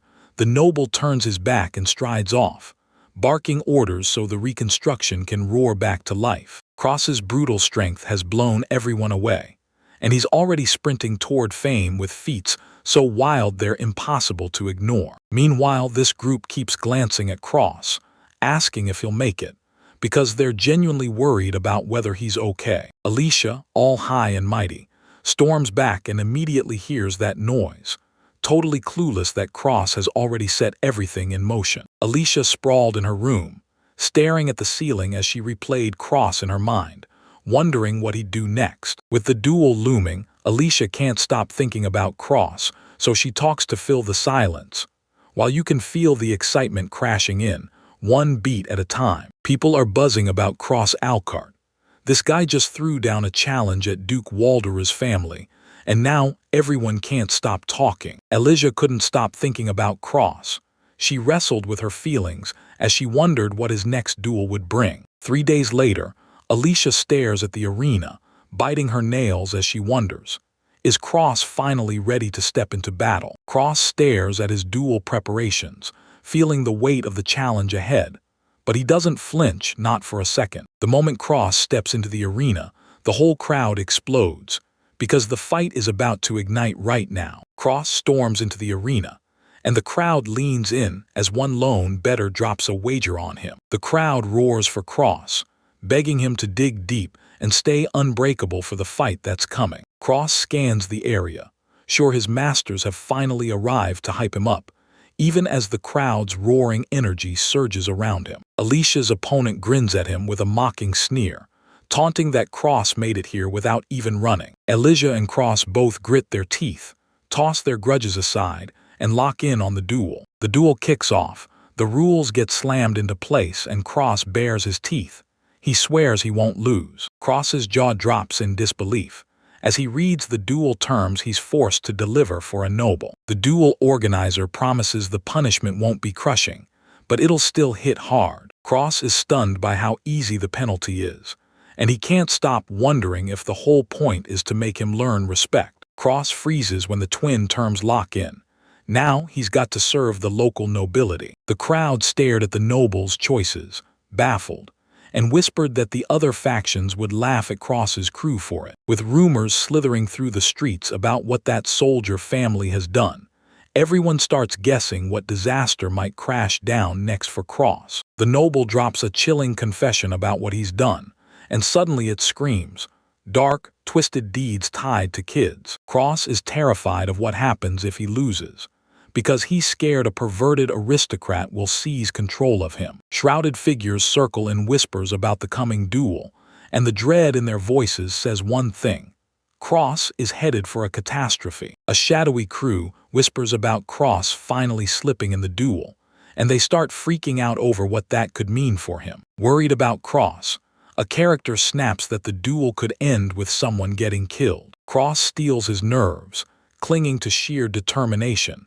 deciding he'll win, no matter how brutal the odds are stacked against him. The noble sneers at the very idea of motivation, yet both sides tighten their grip, because the fight is about to begin and everyone starts preparing. The duel kicks off, and the tension snaps tighter as Cross and his opponent trade moves, one after the other. Cross fights tooth and nail, but his opponent's breakneck speed blindsides him and makes him stumble. Cross's opponent, all smug grins and mockery, jabs him with a taunt, then dares him to kick off his move. Cross stares at the mess unfolding in front of him and realizes that if he just sits there and waits, defeat is all but guaranteed. Cross's eyes lock in with pure resolve, and he slams his physical enhancements to life, gearing up for an all-out assault. But his opponent snaps back fast, clocking Cross's fresh strength and still keeping a slight advantage. Cross slams out an all-out attack,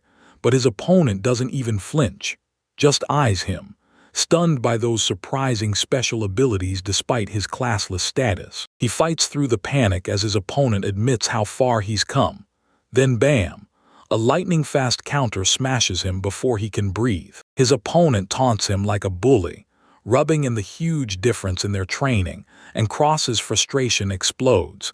Yet his determination hardens. Cross clenches his resolve and fires off a special attack, dead set on shattering his opponent's iron grip. But his opponent sidesteps it with zero effort, dismissing Cross's move as way too slow to even matter. Cross explodes into a sudden assault, but his opponent stays ice calm and clocks every new power he's building. Cross stares at his strategy and realizes the plan isn't fully baked. Then he steels himself to tweak everything and make fresh adjustments. The opponent sneers and points out Cross's unpreparedness, while Cross fights tooth and nail just to claw back an inch of ground. Determination burned in Cross. He snapped his power on, bending the odds to his side, and zeroed in for the strike. The opponent snaps back with lightning-fast precision, flexes his overwhelming skill, and straight up calls out how Cross can't even keep pace. He rockets toward his opponent at breakneck speed to land the hit. Then a brutal counter slams him out of the way. His speed shocks the crowd, but Cross snaps back fast, locking in on his next attack plan. Cross launches into the air, eyes locked on the opening, determined to smash through his opponent's defenses. Cross rips off a brutal triple wind lance, blasting a roaring storm of deadly strikes straight at his opponent. His opponent doesn't even flinch, just slips out of the strike with effortless grace, clearly showing off superior skills and iron control. Cross gets crushed by the sheer fury of his opponent's assault, and the crowd's roar only pushes him harder. Battered and bruised, Cross plants his feet and stands defiant, taking every nasty taunt from his opponent, while the crowd roars around him. He sneers at his opponent and drags the duel out, refusing to end it fast, making every second of their suffering last longer. A brutal hit slams into him, tearing through his body as he fights to stay standing, but his resolve refuses to break. The noble roars with victory as he lands the final blow, laughing loud and proud while Cross collapses in defeat. Cross is badly wrecked, his right arm shattered, while his opponent smirks like it's watching a show as Cross fights to keep up. The noble taunts clash together, soaking up every ounce of the pain he's unleashed, and he grins as he sets his sights on the next devastating strike. Cross, desperate and out of options, finally unleashes his delayed magic, gearing up for one last attack, anything to survive. The noble gets blindsided when Cross slams him with magic, slowing him to a crawl and stealing a precious window to breathe. The noble gasps and stumbles as Cross's strike lands. His so-called superiority finally gets rocked for the first time. Cross was battered beyond belief, but when he saw the noble's strike, all that impact, all that force, somehow left zero damage, he went stone-cold staring. The noble clenched his jaw at the pitiful damage, then snapped as he realized Cross had slowed him down with speed reduction magic. Cross fights through the pain, yet won't quit. He's stuck on one burning question. How does he get magic that's strong even if it can cripple you? The noble freaked out when he realized Cross was unleashing an ultra-advanced magic, one he couldn't even begin to comprehend. Cross snaps his magic stalker ability on, and the noble jolts in shock, because now a deadly opponent is bearing down on him. Even while agony crashes through him, Cross keeps on fighting, his body wrecked but his will still locked in. The noble's jaw drops. He finally understands Cross pulled the trigger on 3 abilities way earlier, and now he's fighting just to keep up. Cross snaps back to his training and unleashes magic to stretch the spell's activation time, right as the noble is caught completely off guard. Cross trains day after day until he can recover instantly and crush pain on demand. So when he fights, it's like his limits just vanish. Armed with his brand new abilities, Cross charges into battle like he can't be hurt. No fear, no pain, nothing stopping him. Cross, pain barely even phasing him, throws down relentlessly, while the crowd reels, stunned by just how ridiculously strong he is. The noble finally gets it. Cross is pulling a rare, deadly class, and that realization hits like a punch. Cross slips into his sinister priest mode, and the noble's jaw drops as he readies those dark powers to unleash them. Cross fires off his speed reduction skill and snaps back into the fight, stunning everyone with a power nobody saw coming. Cross clenches through the pain as his wounds knit back together in front of everyone, and his opponent can't believe what they're seeing. The audience just stares, stunned. Cross is healing at lightning speed, totally defying logic and blowing up every expectation. Gimlet swings for the final hit, then freezes when he realizes Cross had already been setting this up. Cross stares at what he just pulled off, realizing he baited and twisted his opponent just to hide the real strategy. Cross activates his physical enhancement, rockets his strength upward, and gears up for a no-holds-barred strike against Gimlet. Cross roars as he unleashes his power, rockets ahead with full force, and storms in to smash Gimlet before he can even breathe. Cross bursts toward Gimlet at breakneck speed, slamming in a lightning-fast strike that leaves him completely blindsided. Even with his speed dialed back, Gimlet keeps sliding out of Cross's non-stop attacks, using that agility skill like a weapon. After Cross's speed drop hits, Gimlet slips out of danger with razor-sharp reflexes, proving, without a single word, that his speed is on another level. Now his cross locks onto Gimlet's every move, eyes locked tight, ready to strike with the very next move. He pushes through his struggles, sees Gimlet's speed crush him, and he plans his next move with razor-sharp caution. Gimlet readies to smash in with a cross down, firing off his special powers and aiming straight for the spots where his opponent's defenses crack. Cross and Gimlet slam into each other in brutal combat as Cross wrestles with the curse, frozen for a split second, not knowing what to strike next. At that make-or-break moment, Cross charges at Gimlet, clenched his resolve and pushed forward anyway, even as the odds crushed down on him. Cross launches 2 lightning strikes back-to-back, grabbing the moment to slam Gimlet and strike back. Gimlet decides to make a brutal move. He'll crush both chances before they can do a single drop of damage. Gimlet snaps back with a low kick, sure that even a tiny bruise will slow his cross. Cross goes for a low kick, and the impact shocks everyone, proving it's far deadlier than anyone expected. Gimlet fights for his life as Cross lands another brutal critical hit, and the sting of defeat creeps in fast. Cross lunges into his attack, trying to unleash eternal despair. But speed alone carries him too far, and it slips out of reach. Panicked that his speed still isn't enough, Cross snaps on an intermediate black magic move, desperate enough to gamble everything. Cross rockets down and chaos explodes. Then it clicks in his mind. This speed down isn't the same as the one that came before. Gimlet fights to keep moving as the speed down burst crushes his momentum, and he can't help but wonder if Cross's powers are even real. Rayoni breaks down where the speed down burst came from, and why it hits farther instead of harder. He slammed in a cross charge with a brutal power hit, triggering an emergency retreat, and fueling his agility so he could vanish in a flash. Cross surges with raw physical power, and glides through the air so smoothly it feels like he's flying. Cross explodes forward with a graceful leap, and right as he lands, both warriors snap toward each other, ready to collide. Cross slams into his opponent, and a massive explosion erupts, dust and debris blasting into the sky. The crowd erupts in shock and awe as they watch Cross Alucard pull off the impossible and showcase power nobody saw coming. Cross admits Gimlet's speed and strength are off the charts, but he refuses to give up.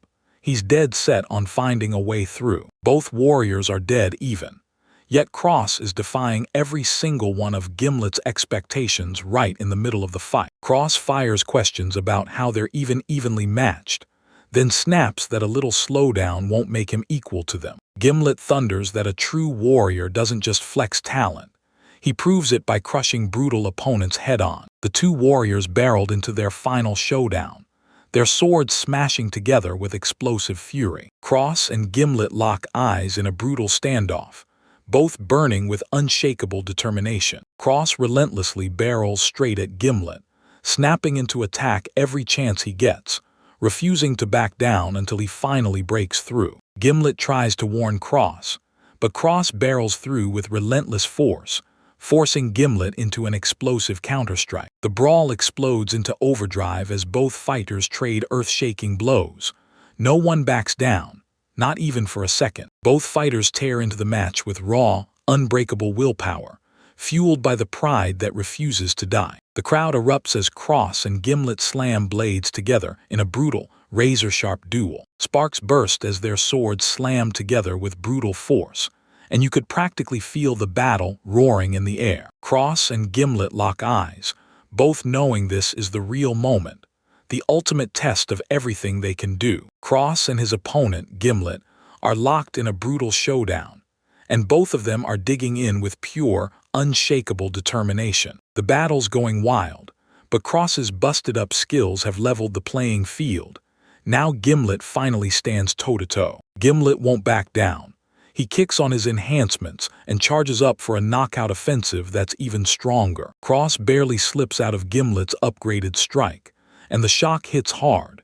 He realizes he can't afford to underestimate this guy's power. Gimlet fires off a blitz-enhanced counterattack, but Cross throws himself into emergency, evasive maneuvers and slips away by the slimmest margin. Crossface is a brutal special move that dropped a risk level 5 adventurer in the blink of an eye. Gimlet unleashes a relentless storm of 100 moves, and Cross can barely keep his footing. Cross steels himself, ready to copy the enemy's signature move.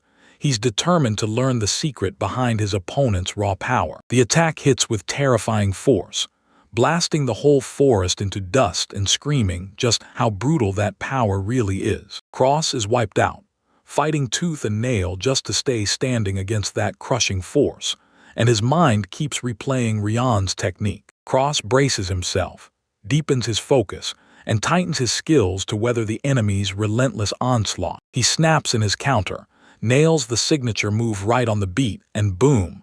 Shock waves explode everywhere. Cross snaps into the intermediate cross counter, driving in sharp, pinpoint strikes with pure determination against his opponent. Cross snatches the momentum back with a jaw-dropping counter-reversal, perfectly stopping his opponent's strike and flipping the whole fight. With a smug grin, Cross lets it slip that his counters aren't just for nobles. He shocks the enemy and seals the win. Cross and Gimlet crash into a brutal showdown, trading bone-crushing counters that leave the whole crowd staring in total shock. Cross gets slammed by Gimlet's non-stop burst of rapid strikes, but he clings to the fight with sheer resolve. Gimlet fumed and admitted he'd never make it easy when a melee fighter like a dark priest is coming for him. Even as Gimlet's pace drops, Cross can't ignore the brutal truth. There's a power gap so massive it might as well be a wall. In the gut punch of losing, Gimlet finally grasps it. His magic can't beat Cross. Cross, bruised and drained, takes sharp insults from his foe, but he refuses to break, even when the odds scream against him. A stunned Cross locks eyes with his opponent, instantly realizing just how massive the skill gap is, and that he's been fighting with his hands tied. Then a friend drops the bombshell. Cross's opponent is a level 50 swordsman, and his confidence crumbles into raw fear and crushing doubt. Cross hears cruel words about his lack of talent, yet he clamps his mouth shut and pushes forward anyway, fueled by pure determination. As Cross stares into the truth, it finally clicks. He sees exactly what he's up against, and he realizes his friends are the real strength he's been missing. Alone, battered and bone-tired, Cross stares at the mess he's in and can't help wondering, how did his life tumble into this? His thoughts spiral, wild and out of control. He remembers Giselle's words, and finally realizes she was trying to save him by pushing him straight into the truth. Cross finally snaps to the truth.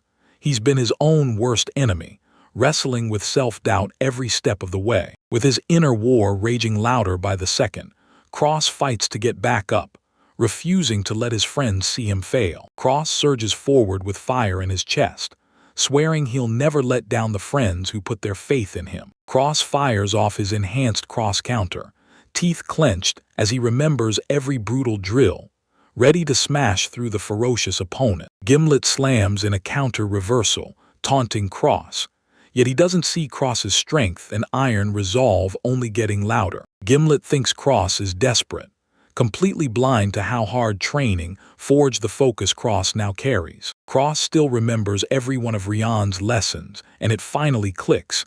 His grind has one purpose: to unlock his full potential. Cross squares his shoulders and, fueled by pure determination, prepares to pay his mentors back, pouring every ounce of power into it. Gimlet keeps mocking Cross, steaming as Cross keeps slamming him again and again, still clueless about how much power Cross really has. Cross's surprise power slams Gimlet into chaos, because as the hits land, Gimlet finally senses that something is seriously off. Cross slams the intermediate physical enhancement to ON, and the raw power he trained for explodes through him, leaving Gimlet completely stunned. Gimlet fires back with a counter reversal, but Cross's fresh power snaps into action, letting him slam right back. Cross breaks down Gimlet's fighting style, clocking the exact rhythm of his magic and every sharp move his body makes. Gimlet is reeling from their non-stop back-and-forth counters as Cross keeps forcing his way through. Cross rips into the fight with another brutal high-pressure strike, right on target, and it blindsides Gimlet, who absolutely doesn't see this coming. Both fighters unleash their ultimate moves at the same time, their counters snapping harder and harder until everything turns wildly unpredictable, and the intensity spikes through the roof. Cross stares at his pain and finally realizes the truth. Every battle is forging him into something stronger, even with his weakness still hanging on. With one last explosive surge, Cross rockets to new heights, his counter skill suddenly leveling up like crazy. Gimlet's eyes go wide with shock when he realizes Cross has surged to a power level he never saw coming. Then it smashes straight through his defenses. Gimlet is forced to fall back, drowning under Cross's shocking toughness and non-stop counterattacks, even with his injuries weighing him down. Cross barrels forward, stubborn and relentless, and Gimlet's frustration keeps surging.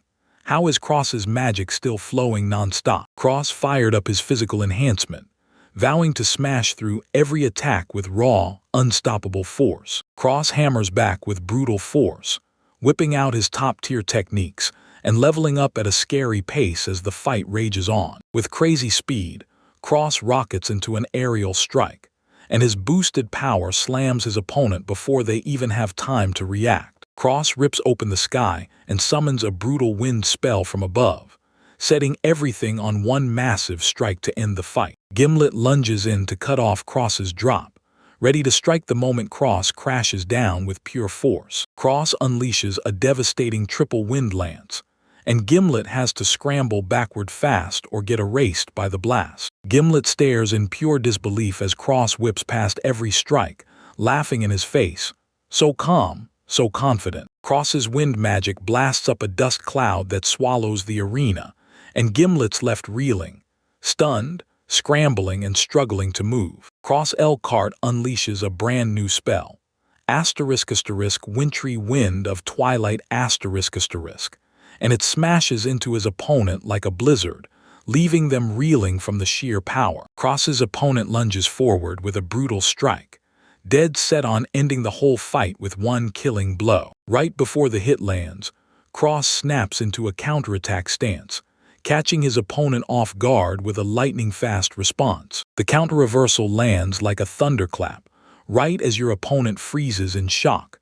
Then Cross bursts in with a crushing strike. Cross surges with unstoppable momentum, then slams in the final decisive strike at pure lightning speed. Elcart's opponent swings in with brutal fury, until the spell glitches out and the whole moment gets yanked away by an error. Cross Elcart snapped with rage, blasted out a magical counter, and couldn't believe his opponent actually fumbled the move. His opponent gets slammed hard, and the shock hits, because he's not dealing with anything he ever expected. Out of nowhere, the opponent erupts in a furious roar, stunned that Cross actually beat him. Cross slams the fight shut with a blazing, unstoppable Aegis shot, hurling it forward with speed no one can match. Cross Elcart rockets forward with a crushing attack, blasting debris everywhere while he seizes full control of the fight. That brutal hit blasts his opponent into the air, yet Cross doesn't even flinch.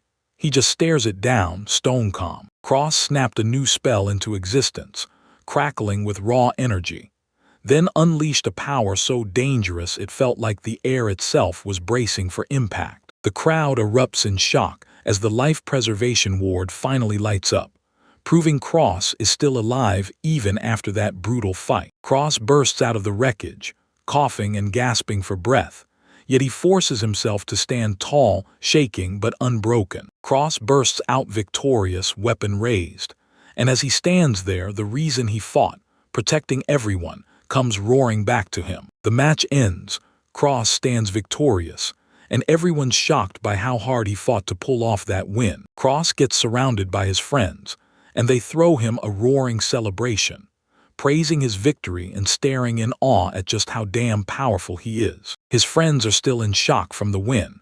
There's no way they thought Cross could beat an upper noble. Giselle fights to hold back her tears as the others start teasing her about every emotion she wears on her face. Giselle lays into Cross for his reckless brawling, and even as he throws out apologies, he's begging her forgiveness for making her worry. Cross lifts his chin and declares his win was for Giselle, and for everyone, making it crystal clear he wouldn't back down. Cross and Giselle slam fists together, and the crowd erupts, cheering like they just witnessed the win of a lifetime. The mood suddenly cools down as Cross steadies himself, leaning on a friend right there in the arena. In the infirmary, Cross finally collapses to rest after the battle, and a friend rushes in to celebrate him with non-stop praise. The girls erupt in cheers for Cross, reveling in his shocking upset win like the job was effortlessly theirs. Cross gets yanked into a tight hug, and Giselle's words about sacrifices hit him like a warning.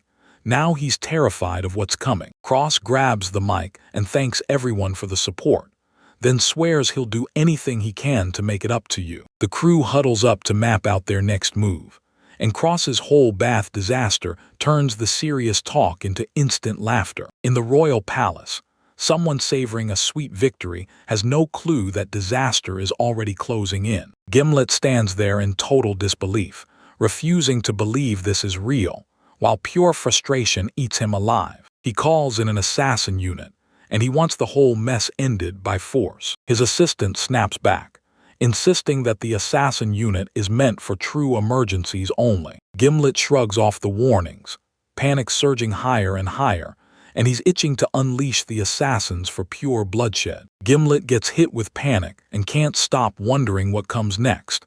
Terrified his noble status is about to slip away. Gimlet cackles like a lunatic and vows that if Cross-a-Lacart is heading for doom, he's going down with him, dragging him straight into it. Boots thunder as Gimlet's assassins surge forward in a tight squad, their steps echoing like a death sentence. Assassins in shadowy cloaks snap into position, weapons ready, and they follow Gimlet's orders without a single doubt. The assassins get the hit list, where the target is hiding, a lone, secluded wooden building, right there, right for their mission. The assassins huddled and traded stunned whispers about the brutal price of Cross-a-Lacart's training, marveling at how he rocketed upward even while staying classless. The assassins crept toward the building, dead sure something about Cross-a-Lacart's true nature was off, and it felt dangerous. As he slipped into the room, the assassin stretched out, drinking in the creepy silence and braced to strike. An assassin stands there, baffled.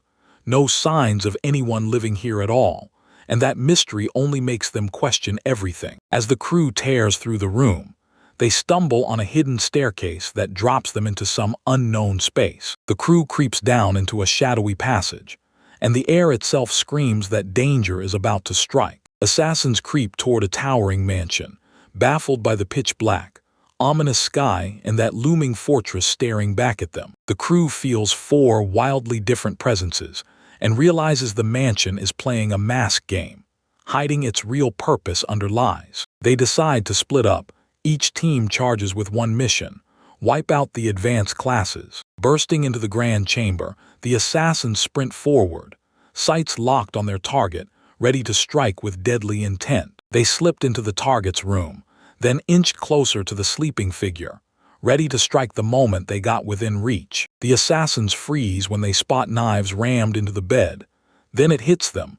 Their target slipped out. A sudden blast of freezing magic rockets one assassin through the air, and you can practically feel the arena's brutal defenses waking up. Assassins scramble the moment they spot that mysterious powerhouse. Ice magic whips through the air under his total control. Right when they clock where the magic is coming from, they whip their heads toward the stairs and spot the figure up top. This powerful force demands answers, staring down the assassins to make them crack, forcing them to reveal which noble house sent them. The attacker's nerve shatters the moment their plan collapses, and they realize the target is way more terrifying than they ever imagined. The magic snaps shut the leader's voice, cutting off every signal. Then fear and confusion crash in fast. As the magic crashes down on the attacker, their struggle turns desperate. Chilling power locks every limb in place. Even with the pain tearing at her, she kept a steady calm and reassured her allies, promising they'd recover. With a razor-sharp smile, she hands them a tempting shot at spilling their secrets. Just remember, living depends on it. The assassins, furious at their fail, crank up the pressure fast, and finally show they'll talk once things get absolutely brutal. The poison hits hard while the attackers thrash and choke. Then their bodies stiffen, freezing under the crushing power of the substance. As the poison claws them down, every scream of agony just drives their doom that much deeper. Even as the poison takes its toll, that calm woman just smiles and says their plan is doomed, straight up laughing at how weak they are. The leader snaps awake. Something's off. Yet his men just freeze in place, like their whole plan has already collapsed. Deep in the night, chaos detonates.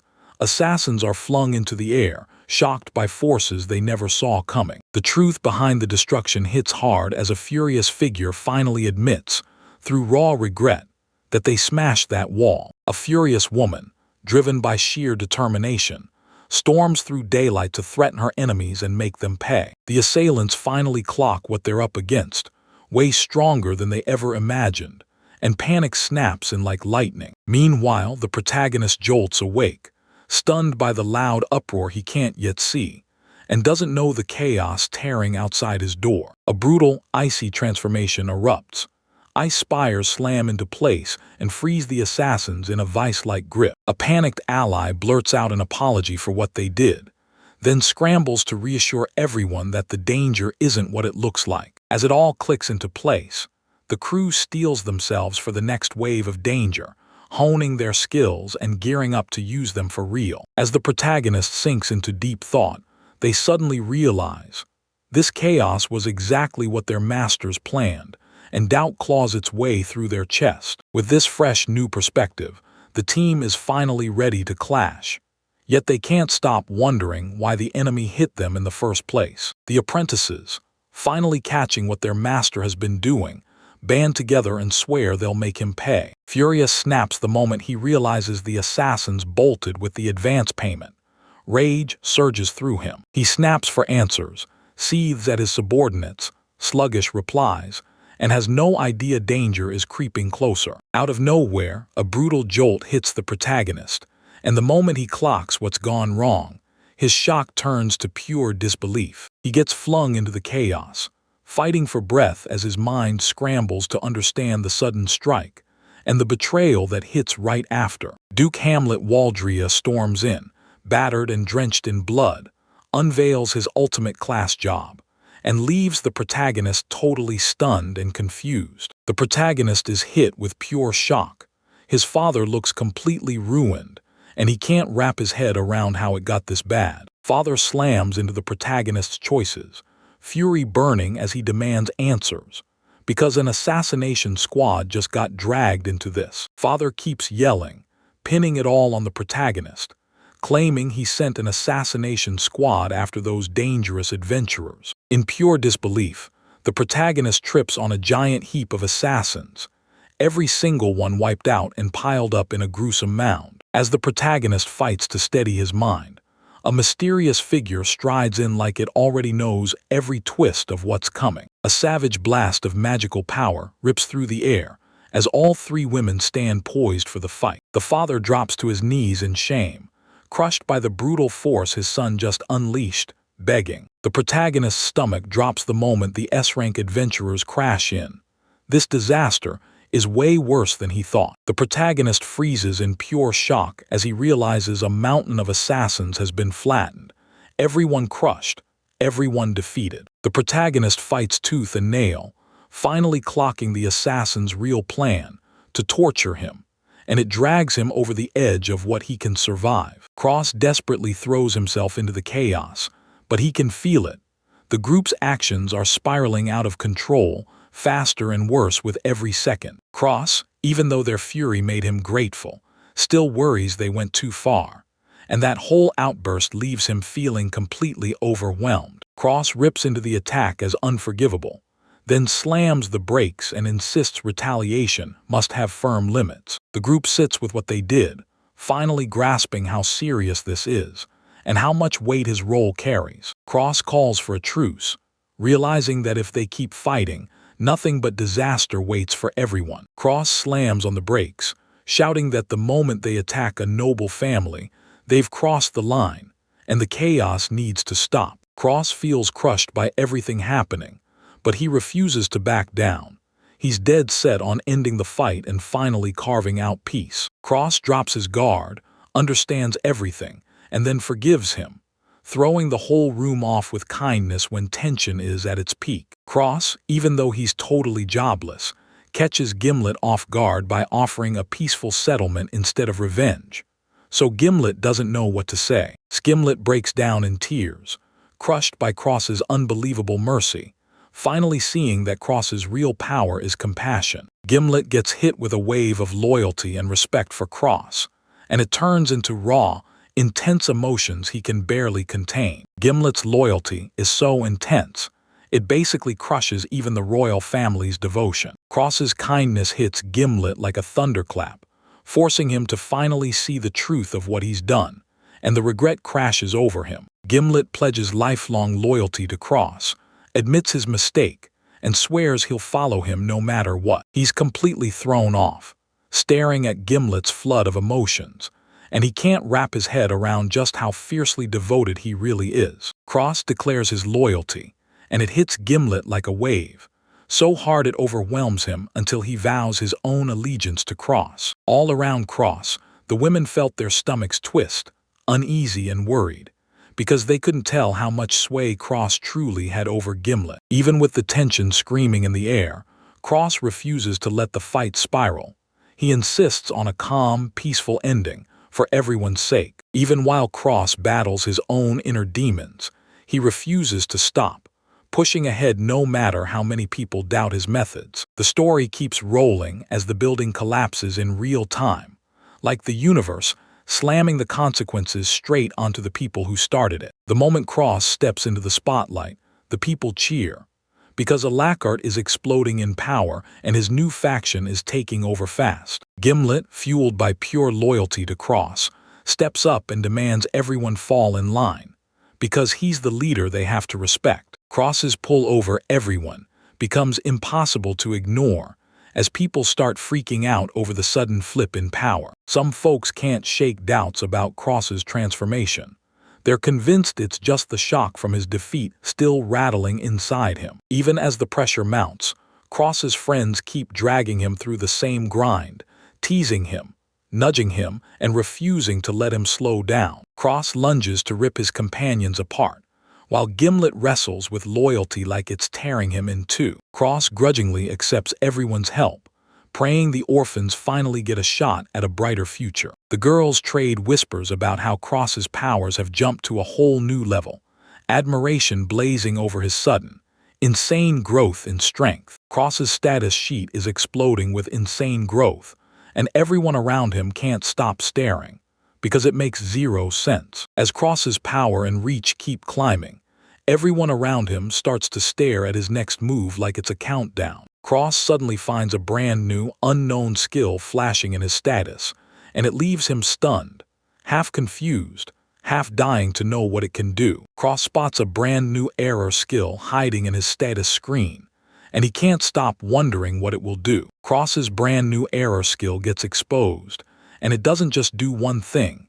It fuses multiple skills together, skyrocketing his power. They break down how nature skills work, and Cross's brand new error skill turns out to be stitched together from 8 enhancement skills. Even though it takes its sweet time to grow, this new error skill is an absolute monster, so strong it steamrolls the potential of every other skill. People keep debating whether Cross's growth has no ceiling. Could he break right past the limits of even the support skills? Cross's future power is so insane that everyone's left staring in disbelief, watching his strength explode right before their eyes. The women huddle up and swap ideas to catch Cross's eye. Then they straight up decide they'll make him theirs. They hatch a plan to help Cross unlock advanced class skills, while keeping the orphanage standing strong and safe. Cross is swept into a huge celebration, and the crowd erupts as they cheer his victory like it's pure fireworks. The party explodes into chaos as the women bicker and hustle to celebrate, scrambling to win Cross's favor. Cross finds himself trapped in pure chaos, ringed by drunk, way too excited women who won't stop spiraling out of control. The women start squabbling over Cross, and while they fight, you can feel the love pouring out, because Cross is stuck right in the blast zone. Next morning, Cross stared at the sunrise and replayed every wild second, realizing those chaos-fueled moments taught him lessons he'd never forget. Cross feels totally overwhelmed, and yet his heart ignites when the cheers and praise for his new skill start rolling in. Cross tries to keep it together, but the moment he's tracked down, chaos explodes into his life with an unexpected twist. Alicia steps right up to Cross, flashes him a shy smile, and suddenly he's left staring, half curious, half totally confused. Cross is totally stunned and thrown off, baffled beyond belief, as Alicia suddenly shows up right in front of him. Alicia wrings his hands and finally tries to ask Cross something important, but Cross just stares back, completely baffled. Cross gets blindsided when Alicia drops the bombshell.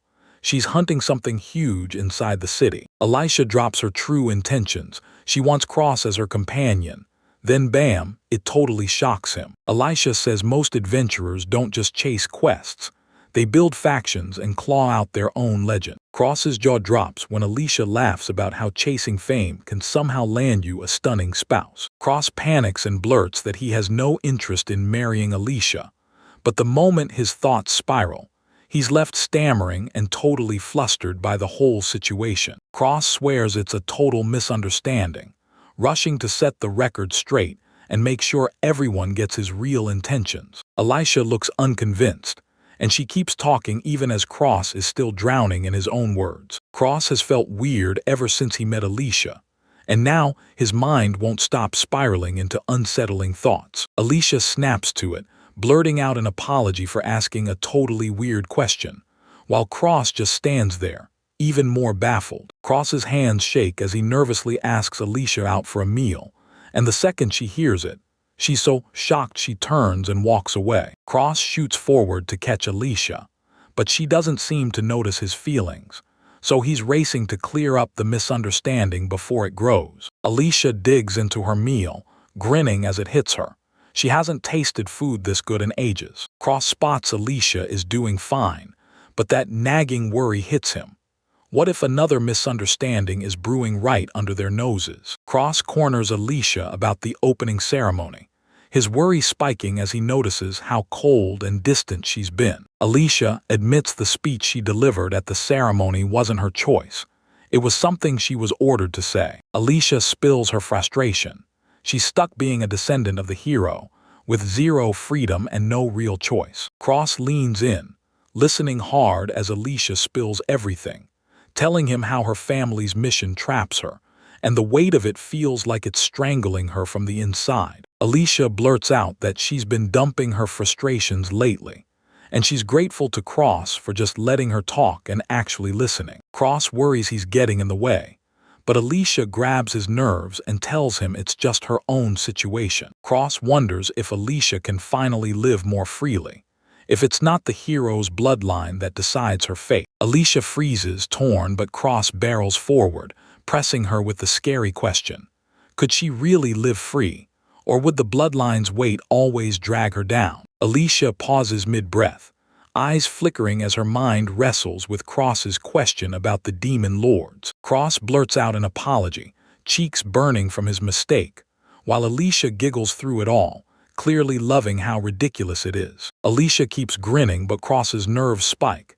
He's stuck, panicking, and doesn't know what to do next. They march down the street, and every comment kept circling back to Cross, because he finally showed up late. They catch a cross being planted in front of the building, and the second someone's there too, tension snaps tight in the air. Cross stood there frozen, eyes wide as Alicia shattered into pixels, and that eerie moment left him utterly stunned. Alicia's sudden disintegration hits like a gut punch, and the whole crew spirals into panic, totally lost in the middle of the city. Cross rushes to apologize to Alicia for his childish comment, and her cheeks flare bright as she forgives him. The whole group freezes, then erupts in over-the-top reactions, because they finally clock Cross's awkward vibe and can't believe what's happening. Alicia flashed Cross a warm smile, and just like that, she melted the embarrassment away while he stumbled over a desperate apology. Alicia grins and teases Cross for blurting out embarrassing stuff on the spot, totally catching him off guard. Alicia worries non-stop, scared Cross's words might spark a nasty misunderstanding, and she can't help blushing as she says it. Cross freezes, stunned by Alicia's words, and suddenly his confidence crumbles. Did he say the wrong thing? Cross snaps with confusion and panic, staring at the window as creepy noises crawl in from outside. Alicia snaps at the whole group for going overboard as they chew on Cross's skyrocketing fame. Then the conversation flips with a jaw-dropping twist. Alicia shuts down the idea. No way someone with no job and a hero bloodline can ever end up with her, while the others fidget nervously and hang on every word. Alicia's troubled face spills her panic, and she snaps into caution as she senses the tension tightening around her. Alicia suddenly snapped into action with sheer urgency, and that freaked Cross out. He couldn't stop wondering what exactly set her strange behavior off. That sharpened alert hits. Everyone snaps to attention at the terrifying danger she just sensed, while Cross stands there, completely thrown. Cross's jaw drops when Alicia warns him about a threat even worse than a hydra, and he can't tell if she's telling the truth. Cross clocks the moment they need to split, but Alicia grins and tells him, "We'll finish this later." Cross stumbles into a shocker. Two weird figures hit with strange abilities, and it leaves him totally baffled. And then the jealous elf crashes the scene, and they start going at it, while one of them spirals over what this will do to their reputation. At that moment, the trio clocks it. This rivalry could shove them straight toward a brand new, totally unexpected love interest. Determination hardens in their hearts. They choose to act without getting in Cross's way. But the more they do, the more they start hiding what they're really up to. Cross jerks awake, hurries to school, and steels himself for whatever's coming.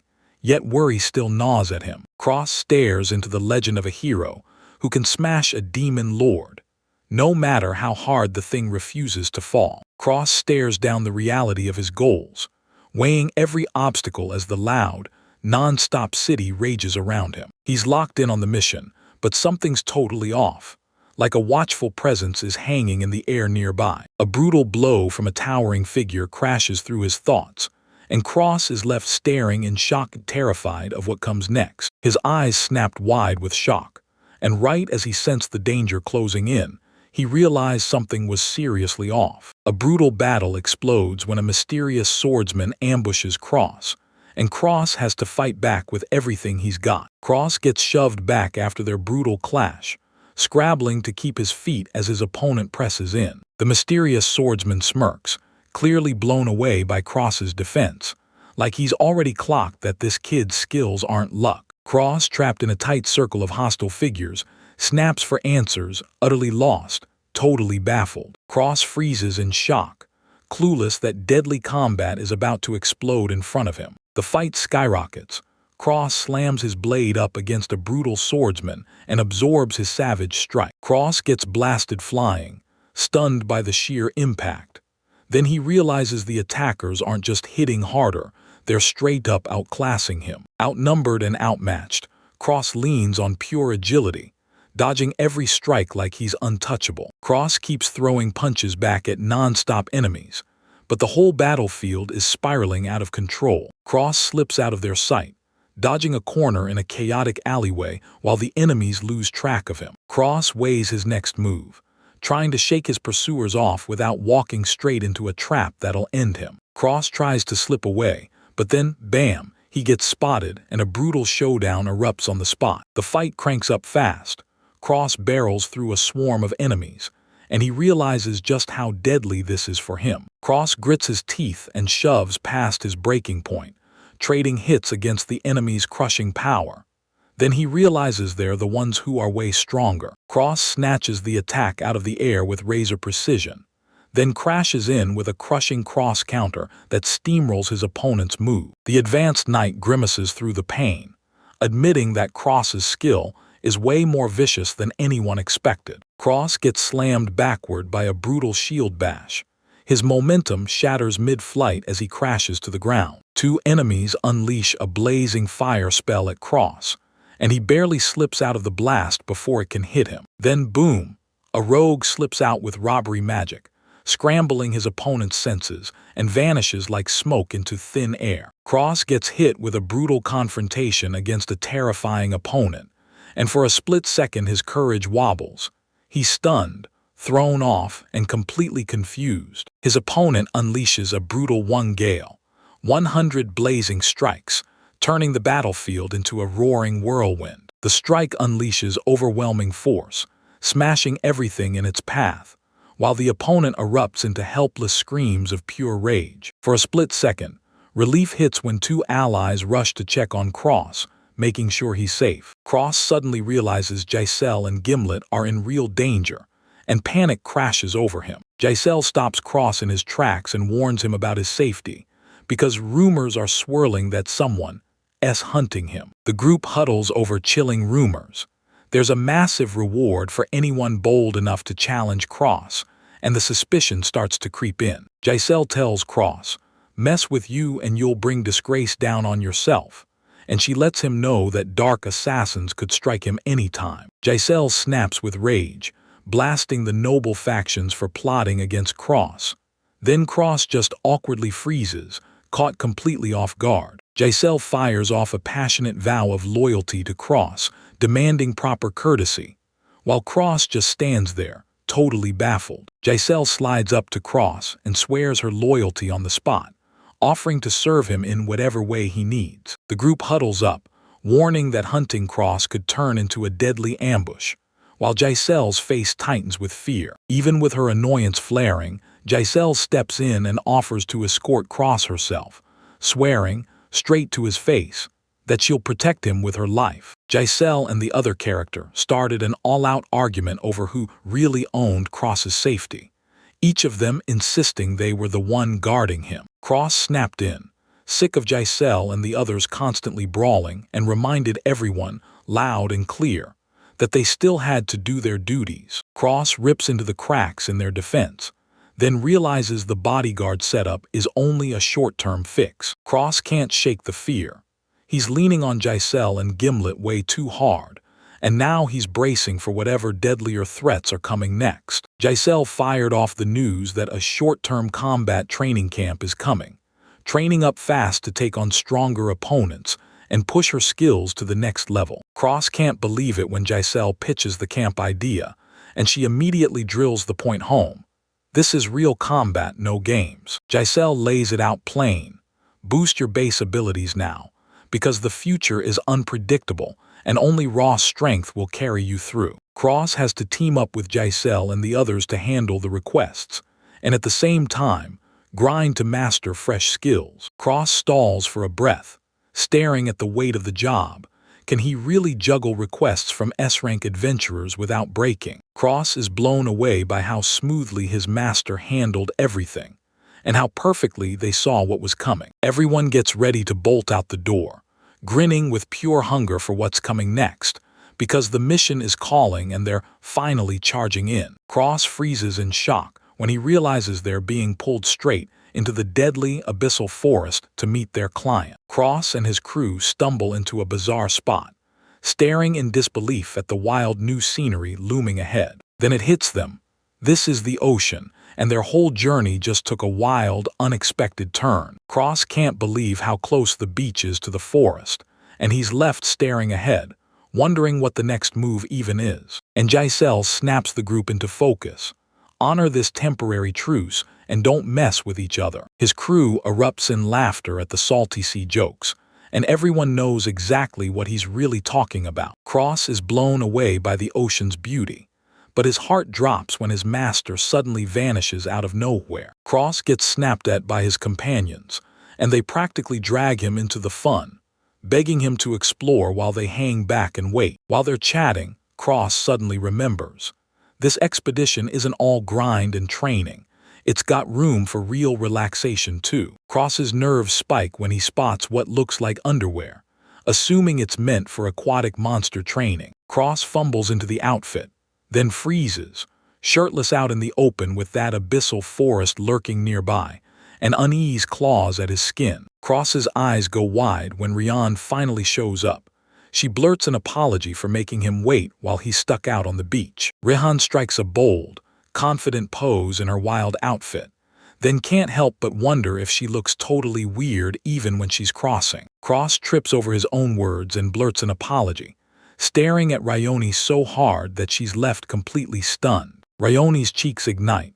She swears she's the one pulling the trigger, but Cross suddenly snaps into action. Cross fidgets, panicking that he said the wrong thing, while Rian's face turns beet red, totally lost, like she can't figure out what just happened. Cross's jaw drops, cheeks blazing, when Telemia greets him in a ridiculously revealing swimsuit, right as his embarrassment hits maximum heat. Telemia's hands tremble as she nervously grabs Cross's attention, pleading for his honest opinion on her swimsuit, because deep down, she can't stop worrying she doesn't look good. Cross and Rihan freeze in shock, both staring at Telemia's boldly revealing swimsuit like they can't look away. Telemia went bright red and snapped at Cross and Ryoni for staring, exposing that she was just as uncomfortable as she made it sound. Admila blows up at everyone for their blatant lack of modesty, and Cross and Telemia scramble to talk their way out of it. Cross gets whiplash when Telemia and Rian show up, and as they gear up for beach fun, the air turns thick with tension. Telemia leans in and orders Cross to rub lotion on her back, and that smug, radiant smile just pushes his embarrassment even higher. Cross is completely stunned, and Telemia leans in, urging him to slather on enough lotion and explaining that it's meant to work underwater. A sea serpent erupts from the depths like a nightmare, and the whole group snaps into action in a flash. Cross yells for his master in pure panic, as Telemia rockets forward to smash straight into the monster. A monstrous sea serpent erupts from the deep, and Rayoni and her friend freeze in terror as they claw for survival. Rayoni snaps at Telemia to take action as the serpent lunges in. Then the deadly showdown kicks into gear right in front of them. Telemia's strike snaps the serpent's guard in half. It recoils in sharp pain, and the whole ocean erupts into chaos. Rhine rockets into battle and unleashes her own attack. Her war god's crushing fists slam toward the serpent. Rian unleashes a thunderous strike that smashes the serpent down, blasting it clear across the distant horizon. The sea serpent screams in agony as Rian's brutal strike smashes straight through it, shredding its defenses and igniting pure chaos all around. Gaping onlookers couldn't believe how effortlessly Rayoni crushed the beast, and suddenly they were all wondering what on earth made it look so terrifying before. Then bam! The protagonist gets violently hurled across the sand, and for a heartbeat, he completely loses control. After the skirmish, the world goes still.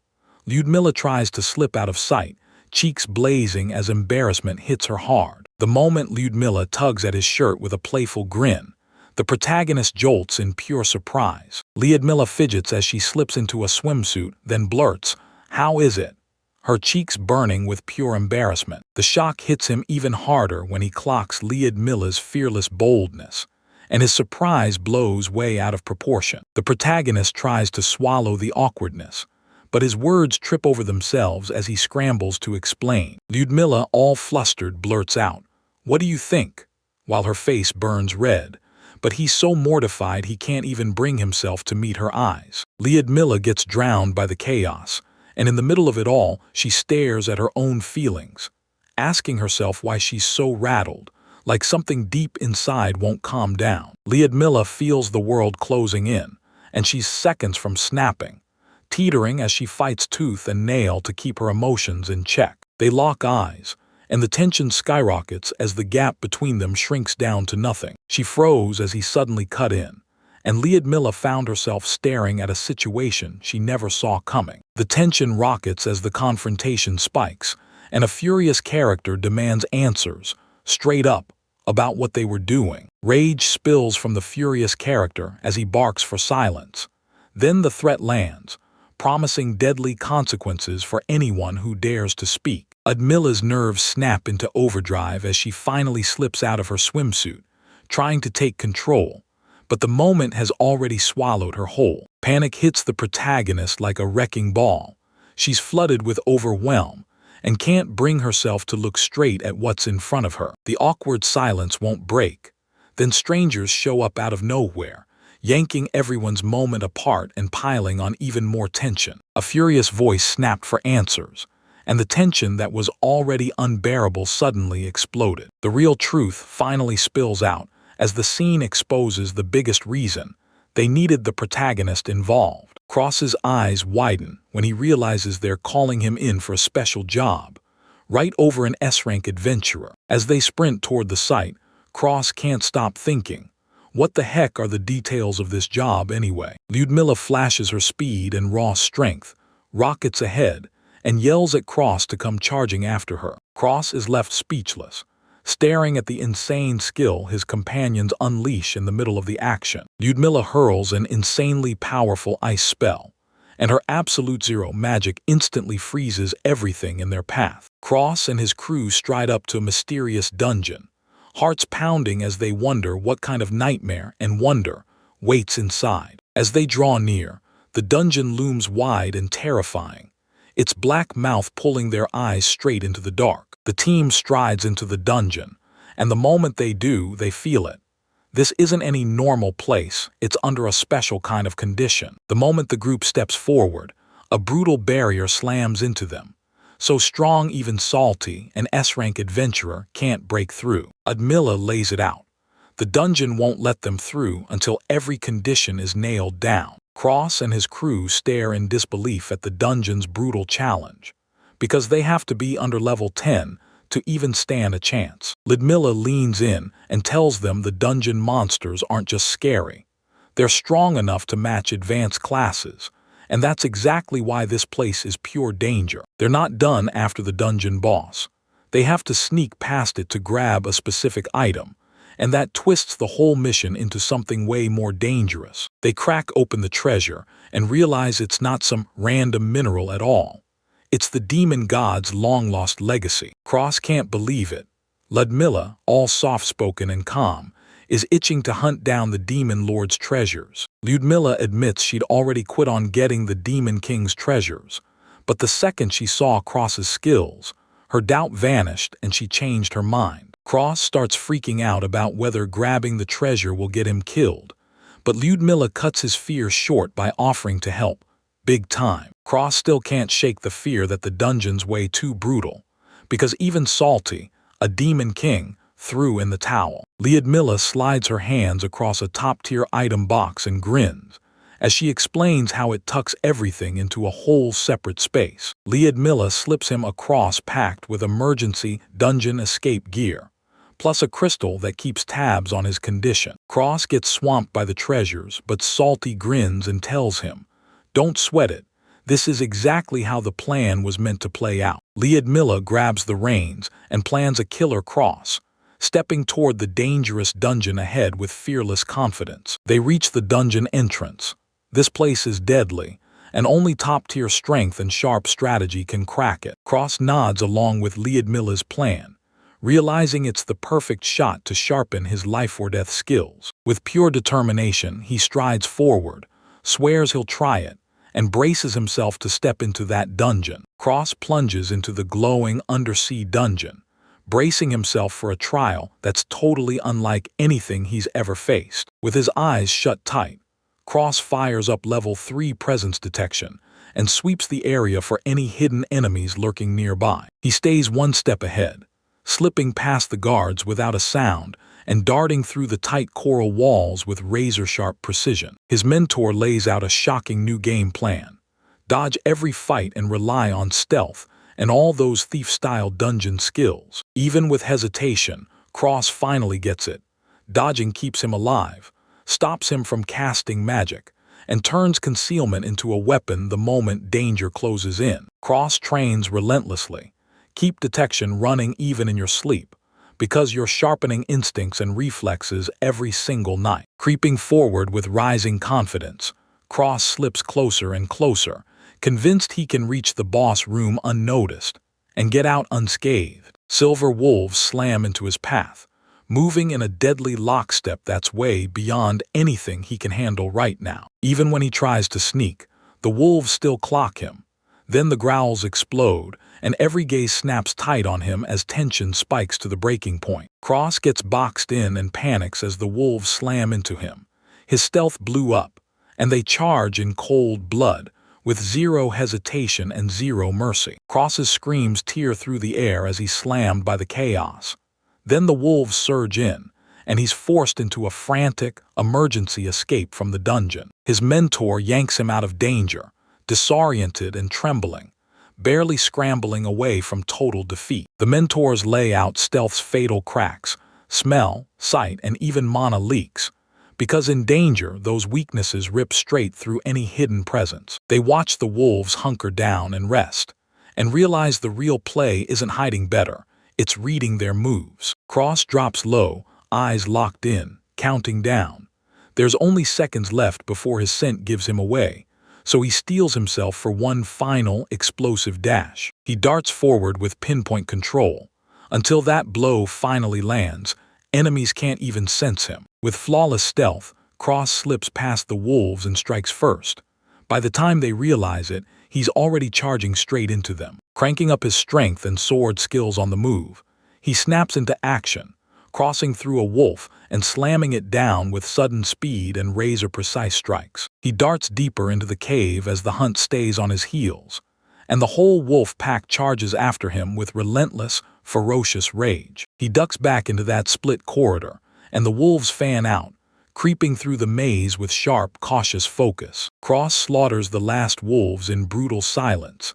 Down they drop, hit by strikes so perfectly timed they don't even have time to scream. He remembers his master's plan, using the terrain and slipping in under the radar, then striking hard from tight choke points. Worn out and on edge, Cross finally stumbles into the ominous door that leads straight to the dungeon boss's chamber. He steps inside, wondering what kind of boss is waiting.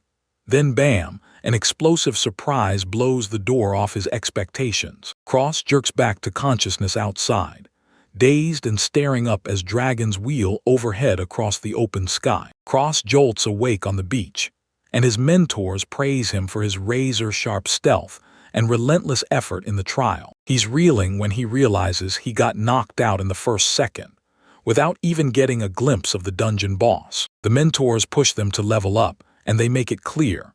Fighting off unknown threats is training, so retreat today is totally allowed. Day 2 kicks off, and this time Cross is fully recovered. No limits, no hesitation, ready to square up to the boss the right way. He wipes the slate clean with his pre-battle plan. This time, no hiding, no sneaking around. He's going straight at the threat head-on. Cross steps into a cavern packed with jagged, towering spires, and the moment he feels it, danger is closing in. Out of nowhere, a spinning orb of energy materializes in front of Cross, and you can practically feel danger barreling toward him. The second Cross clocks the danger, his eyes snap to the dungeon boss, because this isn't some mystery to him anymore. He's faced him before, and he's still reeling from that failed attempt to reach this very spot. With the whole world pressing in around him, Cross fights tooth and nail to find the boss, while that creepy, bone-chilling atmosphere crawls over his skin. Cross suddenly senses something, off, then jolts. His attention locks onto a surprising movement or sound that snaps him into alertness. Cross barely slips out of death, then darts aside as rocks slam down toward him. He spots a massive, bizarre earthworm-like monster crawling out of the shadows, and its glaring eye locks onto him like a threat. The creature smashes through Cross's stealth, and Cross is forced to kick on his enhanced physical powers just to rip free and escape. With pure desperation pumping through him, Cross sprints for freedom, only to get hunted down relentlessly by that monster. With one final surge of grit, Cross unleashes a crushing counterattack and finishes off the creature for good. Cross scrambles to take down a pack of spiked giant earthworms, and they keep closing in from every side, one after another. Cross spots that there's more than one attacker, realizes his stealth is shattered, and steels himself to strike back. No time to waste. He fires up his physical enhancement and slips out of the incoming attacks, just barely dodging the Cross. He stares in shock and suddenly realizes how huge the danger in front of him really is. He lunges into his fourth try to wipe the dungeon clean, because one slip, and it could cost him everything, maybe even his life. Cross suddenly senses something lurking, and realizes the tentacles wrapped around him aren't the dungeon boss at all. Cross snaps into action and fires, his triple-wind lance straight at the target's position. The fury of his attack tears through the dungeon like a whirlwind, blasting destruction and chaos in every step. Cross finally spots the real dungeon boss. Then the giant monster erupts from the wreckage, smashing straight into view. From deep underground, a colossal monster violently explodes out of the earth, pulverizing rocks as its massive tentacles slam and thrash through everything in its path. Cross freezes in sheer shock as the tentacled beast slams him deeper into the cavern's dark lair. With the terrifying lampadine towering over him, Cross gritted his teeth and slammed his sword into the monster's grotesque nest. Cross clocks the central eye as the target, and then charges straight into its defense swarm. Cross snapped into action, triggering emergency presence detection, and locking in evasive bracing for a full-on counterattack from every direction. Cross tears loose speed-boosted clone after clone, and while they yank the tentacles off him, he barrels through the monster's deadly defensive ring. Even with Cross's insane agility, the non-stop strikes keep smacking him back.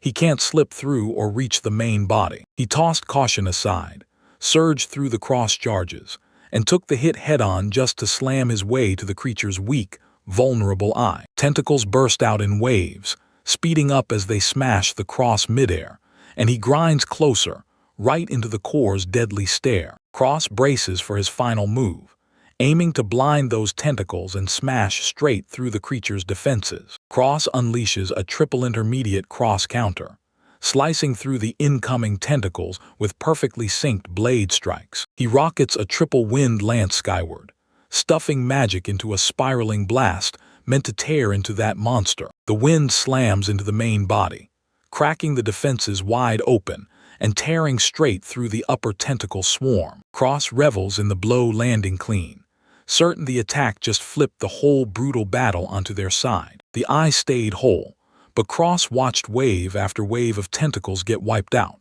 Now he's ready to strike again with the same deadly attack plan. Those severed tentacles snapped back together, regrowing in an instant as they fused with something vile and wet, until their whole body rebuilt itself from the ground up. Cross panicked as Lampadine regrew everything in a flash, exposing a wild new power, lightning-fast speed, and insane super regeneration. He watches the monster knit its wounds back together, then realizes it's gulping dungeon magic straight from the air to patch every injury. Cross is totally swamped as endless regeneration tentacles surge out, multiply like a nightmare, and slam into him, pinning him before he can even retreat. He finally realizes the monster's strength was massively underestimated, and this dungeon is hiding a forbidden legacy that's way bigger than he can handle. Lampadine's main eye narrows to a razor slit as the sudden surge hits. Then she slashes through the incoming magical pressure with full-on aggression. Cross suddenly unleashes a speed outburst, blasting forward with intermediate dark magic as he screams his intent. He lunges for the tentacles straight on, slicing the magical links to cripple the entire body from the core. Dark magic swirls hotter around him as Cross grits his teeth and launches a fresh attack, while tentacles slam in from every side. To Lampadine's total shock, he slams himself into the magic's transmission path, cutting it off cold and saving the core structure from taking a hit. Cross rips his power into motion, hardening his body, then gets buried midair as the tentacles smash him back like a crushing wave. Bleeding out and utterly spent, Cross wrestles with one desperate move, slamming an escape item to claw his way back and restart the challenge. Old memories of his mentors crash back into his mind, reminding him he can adapt on the fly, slip in with stealth, and smash enemies with a fight style so unpredictable it throws everyone off. Inspired, Cross reactivates his enhanced physical abilities. Then he realizes the enemy hasn't figured out every tactic yet. He fires off another triple wind lance, locking onto his target with razor control as he funnels atmosphere and magic into every deadly hit. Cross rockets upward as a blazing magical aura erupts.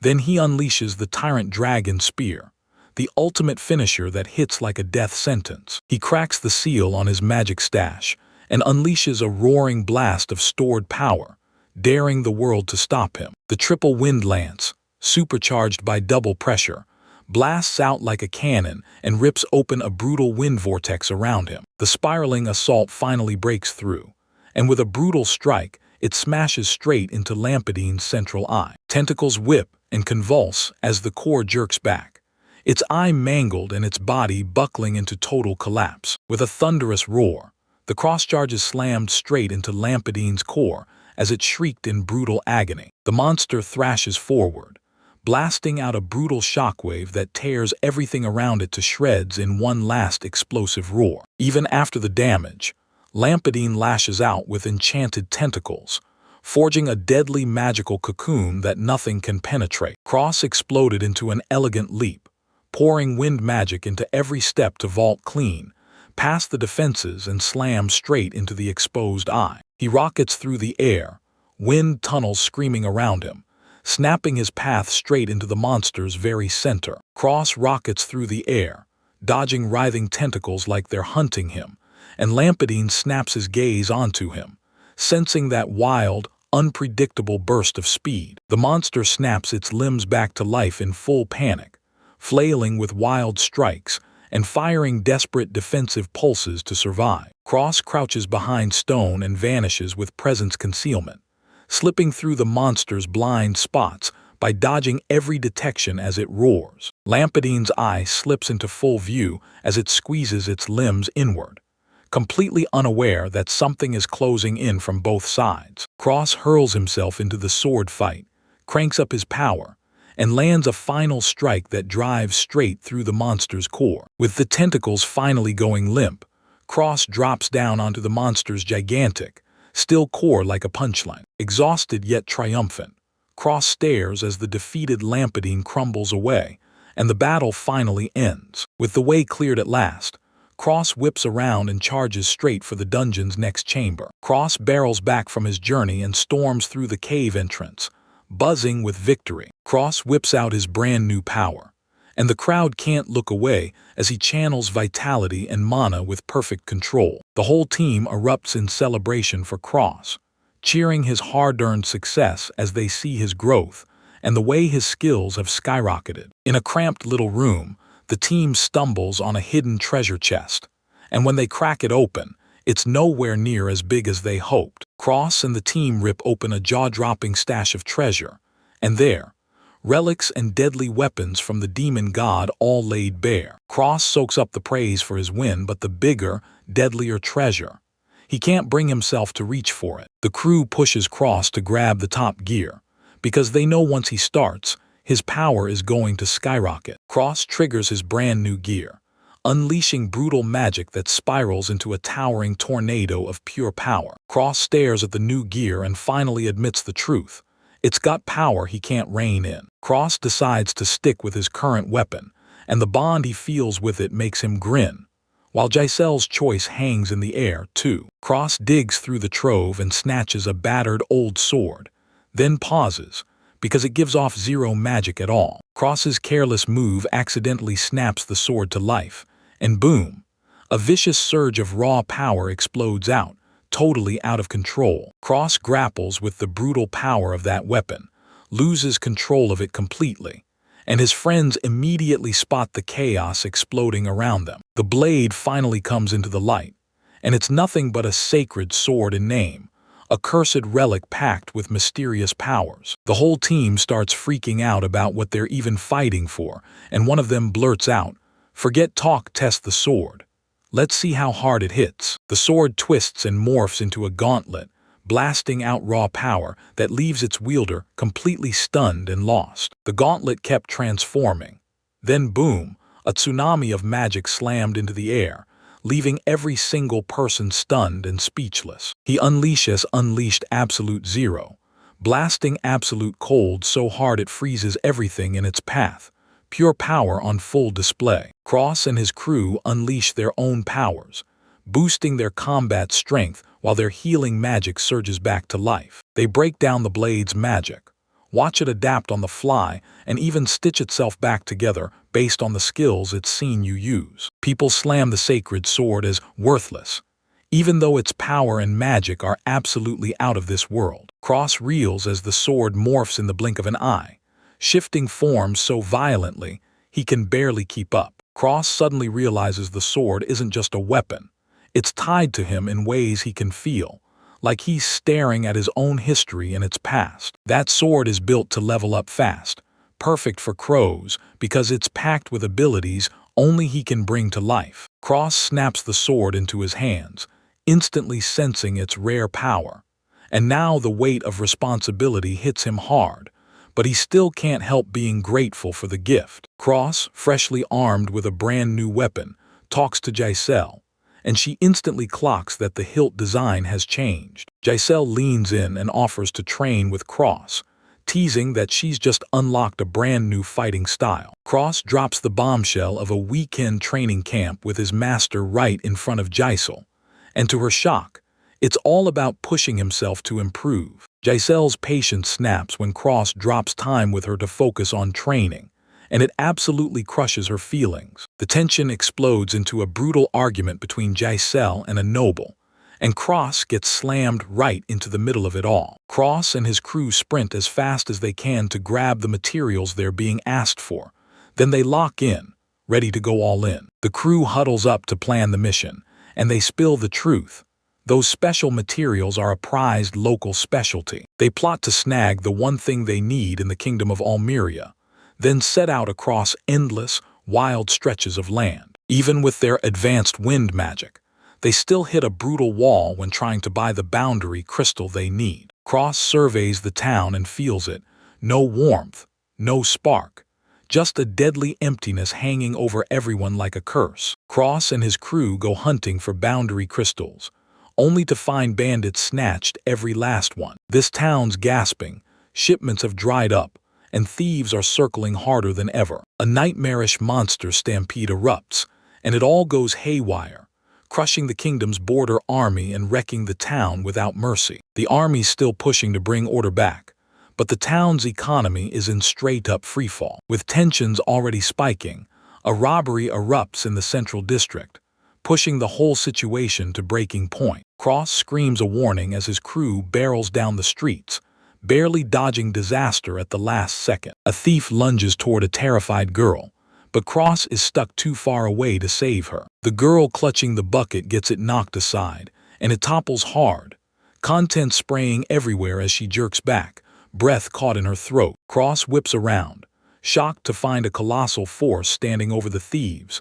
crushing them in seconds with terrifying ease. A mysterious woman steps forward like she owns the place, casually walks up to the thieves and snaps, "I've got a few questions for you." Cross slams out a warning about danger as a gang of thieves charges straight at him, right alongside that girl. After a sudden showdown, the thieves get knocked down and pinned, and the girl looks like she's about to be crushed by something much worse. With the thieves finally gone, the girl, shaken to the core, begins blurting out the secrets she's been hiding. Cross's uncomfortable questions in his head, while the girl grins like she's dead-on satisfied with every move she just made. The crew braces to snatch back the stolen goods and crash straight into the thieves who set all this chaos in motion. Cross and his three masters burst into the thief gang's mountain hideout, hidden so deep it felt like the world itself was guarding the secret. That towering fortress crushes their confidence, and without a smart, clear plan, trying to break through its defenses is a straight-up nightmare. Staring at how unbreakable the base looks, they hammer out siege tactics, fired up by one thing: this terrain is a nightmare, giving the defenders crushing advantages. They go full stealth, erase their presence, wipe out the lookouts, and then strike with no warning. Inside, the thieves spiral into panic as alarms shriek, their drunken confidence shattering the moment those intrusion signals hit. Even with warnings ringing in their ears, Cross and the Masters slam straight for the gate, and they blow the enemy away with pure, unshakable confidence. As the enemies unleash a storm of arrows, Cross finally learns the brutal truth about charging head-on. The Masters nailed the truth. Their stationary ballistic eyes snapped to threats.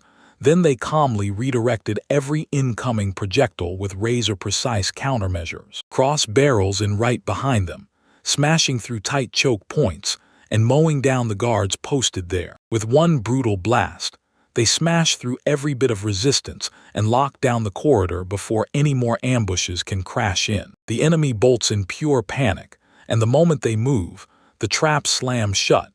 Reinforcements rush in and lock down every last escape route. Detection magic lays bare the base layout, and then she explodes forward with overwhelming force, unleashing brutal earth-shattering magic. Enemy scouts spotted the ground lurching wildly, totally clueless that magic was warping the battlefield beneath their feet. The whole fortress crumples inward, and right beneath it, a hidden dome snaps shut, trapping the mountain and everyone defending it. When they realize escape is dead, the desperate enemies clench their teeth and charge straight at Cross and the Masters. Cross scrambles to defend himself as enemies suddenly swarm in from every side, closing in with no warning at all. Instinct slams into him, and he dodges just in time, shocking himself as a brutal swordsman's blade comes crashing in. Cross clocks his opponent's skill, braces up, and his mentor snaps a warning: elite-class fighters are coming. The Masters stare him down and declare it.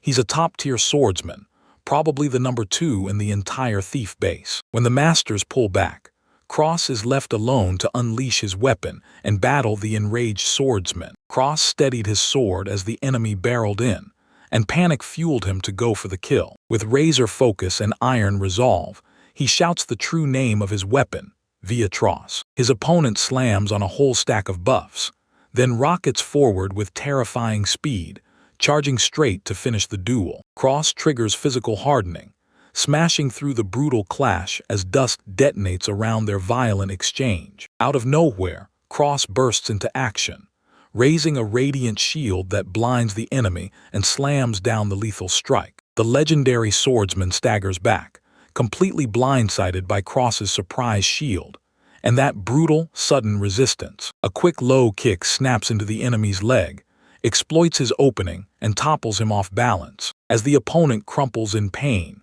Cross snaps on presence concealment and vanishes into the shadows. Frustration burned through the swordsman as he screamed into the fog, completely unable to sniff out Cross's hidden position. Cross bursts in from behind and lands a brutal counterattack, crushing his enemy for missing him. Cross slams the intermediate swordplay and hands-on, then explodes with force, blasting his opponent skyward. The enemy gets hurled across the field, helpless to stop the final finishing strike. Cross studies his sword in silence, then realizes his power is finally leveling up. His mentors nod with pride at the results. Just as the loot gets sealed, a final enemy bursts back in, snatches a hostage, and swings a blade to terrorize everyone. The masters lay out hostage tactics with icy calm, telling Cross this is just a fear-made bluff meant to crack him. Cross gets live spellcasting tips mid-fight, while the enemy spirals into panic, because they finally realize Cross isn't even paying them the slightest attention. With zero hesitation, she fires Stone Bullet and drops the hostage taker with one brutal strike. Cross prowls over the fallen bodies, tracks down their leader, and locks in the truth. They staged that hostage fiasco. After smashing the bandits, the crew catches their breath, celebrates how far they've come, and locks in plans to push even faster. Back in town, the whole place buzzed with a wild rumor. Those mysterious heroes disappeared before anyone could even thank them. The group slips out quietly, no cheers, no spotlight, leaving the recovering village behind as they dodge unwanted attention and refuse the thanks pouring up from below. They caught sight of yet another bandit hideout and wiped it out in a blink, like tearing it down was just a quick, no-big-deal detour. They push into the lost forest to meet their client, but Cross slips up and gets ripped away from the group by accident. Alone in the meadow, Cross trips over a mystery.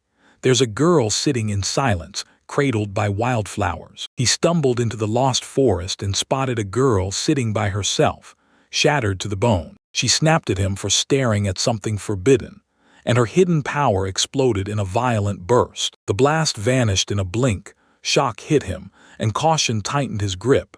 He scanned the clearing, but she was already gone. Stunned by that bizarre event, he stared at the world like it had cracked.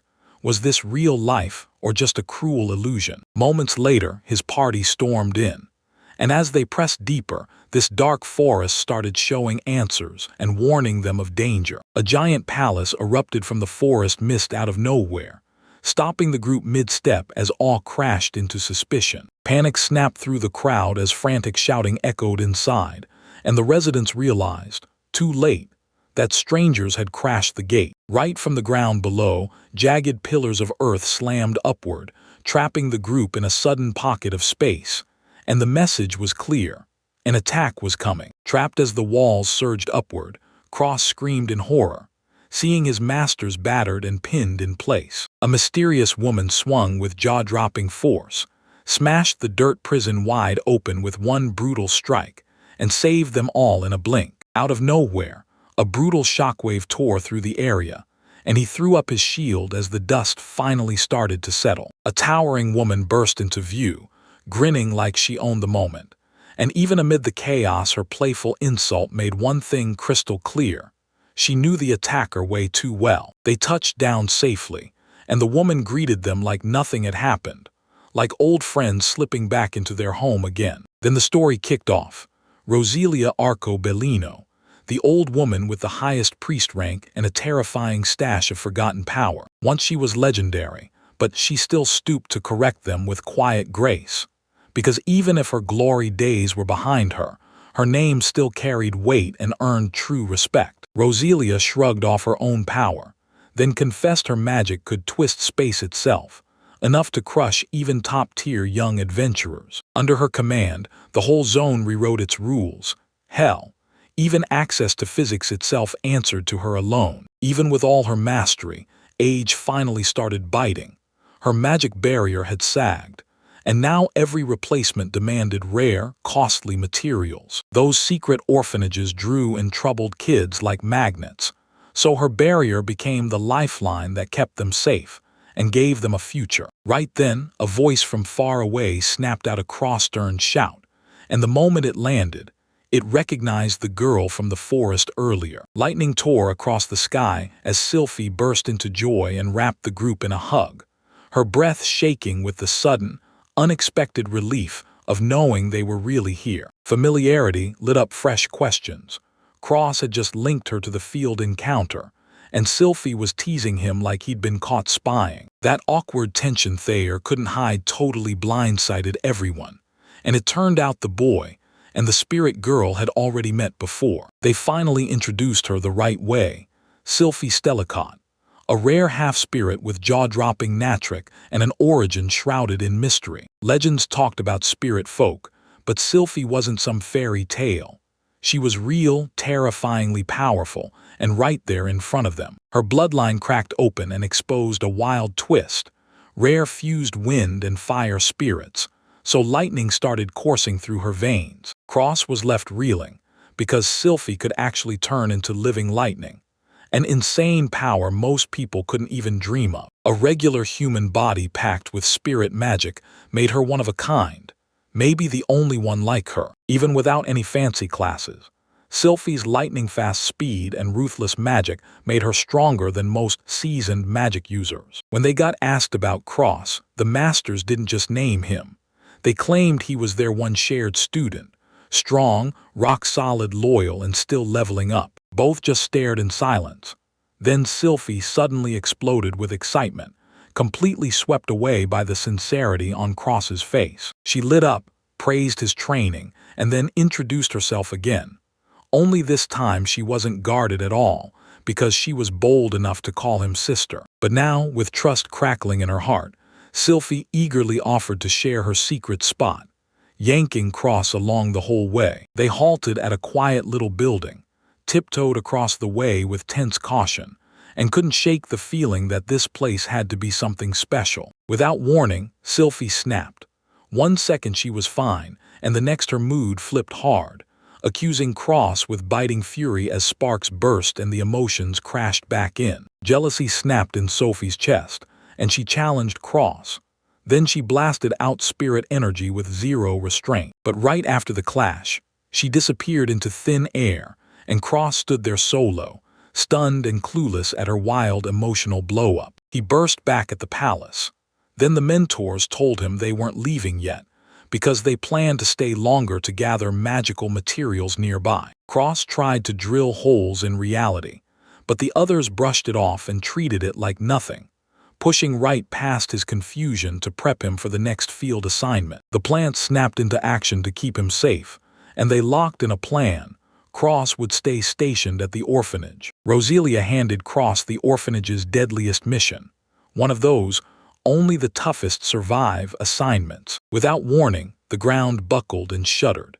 Then a colossal magical structure blasted into view, dwarfing everything and leaving that massive Cross towering in pure awe. The whole structure morphed into a gigantic city, and Cross's job still lived on, even after he fought off a tag game full of unstoppable, energetic kids. Suddenly, the kids twisted into monstrous silhouettes, and Cross knew this fight wasn't going to be easy at all. Roselia calmed him down, but those terrifying werewolf-like kids made one thing crystal clear. This wasn't a game. It was serious training. Cross snaps awake in a glowing arena, trapped under a curse that forces him to hold his strength back inside the virtual battlefield. From the towering starting point, he scans the brutal expanse where fighting and staying alive collide. He slips in on pure stealth, spots 30 scattered enemies, and plots a razor-precise advance. His cover snaps the moment the girl spots him with her team, and they charge in fast. No pause, no mercy. A colossal beast drops from the rooftop and ambushes him out of nowhere. somehow slipping past even his razor-sharp senses. The divine wolf sneers at Cross, bragging that its stealth is perfect.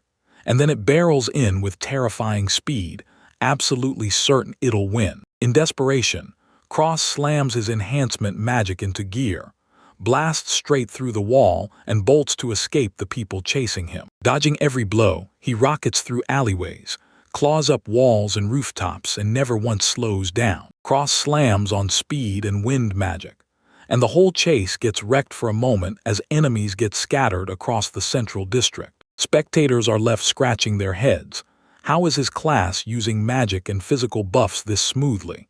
Confusion spreads like wildfire. While they're still frozen in shock, Cross bolts off, ready to slam even more distance between them. A massive axe screams through the street, and he grits his teeth, tensing his whole body right in the middle of the run. A scream erupts from the window next door, and it slams him to a stop. Something is horribly wrong. Sylphie ambushes him out of nowhere, slamming her massive axe straight into his escape route. She snaps him a clean ending for the trial, and even though he fails, his clever resistance wins everyone's praise. The masters pass the support baton in rotation, pushing Cross to level up day by day while they stock up on supplies they can't afford to run out of. Back at the bathhouse, he stumbles on childish, hand-drawn shorts, straight-up prank gift chaos from some little troublemaker. In those shorts, he just takes Sylphie's teasing on the chin. Sure, it stings, but compared to what he used to get bullied, this feels downright harmless. Even with her playful grin, she keeps her distance. Anyone new gets a sharp, defensive reaction before they can get too close. Cross can't shake the question anymore. Why does she only start spilling her real thoughts around Roselia and that tight little circle? Hiding behind a tree, Sylphie catches a nasty conversation. Cruel words that smash right back into her deep wounds and old insecurities. When Cross comes in with concern, she snaps into defense mode and barks at him to back off. Right now. Frustration detonates in her, and she snarls that he keeps being kind even after her cruelty. Then she demands, disappear. Alone in her thoughts, Cross can't shake the feeling that her cold attitude is really jealousy, or heartbreak she's afraid to show. He finally learns the truth. Sylphie was once put through cruel experiments by the Empire, until the Masters swooped in and saved her. The Oka Empire starts bombing its own city, trampling innocent lives as it hunts down cold-blooded goals with zero mercy. Two ruthless warriors snapped into action and hurled devastating spells, hell-bent on smashing the Empire's marching forces. Meteor spells slam out of the sky, blasting tanks and fortifications to rubble and wiping out most of the second city in an instant. After the devastation, they tear open the road and free the traffic captives, so the Empire is left without a way to snatch their people back. Amid the rubble, they stumble on a sealed vault, its purpose and contents still a total mystery. Chained to a wall and slammed with electric shocks, young Sylphie endures non-stop torture, an unwilling experimental subject trapped in captivity. Her rare spirit nature made her a bullseye, so the Masters snapped her under protection before anyone could strike.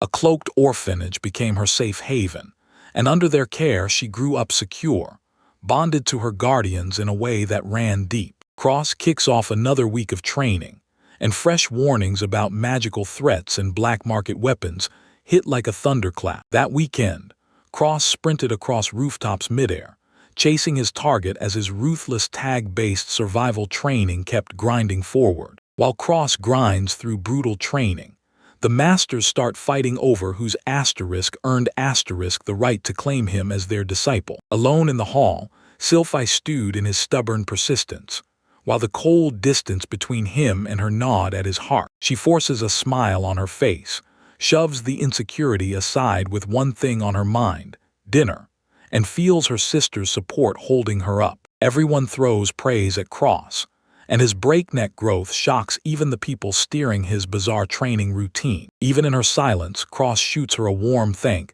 you and flashes the clear signal.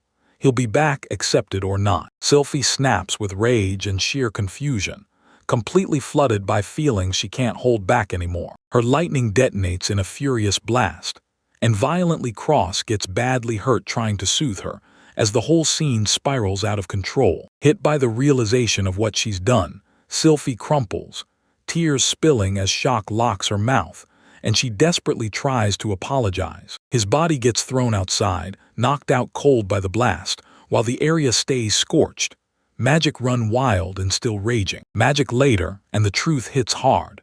Sylphie can't fully control her lightning, even though she never meant to hurt a single soul. Sylphie's lightning nature makes her deadly on sight, but only her caretakers can stay close without getting burned. All alone and choking on tears, she blames herself again, shattered, because her powers ended up hurting someone she holds dear. Little did she know, hidden in the shadows, a crew of cloaked figures watched her weakness from afar. Sylphie's massive power didn't make her feel proud.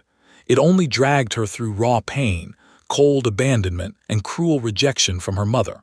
Or, her regular parents panicked, because that uncontrollable gift kept shoving the world away, until isolation became the only shelter her fragile heart could find. Clutching those symbolic flowers, she drifted back to the quiet days, when fragile truces still bloomed between her fighting, yet deeply loving, parents. Through every cruel insult and every terrifying chase, she clung to the reconciliation flowers' memories like they were her only way home. Even after her father died and her mother shattered everything with her final betrayal, she still clung to her vow, driven forward by the last, fragile bloom. Sylphie scrambled to gather flowers, begging for her heartfelt apology to reach her sister before it was too late. Cross couldn't shake the fear of how she'd react, but he decided to lay his true feelings right in front of her. With permission to move, the team set up their mentor to meet the boy's determination, and watched, amused, as curiosity took over. They used detection magic to probe the barrier. Then Sylphie's presence vanished without a single trace. Panic surged through her body. She couldn't last long in the open air because of her spirit blood. Right as she spun to go, a weird beam of light swallowed her, and she froze mid-step. Dark tendrils burst out and slammed into her, pinning her hard while, just beyond, enemies kept staring as her energy beacon flared bright. Their ambush landed exactly as planned. When the trap snapped shut, the masked leader grinned, staring at it with zero doubt or resistance. Her captors cackled about what she was worth, and then spirit-sealing magic crushed Sylphie's power, leaving her trapped, unable to fight back or break free. Sensing danger closing in, the kidnapper snapped orders to flee fast, before her terrifying allies could ever come storming in. Faint cries ripped through the sky. Her friends burst in too late, and with every shot their hearts sank. They followed Sylphie's leftover magic trail, and what it led to made their worst suspicions feel way too real. Spirit restraint traces revealed the truth. Someone used top-tier tools that only weapons-only elite factions usually get their hands on. Even without talent, those kidnappers still swung forbidden tools to cripple the kid's power. Something felt horribly wrong. Realizing this was bigger than one threat, they scattered. One rushed to guard the orphanage while the rest tracked the scheme. Telomia shot through the sky like a missile, blasting straight back into the orphanage. With fury boiling in their veins, the masters readied for battle. Then Cross was told to stay right behind them. They blasted through the sky at bone-crushing speed, seething with rage and itching to wipe their enemies off the map. Enemy scouts felt a crushing, murderous presence so brutal it yanked the life out of their lungs, like the truth had frozen them in mid-breath in front of real monsters. The kidnappers snapped into panic, and their leader suddenly realized he just doomed himself by targeting Sylphie in the first place. Vile bragged that his trap was perfectly timed, and that it would funnel him down a pre-planned escape path, right through forbidden terrain to dodge their pursuit. The pursuers surged closer, and one of them caught Sulty's magic trace flickering weakly from the cliffs. They bolted forward, and boom, there it was, a cave entrance. And as the legends came flooding back, doubt started clawing at them. They slipped through a magical threshold, and the alarms immediately screamed. Turns out this wasn't some run-of-the-mill cave at all. Realization hit hard. This cave wasn't some wild natural hideout. It was a level-locked dungeon meant to slam the door on anyone high-ranked. They slammed the dungeon shut on the strong, locked out the big leagues, and only the low-level fighters were allowed in to fight their way through. Rage exploded in the masters' hearts, and no matter how strong they were, the barrier pinned them in place, so they couldn't chase straight through. Deep inside the dungeon, the halls stretched forever and the exits multiplied. So grabbing the kidnappers was basically impossible unless someone inside was helping. Even though the plan felt like a last-ditch gamble, the group still decided to map the inside by hand, anything to prevent a clean escape. Cross stepped forward with pure determination, choosing to walk in alone and tear Sylphie back from whatever was waiting for her. Then his bold declaration blew the masters' minds, and his unexpected courage sliced through the tense silence of their doubt. Even with fear clawing at him, he still knew Sylphie was hurting way more than he was. He couldn't walk away from her now. Training had wired that into him, because he'd been drilling for the day he had to face even the advanced class fighters. Seeing what he'd been through, the masters nodded and backed his resolve. Then they shoved the supplies into his hands and stacked their hopes with. Armed with nothing but the basics and one last stern warning, Cross braced himself, because this time he was walking in with everyone's faith on his shoulders. The masters barked their final instructions at him, screaming not to push past his limits during the mission. Cross felt the danger like a warning bell, then he surged ahead anyway, because saving Sylphie might still mean they never get out. Fueled by enhancement magic, he bolted into the dungeon, locked in on one goal, reaching her, no matter what. Inside, monsters started stirring in the dark. Cross slipped through danger like a ghost, vanishing before the first guardian even clocked a single movement. With his concealment tricks and razor-sharp detection, he slipped past the monster patrols and followed Sylphie's fading magic further in. He stumbled into an enemy squad, totally caught off guard.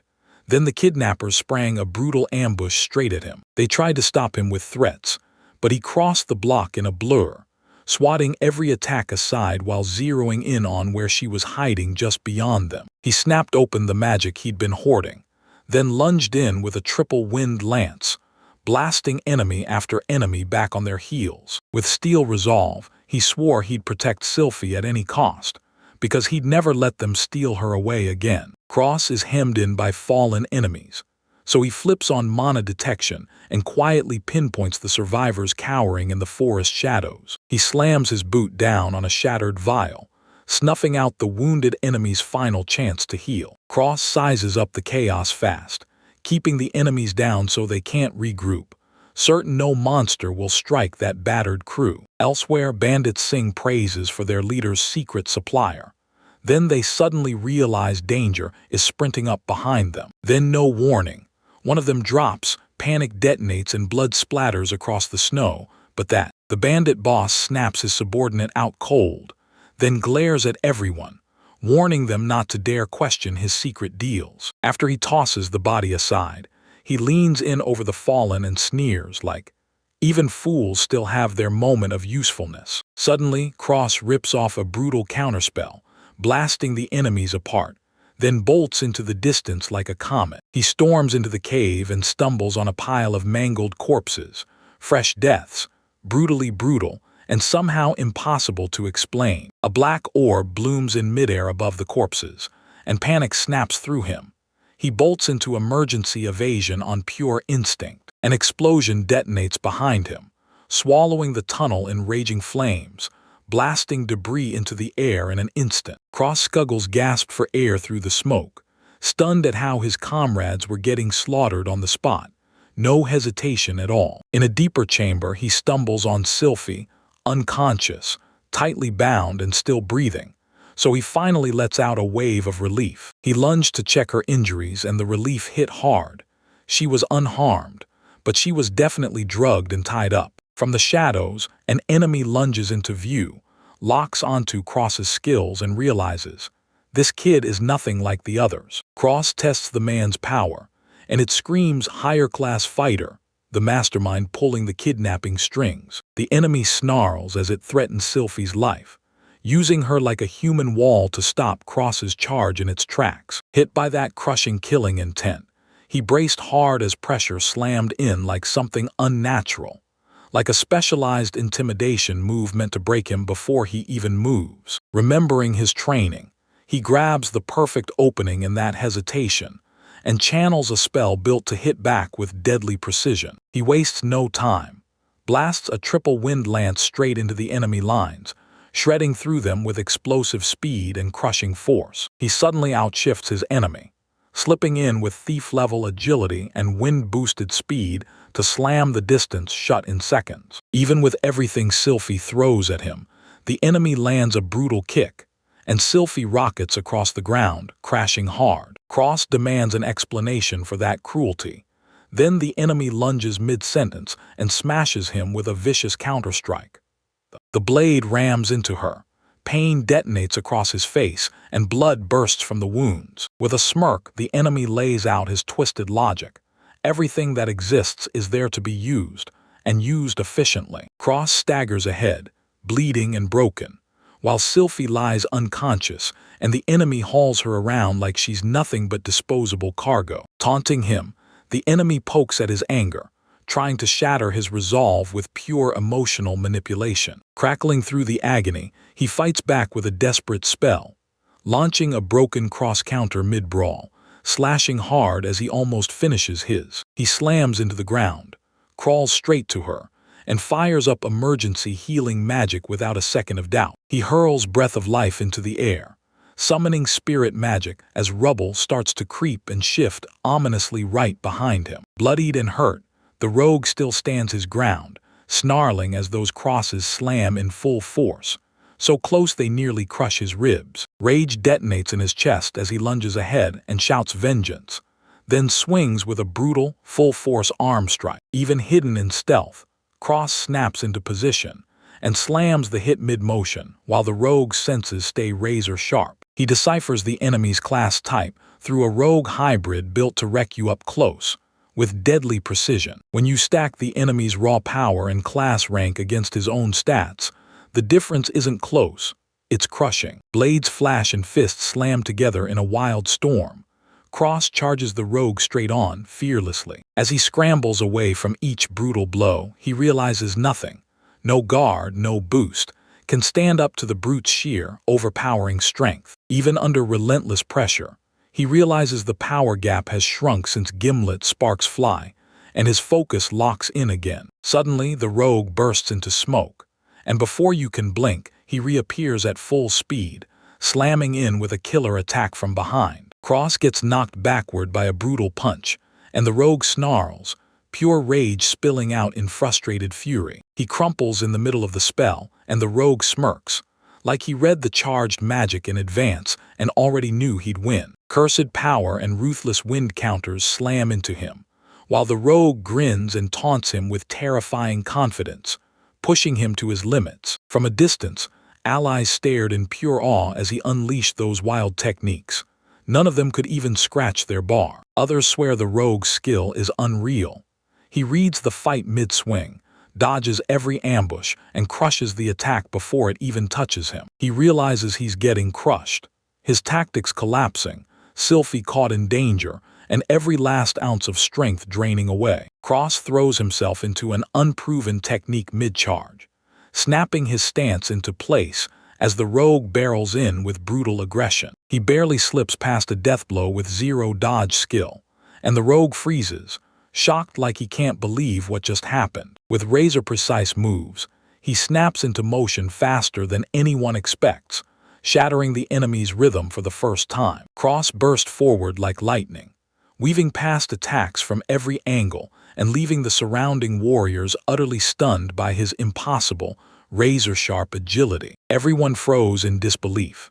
This guy, once clumsy and slow, now slipped through the enemy commander's furious barrage like it was nothing. Even as strikes crashed into him, Cross stayed locked in, landing pinpoint counters while moving faster and sharper than anything they ever saw in training. The enemy leader's eyes narrowed sharply as he realized, somehow, he'd seen his moves coming through raw instinct, not just plain reflexes. He slammed his blade into the enemy's midair, and in that instant, his instincts kicked into a flawless elite attack detection mode. He planted his feet like stone, staring down his opponent's panic as he pulled off a technique almost nobody could learn without years of grind. Old lesson memories crashed back as his master barked that detection wasn't just about long-range sight. She showed him how to turn those skills inward, so he could feel a strike coming and dodge it before it ever hit. Through raw instinct and iron discipline, he mashed presence and mana detection into a battle technique that actually worked. Still, even with everything crystal clear, he still couldn't keep his focus. Every ounce of strain burned him, and one single slip would leave him exposed, completely at someone else's mercy again. Without a single warning, the enemy flipped on advanced presence concealment and disappeared from the heat sensors like it never existed. Cross froze on the spot, panic crashing in, totally unable to read the signs or sense the ambush coming. A devastating hit landed clean, brutal and final. Then he was launched backward, coughing up blood, completely unable to move or respond. Vile laughed at the attempt to master it, sneering at his weakness, even as he instantly patched up the critical damage. When the observers finally caught on, Cross's hiding plan threw his precognition off. And that's when someone exploited his weakness by wiping out every counter meant to detect him. Vile tore into him with a brutal flurry of attacks, daring him to even guess what his next unpredictable move would be. Cross shoved himself harder, and his detection levels shot up fast, driven by pure desperation, roaring fury, and one unforgettable memory. Screaming in defiance, he snapped out mid-fight, senses blazing sharper than before as detection surged into the impossible. With fresh reflexes blazing, he snapped his shield into place and shut down the ambush before it even hit. A brutal final counterattack erupted, sword play surged, and a cross-slash carved straight through the enemy's guard. Vile barely dodged the counterstrike. He slammed emergency evasion, vanished mid-swing, and recoiled on pure terror. Smirking with pure confidence, he finally nailed the critical hit, flipping the odds with split-second precision, like the timing itself betrayed his opponent. Vile bared his trump card, the accursed gauntlet, gleaming like a curse and buzzing with terrifying, unknown power. He backed away fast, eyes locked on those black gauntlets, anything but standard issue, and Vile looked dead serious now. A faint groan behind him jolted his heart. His fallen ally was counting on him, and he couldn't stall a second longer. Selfie crumpled, her strength draining by the second, and Cross knew that backing off right now would just lock in their loss. He didn't hesitate for a second. He charged forward, and the Vile caught him only to be hit with that brutal move and unbreakable will. Cross saw the counter coming, readjusted his balance on the fence, and stayed just out of reach of the blows that would have ended him. Steel screamed as he braced himself, gripping tight to lock blades with Vile, while the sheer force bore down on him. Even with body hardening blazing, he howled in pure agony. His hit had slipped right past his defense like it didn't exist. A scream ripped from him as his sword flared. Vials inside the gauntlet dumped numb, spirit-chilling energy straight into his blade. Selfie realized it. Her own lightning spirit power had turned into a weapon, and now it was frying them with her energy. Vile ripped the truth open, and his enchanted gauntlets drank Selfie's spirit mana to unleash a crushing spell. The weapon's prototype capped its own power, but it could still slice through anyone if Cross even stumbled for a single second. He was running out of time. He demanded to know why someone would twist such rare power into evil, only for Vile to sneer and laugh at his question. Vile sneered at the very idea of redemption, insisting there was no deeper reason for his cruelty and violence. He swore his strength gave him the right to rule the world, using his power like a weapon just to crush and hurt anyone weaker than him. Cross lunged in to shut him up, but he snapped back mid-sentence with a brutal, vicious charged strike. He easily slipped the retaliation and smashed back, until his speed finally fell behind. Cackling like a villain, he basked in the gauntlet's crushing power, feeling zero risk in every single moment he wielded it. With every lightning blast snapping down, he lay there broken. His thoughts scrambled as the thunder numbed his senses and wrecked any chance to plan. Selfie begged him to stop, because her spirit power was never meant to hurt anyone like this. He remembered her agony. Most couldn't so much as brush against her without getting hurt, and that made her power feel like a curse. Even when the odds crushed him, he snapped back with a roar. He swore Vile's corrupted power would never break him. Vile surged forward again, but he gritted his teeth. He still had one last skill left if his body. Cross clenched his teeth. Grim disgust hit like a wave, and he launched forward, throwing logic out the window for raw, unstoppable action. Cross, battered to the edge but still unbroken, digs up every last ounce of strength and lunges one final time, activating his technique to shoot skyward in a razor-sharp spin, smashing through the grip of close combat. His opponent hangs back below, unimpressed, thinking the hit is nothing. Then the rogue bursts forward, sure his timing and skill will slam the distance shut before danger even has a chance to spark. As the rogue lunges in from above, they sling cross strikes. Then wham! Their fists collide with a counterblow so brutal and clean that both of them jerk back from the impact. They refuse to back down and draw their blades mid-motion. Clang! Sparks erupt as steel smashes steel, raw power fighting cold instinct, but the rogue clocks Cross's rhythm. Then he ducks the counter and slips past the guard, smashing his knee into Cross's side. The hit lands like a truck, and Cross slams back with a raw cry of pain. Cross staggers forward on the brink of collapse, blood streaming down his chin, but his legs refuse to quit. Then across the battlefield, his opponent charges in like they came to end this. As the distance disappears, Cross snaps into action. He swings up and catches his attacker mid-charge, and their blows crash together again in a frantic cross-counter. The rogue grins, needles him with a taunt, and then the hit lands. Yet Cross's body buckles under the damage, his healing scrambling to catch up as brutal fatigue surges in. Cross snaps out counter after counter, praying one finally lands. Then his opponent slips every time, reading him like a book and weaving around every strike, until Cross's body starts to give out under the non-stop strain. Kneeling and trembling, he gasps hard for air. His vision swims, while the rogue watches with ice in his smile as the fighter shakes, struggling to keep his sword upright. The rogue slams forward, blade up for the killing blow, Cross busted, strength gone, barely breathing. Just as he braces for impact, and a piercing cry cuts the air. Someone shouting his name. Cross gets launched flying by the attack's full force, slamming into the wall with a brutal crunch as dust and debris explode around his collapsing body. The enemy surges in to finish him, laughing with that borrowed power.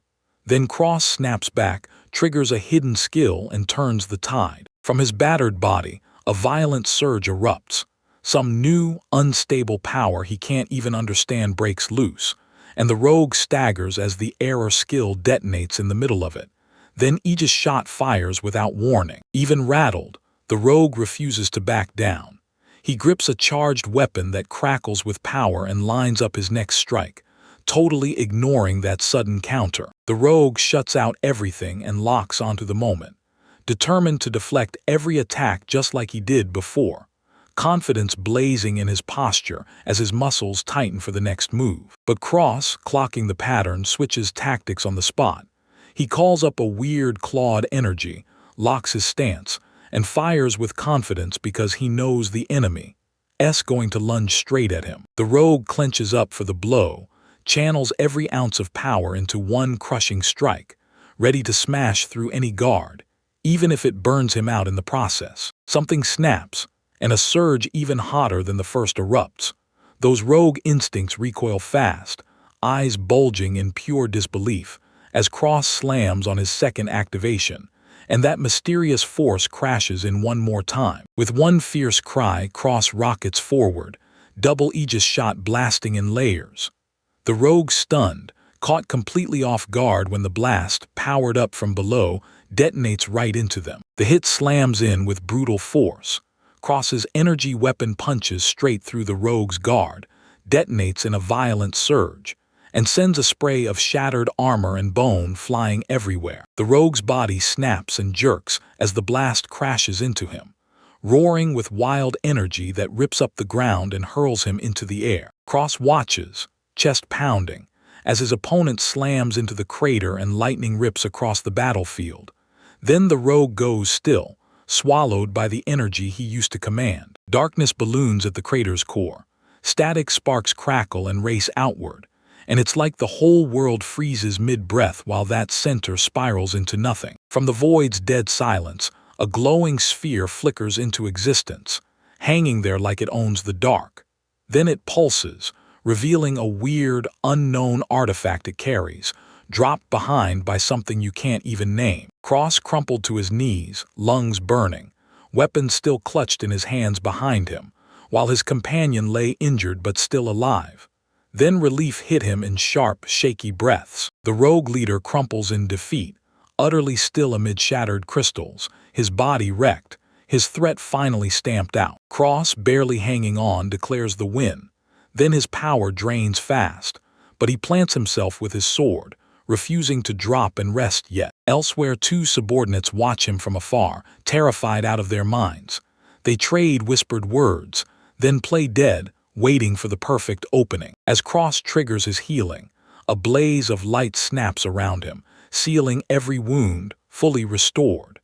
He confidently wraps his arm, but he doesn't notice the hidden threat lurking nearby, watching in deadly silence. Cross barrels up to Sylphie's side, out of breath and apologizing for every second he's been gone. Then he gently channels healing magic, steering away from harsh potions so her injuries don't get worse. Sylphie locks eyes with him, stunned and shaken. Then she blurts out, heart racing, asking how he can still be kind after everything she's done and all the pain she caused. Cross remembers that tiny kindness she once showed, and it hits her hard, because saving her just felt right to him, pure instinct, no hesitation, and he gives a gentle smile, brushing off the past like it's nothing, because for him, they're still not truly reconciled.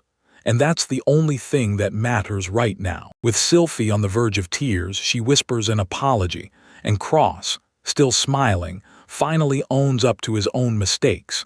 In that quiet moment, the distance between them starts to crumble for good. Cross gently checks on Sylphie, cuts the ropes loose, and tells her she's safe.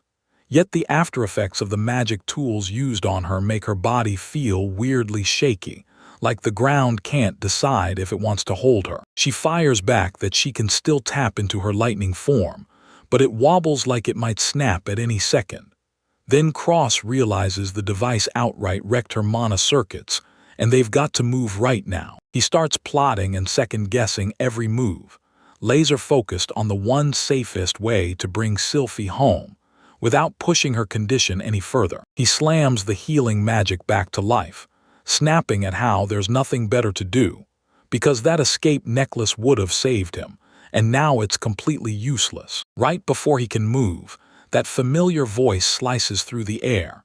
The rogue leader, bloodied but still breathing, gets back up and swears revenge on the would-be hero who dared to defy him. The rogue swings in hard, sneering at Cross for shielding Sylphie, and then rips into him, demanding what he's really after, accusing him of hiding pity behind weakness. He slammed up his cross shield in front of Sylphie, tuned out every nasty taunt, and reassured her, begging her to ignore the poison of someone who only knows how to hurt. The rogue keeps ranting, but then everything changes. His expression goes icy, and a horrifying truth creeps over him, like danger is right there. Every instinct screams it. Something far beyond anything he expected is closing in, and as a monstrous shadow crawls deeper inside the cavern, confusion and pure dread slam into him. A towering, insect-like nightmare stomps into view, towering over everyone. The air suddenly turns suffocating, and even the rogue freezes because this new terror has just shown up. The mantis detonates like a nightmare, right on top of them, snapping the rogue's arm clean off in an instant, blood blasting as his scream rips through the air, and Cross and Sylphie just freeze in horrified shock. A hulking insect-like monster slammed down into the pit, its blade limbs flung up high, and Cross and Sylphie both recoiled as it shrieked, its sheer presence crushing the air. Then one of their allies stepped forward, ready to. The moment they tried to stop it, the beast snapped forward and clamped down on the man's arm with crushing mandibles. He thrashed, panic exploding as it tore his limb apart with ruthless, violent power. Blood exploded as the arm was ripped clean off, His body jolted and convulsed from the shock, and his face locked in a scream of agony as his mangled shoulder caved in. Nearby mercenaries caught sight of the slaughter and bolted in panic, screaming as fear clawed at them, while the monster's dark silhouette loomed behind, utterly unmoved. He dissected the monster's body, razor claws, armored legs, and a crushing power that slammed him like a nightmare, releasing pressure so massive it outmatched anything he'd ever felt, leaving him staring at a threat that didn't fit any category. Sylphie's scream ripped through the arena as the monster charged in. Cross yanked her out of the way, just in time to dodge a storm of razor energy that punched holes straight into the ground. A hulking beast surged over them, its core blazing with a sickening glow, and Sylphie snapped into a defensive stance as raw, violent magic tore through its body. Electricity ripped through the monster's limbs, its eyes blazing as it drank in power from everything around it, and Sylphie just froze, stunned by the wild change happening right in front of her. As it pushed forward, Cross finally understood. This wasn't a random run-in, it was a setup, and the creature was showing traits only ever written in forbidden texts. It was a magic-eating monster, pure high-risk magic power, blasting through biology like it didn't matter. So only seasoned veteran squads could even stand a chance. And now it was right there, blocking them from survival. Cross cowered in the face of its nightmare strength. Its magic was brutally unmatched, and every spell below the advanced tier bounced off like nothing, while anything stronger only powered it up. Veteran fighters nearby snapped to the truth. This wasn't some wild monster out for blood. It was a rare dungeon boss, and somehow it had busted out of its sealed chamber. Sylphie started charging a blazing skill, energy surging off her like a spotlight. Then the panic magic eaters flocked to anything high, and her very presence would make the high-grade magic home an even harder. Right before the creature slammed in, he cross-tackled her out of the way, taking the hit himself as debris detonated around them. When the dust finally settled, he gulped for breath, still rattled, but alive. Sylphie clutched her arm, crying out in pain as her circuits got wrecked. Thunderdash, her only escape move, wouldn't work at all, so Cross finally understood. They were trapped with no way to run. Cross snapped a teleport necklace onto Sylphie, praying it would yank them straight back to the dungeon's entrance. He realized her cracked circuits could stop the teleport from firing, and suddenly escaping felt like a long shot. While the monster roared right behind them, Cross bolted, hauling Sylphie on his back as he scrambled to get into position. He shattered the seal on his stored magic, and blasted a triple wind attack that ripped open the ground, hammering the enemy and dragging their advance to a crawl. He spotted his fallen ally's body, then launched into a cross-rush, scrambling for anything useful with no time to waste, already plotting his next move. Cross used a movement skill to lunge forward with Sylphie, grabbing every inch of distance he could. Then he swore he'd pull the same move again and again, inching toward the surface. The monster lunged in midair, and one of its giant claws swung down and slammed onto their path before they could fully dodge. The impact blasted the ground to splinters, and both of them got slammed backward by the shockwave, while debris swirled everywhere as the monster pushed deeper into the cave, walls crumbling with every step. Cross tried to fire up every sensory trick he had to read the incoming strike, but the enemy's speed tore past his reaction like it didn't even matter. A direct hit slammed in. Cross threw Sylphie behind his shield as a blast of energy and debris swallowed them whole, and the impact cranked his body to the edge until he could barely stay conscious. Cross clenched his teeth and launched a reckless counterattack, swinging like a man possessed until blood sprayed everywhere, refusing to retreat even as the damage piled up. Then he pushed on. His thoughts went into overdrive. Using defensive moves would only spell death, because as the relentless onslaught pinned him down, there was zero space to dodge, and the only way to stop it was to land a direct hit. Cornered with no exit, he threw himself all in, ready to unleash every move he'd ever learned, wagering his entire future on one single opening. As the monster bore down on him, Cross took a brutal blow and kept Sylphie covered, blood and pain screaming through him, but his grip never let go. The last strike finally hit. Blood exploded from his side, and his arm got ripped clean off, but he kept his gaze locked ahead, refusing to drop until the danger was gone. Cross and Sylphie got slammed backward by the monster's brutal strike, and Cross threw his own body in the way, grinding across the ground to halt their fall. Bleeding out and barely breathing, Cross could only gasp as his recovery skill kicked in. But the pain crushed him, and Sylphie Panic stood right beside him, helpless. Cross refused to give in. Every step of their journey flashed in his mind. Her past hit like a punch, and the real reason he was fighting burned hotter than ever. So he swore he'd take down that creature no matter what it cost him, even if it meant his life. Just as he was about to charge again, Sylphie ripped through his desperation with a scream for him to stop, her eyes brimming with tears as she begged him. She finally confessed the truth. When she leaned on anyone, they always got hurt. And now that monster still stood there, unshaken, waiting like it already knew exactly when to strike next. Sylphie crumbled under the weight of it all, blaming herself for every single thing, saying her very existence only dragged suffering into the world, labeling herself a monster, while the ghosts of past losses kept pounding in her head. As soon as her words hit him, Cross jolted to his feet, bloodied but rock steady, and swore he'd fight and die right here if it came to that. Her life mattered more than surrender. The Cross stared at the monster towering in front of him and realized something. Bravery alone wouldn't cut it, because the power gap was crushing, and running away was finally off the table. Clenched with pure resolve, he grabbed his sword, and lightning started snapping along the blade. Sylphie stared, stunned, because the power surge hit out of nowhere. The weapon shimmered with unnatural light, and the monster froze mid-stride. Something felt wrong.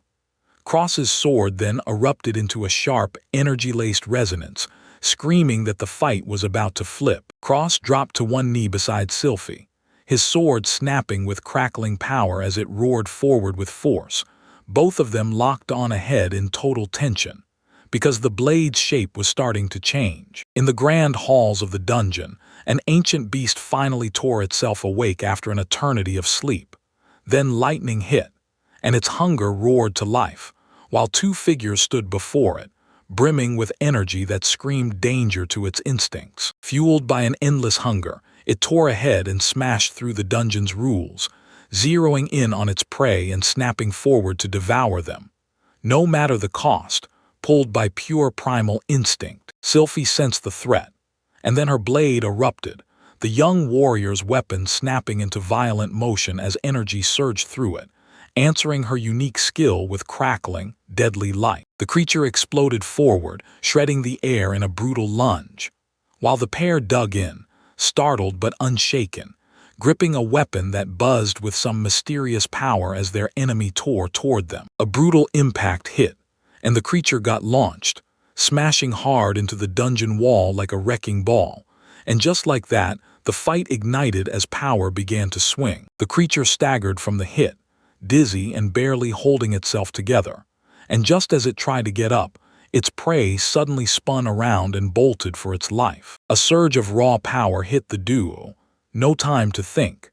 They trusted their instincts, unleashed a secret movement technique, and blasted across the battlefield faster than sight. Hope flared in the boy's eyes as he gripped the weapon tight.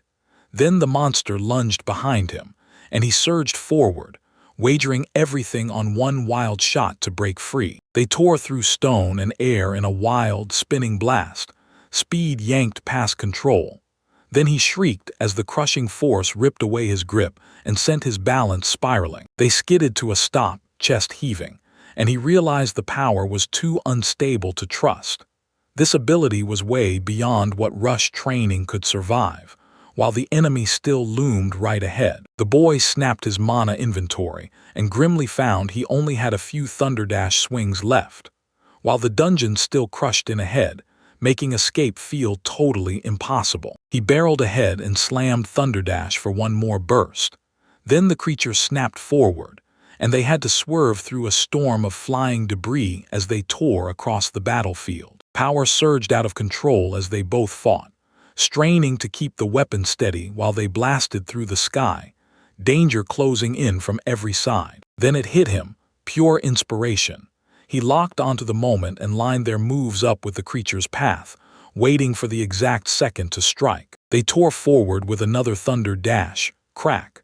The blast slammed the enemy head-on, hurling them back and snatching precious seconds to live. Cross suddenly realized Sylphie had been quietly steering the weapon this whole time, and the boy felt the wild, uncontrolled power snap into his grasp, something he never saw coming. Energy crackled between them, and he clamped down on Sylphie hard, draining her strength into his veins so the attack wouldn't shatter. He begged in silence for her power, then locked in with laser focus, sinking himself to her mastery and pouring it into the weapon as perfectly as he could. That massive beast bellowed like it owned the night, claws up in pure defiance, and then it charged.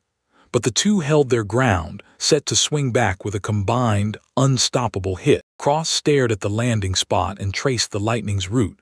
Then, after the math was done, he readied the moment to unleash his stored power, hunting for razor-precise control even as chaos roared around him. Cross, locked in his gaze, funneled all his power into one deadly spot behind the creature. Then lightning snapped out of the sky, hunting its weakest point. Power slammed into the monster head-on. Light exploded in a blinding flash. A shockwave cracked the air, and the energy ripped clean through the enemy's defenses. The boy and Sylphie latched onto each other with everything they had, and the impact from the attack hurled them through the sky on a wild, spinning mess. The battlefield detonated in lightning and rubble, energy blasting outward as it shredded the creature from every angle, smashing its defenses into nothing. Cross and Sylphie clenched tight as the creature buckled, fighting through the last brutal strike. Then crash. The blow shattered it to pieces, and the dungeon went deathly silent. Cross dug into his last scraps of strength, sharpening his sword skill and pumping his body full of power, then screamed and charged ahead, determined to make sure that creature never saw another second. Energy detonated around them, and the attack slammed into the enemy with brutal, unstoppable force, rocks, and debris exploding into shattered fragments. The massive creature crashed backward, getting overwhelmed by their combined attack, and Cross and Sylphie clung tight together as the shockwave blasted them through the air. When the dust finally cleared, the battlefield fell silent. Then the monster hit the ground for good, huge body broken and motionless, and the duo let out a wave of pure relief. Exhaustion hit hard. Cross and Sylphie staggered, finally breathing again, staring at each other as the roar of battle faded into stunned silence and their victory fully sank in. Sylphie wrestled with her own heart, fear clawing at her and the wish to live pulling back, terrified she'd become a burden, but still standing strong, even with death looming right in front of her. Cross met her gaze and thanked her with all his heart, because deep down he finally got it. He thought he'd come to save her, but Sylphie's power had actually shielded him instead.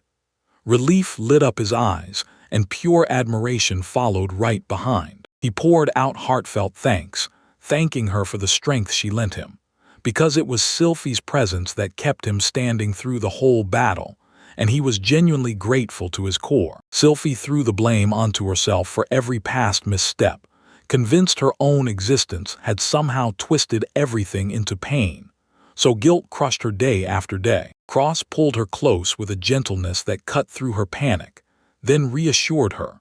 Those same powers everyone feared had already saved lives, and that's why they both survived and could finally move ahead. Sylphie crumpled to the ground, tears pouring as the battle's weight and her worst fears finally crushed her. Then Cross sprinted over, fear and concern blazing across his face. He just watched in silence as she finally let the fight's built-up tension and grief crash out of her, and her cries echoed hard through the empty dungeon. With the crying finally fading, they pulled each other into a tight embrace, Sylphie pressing close as she whispered her thanks, while Cross stayed right beside her, holding her close even through the wreckage. Their hands met, and in that instant, a silent promise of support and understanding sparked between them, because the bond they forged in the heat of battle only got stronger. Cross spotted yet another fallen figure and braced to strike, and even with exhaustion crawling over him, He stayed razor alert, ready to stop anyone else from getting hurt. From the shadows, it struck. Then the monster was smashed, and the crowd froze in disbelief, stunned by how fearless and deadly that young duo really was. The fallen creature got stripped for parts.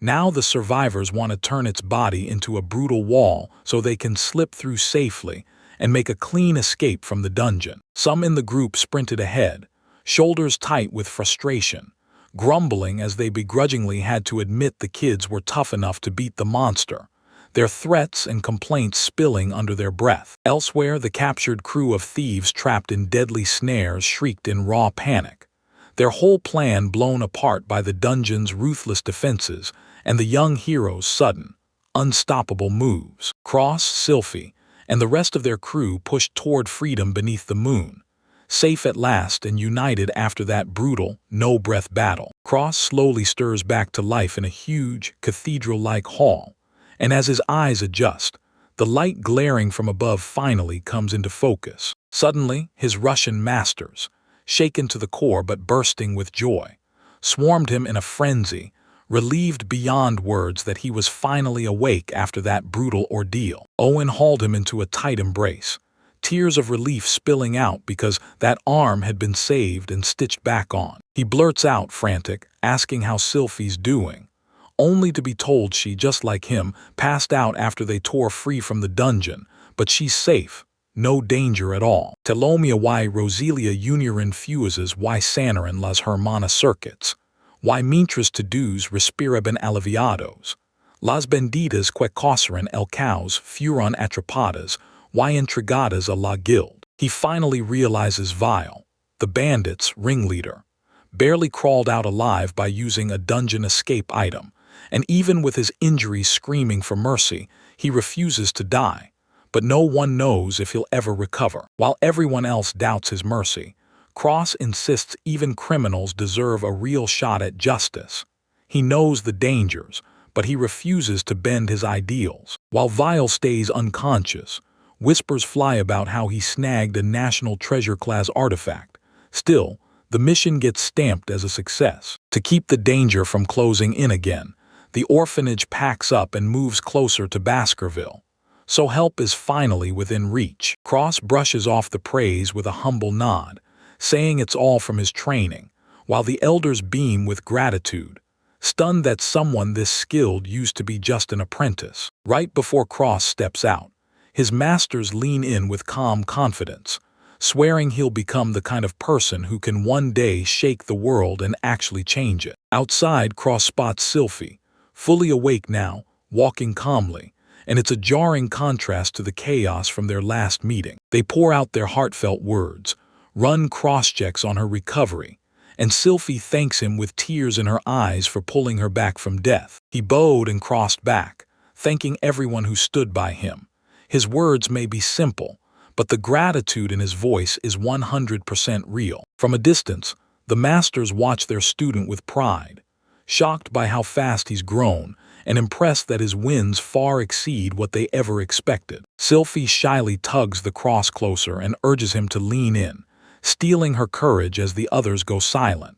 Like they're holding back a secret they're ready to unleash before he finally leaves. Out of nowhere, Sylphie steals a kiss across Cross's cheek and leaves him utterly stunned. Her sudden move slams the group into stunned silence, their eyes wide, faces screaming, "No way." Cross's brain catches fire.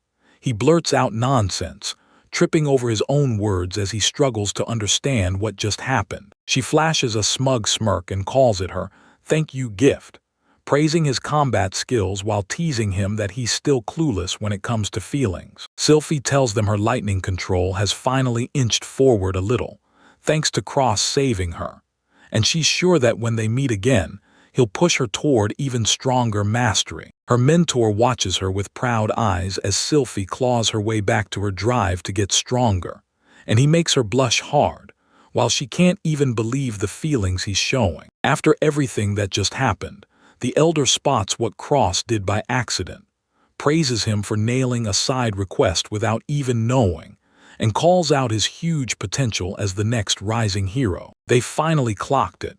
This thing getting tangled across multiple girls isn't just small trouble. It goes deeper than they ever imagined. With Sylphie blazing with confidence, everyone's jaw drops in shock, because it looks like Cross might be skyrocketing way faster than any of them ever expected. At the Baskerville training grounds, Cross jumps into a no-holds-barred sparring match against a brutally skilled opponent. His opponent rockets forward at blinding speed, and Cross has no choice. He throws himself in and smashes back head-on with every ounce of strength. Cross flicked his focus on. His intermediate detection skills flared, sensing the outside mana and closing presence. Then he snapped into motion, intercepting the strike with razor-fast reflexes and perfect timing. After the clash, both fighters hit the pause button. Cross admits he's still got no stamina for long wars, and his opponent nods and praises him for shutting down a clean hit. Laughing through his grin, the swordsman admits Cross's movements are reading like a book now. So skilled he's praised as a true master by someone who used to treat him like a mere junior. Just as the sparring heats up, Giselle storms in and tears into the pair for always brawling each other, then tells them to stop hogging the fight and spar with someone else for a change. Tempers flare fast between her and the noble swordsman. She fires off cruel mocks at his attitude, and he answers with smug, cutting barbs, calling out her slow progress like it's a joke. Before Giselle can strike, chaos detonates. Others rush in to hold her back as Cross scrambles to calm the crowd. While all that chaos unfolds elsewhere, the three mentors crowd around a single document in a grand, hushed room. Shock rippled across their faces as they stared down a status report packed with unexpected, and honestly kinda absurd, growth stats, sent by none other than Cross. The mentors stare in shock as it clicks. This whole training camp was built from the start to smother emotional chaos, like Sylphie's sudden, shocking kiss. As they skim Cross's growth report, they're slammed with how much he's improved, over and over. And the fact that his popularity is skyrocketing makes their worry hit even harder. Panic hits the women as Dread screams, "If we don't move right now, that unpredictable thing is going to swoop in and snatch Cross's heart." Or worse. Elsewhere, a mysterious letter turns up, and it slams a bold promise. That very night, whoever wrote it is coming to steal everything from the treasure vault. Knights brace themselves, fueled by pure grit and seething rage, while their commander dares the thief to make a move, vowing they'll guard the vault at any price. From the shadows, a mysterious thief taunts the commander's struggle, then drops the bomb. The vault he's guarding is totally empty. With knights swallowing the streets, the thief slips into the next place without a sound, then bursts into a woman's chamber and catches her off guard, offering the one long-lost item she thought was gone forever. Tears flood her eyes as she realizes the money really is her late husband's, and she chokes out a reward, only for the thief to shut her down instantly, with zero hesitation. Pointing at that jaw-dropping mountain of glittering loot, he lets it slip that he didn't just steal it back. He also yanked kidnapped kids out of a corrupt trafficker's grip. Later, he perches on a tower beneath the moon, replaying the whole encounter in his head, rejected, sure, but still grinning inside, because doing what's right finally feels like his win. Sarah stared into the emptiness, wondering if anyone out there could ever measure up to her. And then she thought, maybe I'm the one who has to grow something from scratch and see if it gives my life meaning. With sheer resolve, she sets off to hunt for her own gem, the kind only she can carve, shape, and finally claim. At the Adventurer Academy, Sailor got handed her newest duty straight from the president, who was ramming the planning of the next ceremony into motion. Back at the office, a coworker watched in silence, spotting how her attitude shifted the moment she stepped into the city. Even with Almeria calling her its strongest hero, Celira finally caught a rare breath of peace, so rare the usual troublemakers were actually calm. Elsewhere, Cross threw on his school gear and brushed away every worry, even as local threats kept lining up to come after him. Cross shot his friends a confident grin, because training with the Masters and Roselia had forged him, and now his growing power was already pulling in danger from the shadows. Cross's female mentors flinched at every past mess, and at the way his charm kept growing, because they feared one more chaotic accident would strike the moment he mixed freely with anyone else. Meanwhile, Cross slipped out through a hidden passage in the decoy estate, scanning for danger the whole way as he made his escape. Thinking the road was finally clear, he crossed his fingers that he'd make it to school without any chaos. Just once, out of nowhere, unknown attackers struck him in an instant, and panic kicked in as he snapped his dual shields up to block. Surrounded, he realized the enemies had vanished behind advanced camouflage, probably powered by rare magic tools, and he snapped into action, studying this strange threat. Cross's guts dropped as wave after wave of attackers surged in, and he couldn't stop thinking, are Giselle and Gimlet already gone? Meanwhile, his allies were getting hammered, and they finally clocked the plan, cut them off from Cross, so they geared up and launched their retaliation. The Oni fighter immediately ditched the others and regrouped with Cross, trading sharp sarcasm as he left them behind. Up in the shadows, onlookers watched the thugs act weird, and everyone couldn't stop wondering if black market magical gear was messing with them. Worried for Cross's safety, his mentors teased that they should lock him home just to keep him protected, then crank his personal training even harder. Cross snapped into motion, slipping every punch with razor-fast reflexes and sharp awareness, ducking, dodging, and slamming each strike back with his shield, until his opponent froze, baffled that not a single hit ever stuck. Panic hit them, and a few attackers barreled into a narrow alley. Totally clueless, they just sprinted straight into a dead end. With snap-quick instincts, Cross thrust his staff and fired off a spell he'd been holding in reserve, freezing his enemies mid-motion as a sluggish curse locked their bodies before they could even react.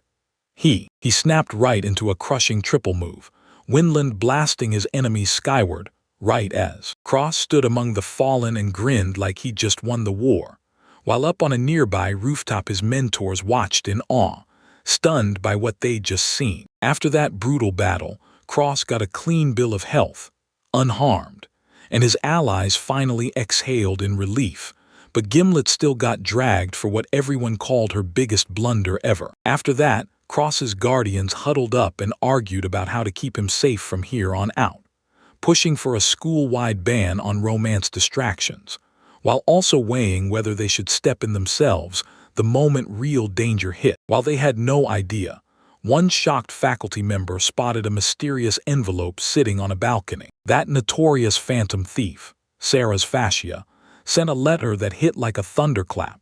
She promised she'd steal Amiria hero Elijah's treasure under the next full moon. Alarms screamed across the academy as fresh letters started multiplying all over the city. The whole city erupted in buzz and dread when the phantom thief's calling card showed up in public squares, shops, and even fountains.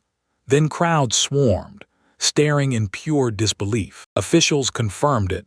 Sarah's, that infamous monster, wasn't just making threats.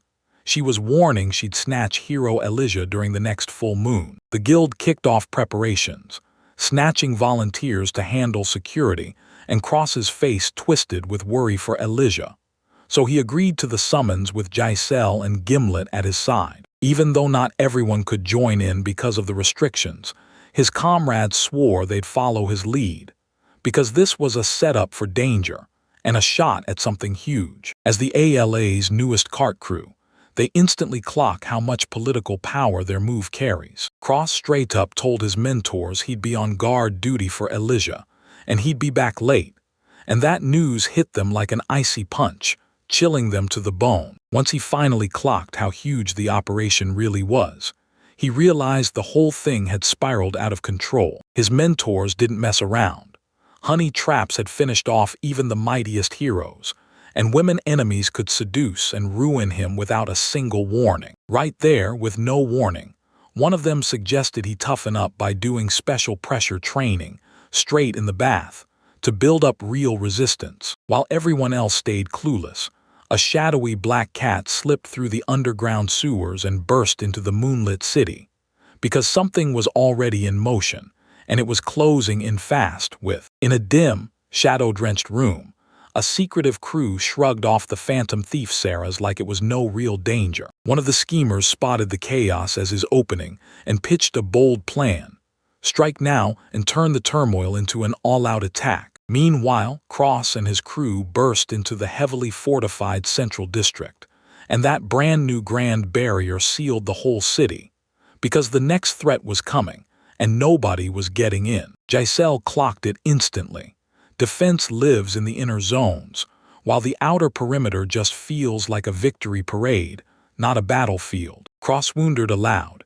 He wondered if the thief even had a moral line to follow, and he guessed that leaving a calling card meant Ceres wasn't just a criminal. Cross was trying to spell out his logic about the phantom thieves when Sarah's suddenly cut in, grinning, throwing teasing jabs, then introduced herself as Nina Faraday, and Cross tried to play it off, but his teammates heard it loud and clear, and they read his words as pure, sharp insight. Behind the scenes, people side-eyed Nina's presence. Sure, she was a registered ranger, but her moves were so wild, nobody could predict what she'd do next. Before anyone could fire off another question, Nina vanished into thin air, and a second later, her panicked voice came echoing from nearby, begging for help, as pure confusion erupted in everyone's minds. Somewhere else, a girl choked on grief, spilling secrets wrapped around that duel, while Darius, still obsessed with Cross after everything went off the rails,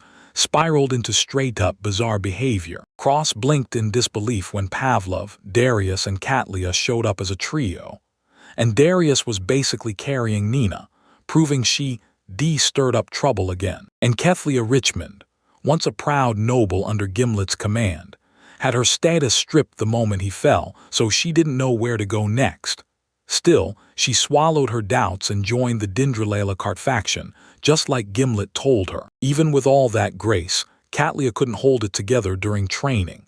Every time a heavy blow landed on her backside, she got hammered again and again.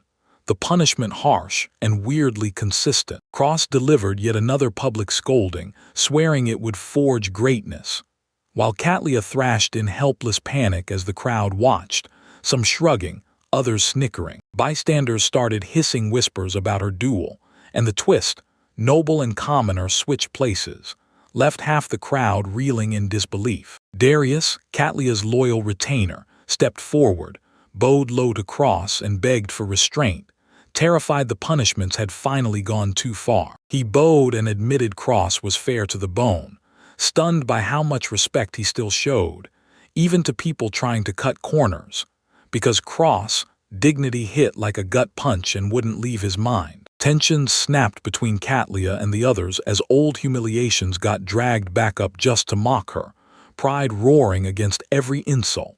Yet she stayed icy calm behind her fan. She waved off the security threat like it was just ceremony, convinced their patrols were nothing more than symbolic checks meant to make real danger sound small. The whole vibe snapped in an instant.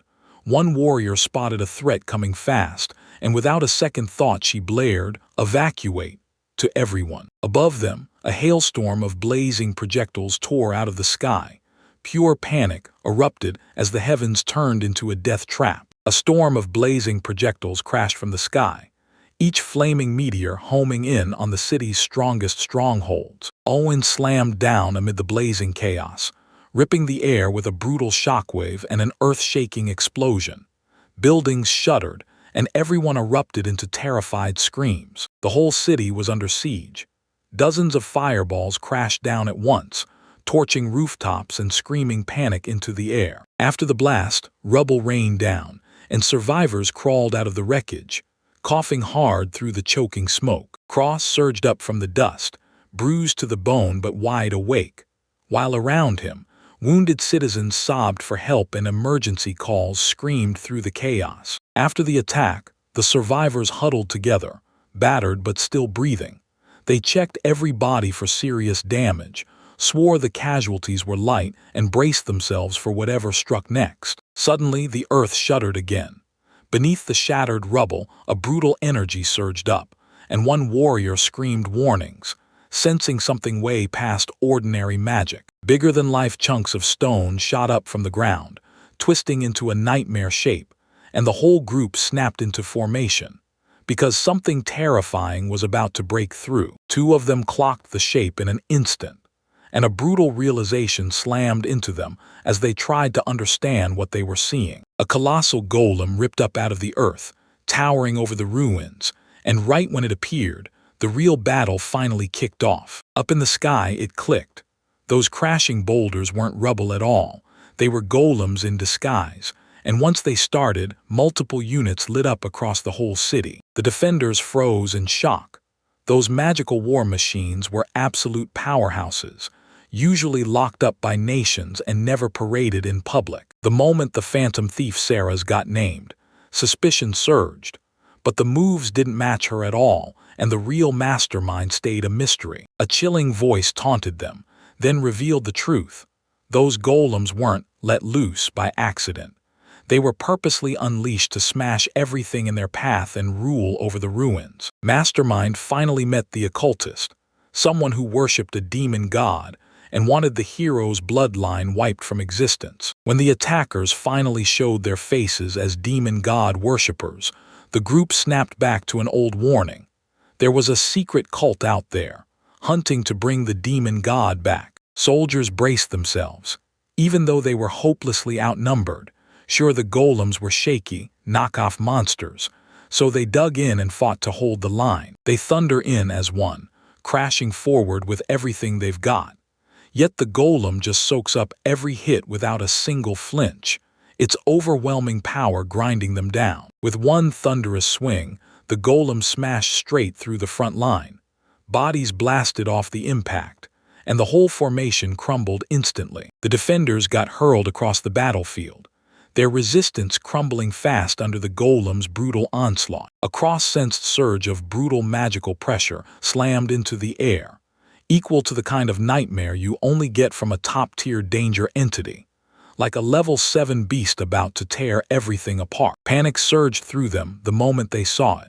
Somebody had unleashed a whole swarm of golems across the entire security zone, and the whole place exploded into massive-scale chaos. The cultists screamed out their sick cause, vowing to sacrifice anyone who dared oppose them, and Cross and his allies slammed into action to stop it. One fighter snapped into advanced combat mode, roaring his speed and agility to the max, just in time to slam into the coming golem before it closed the distance. With a burst of raw power, he unleashed a storm of hits that made the golem stumble under his technique.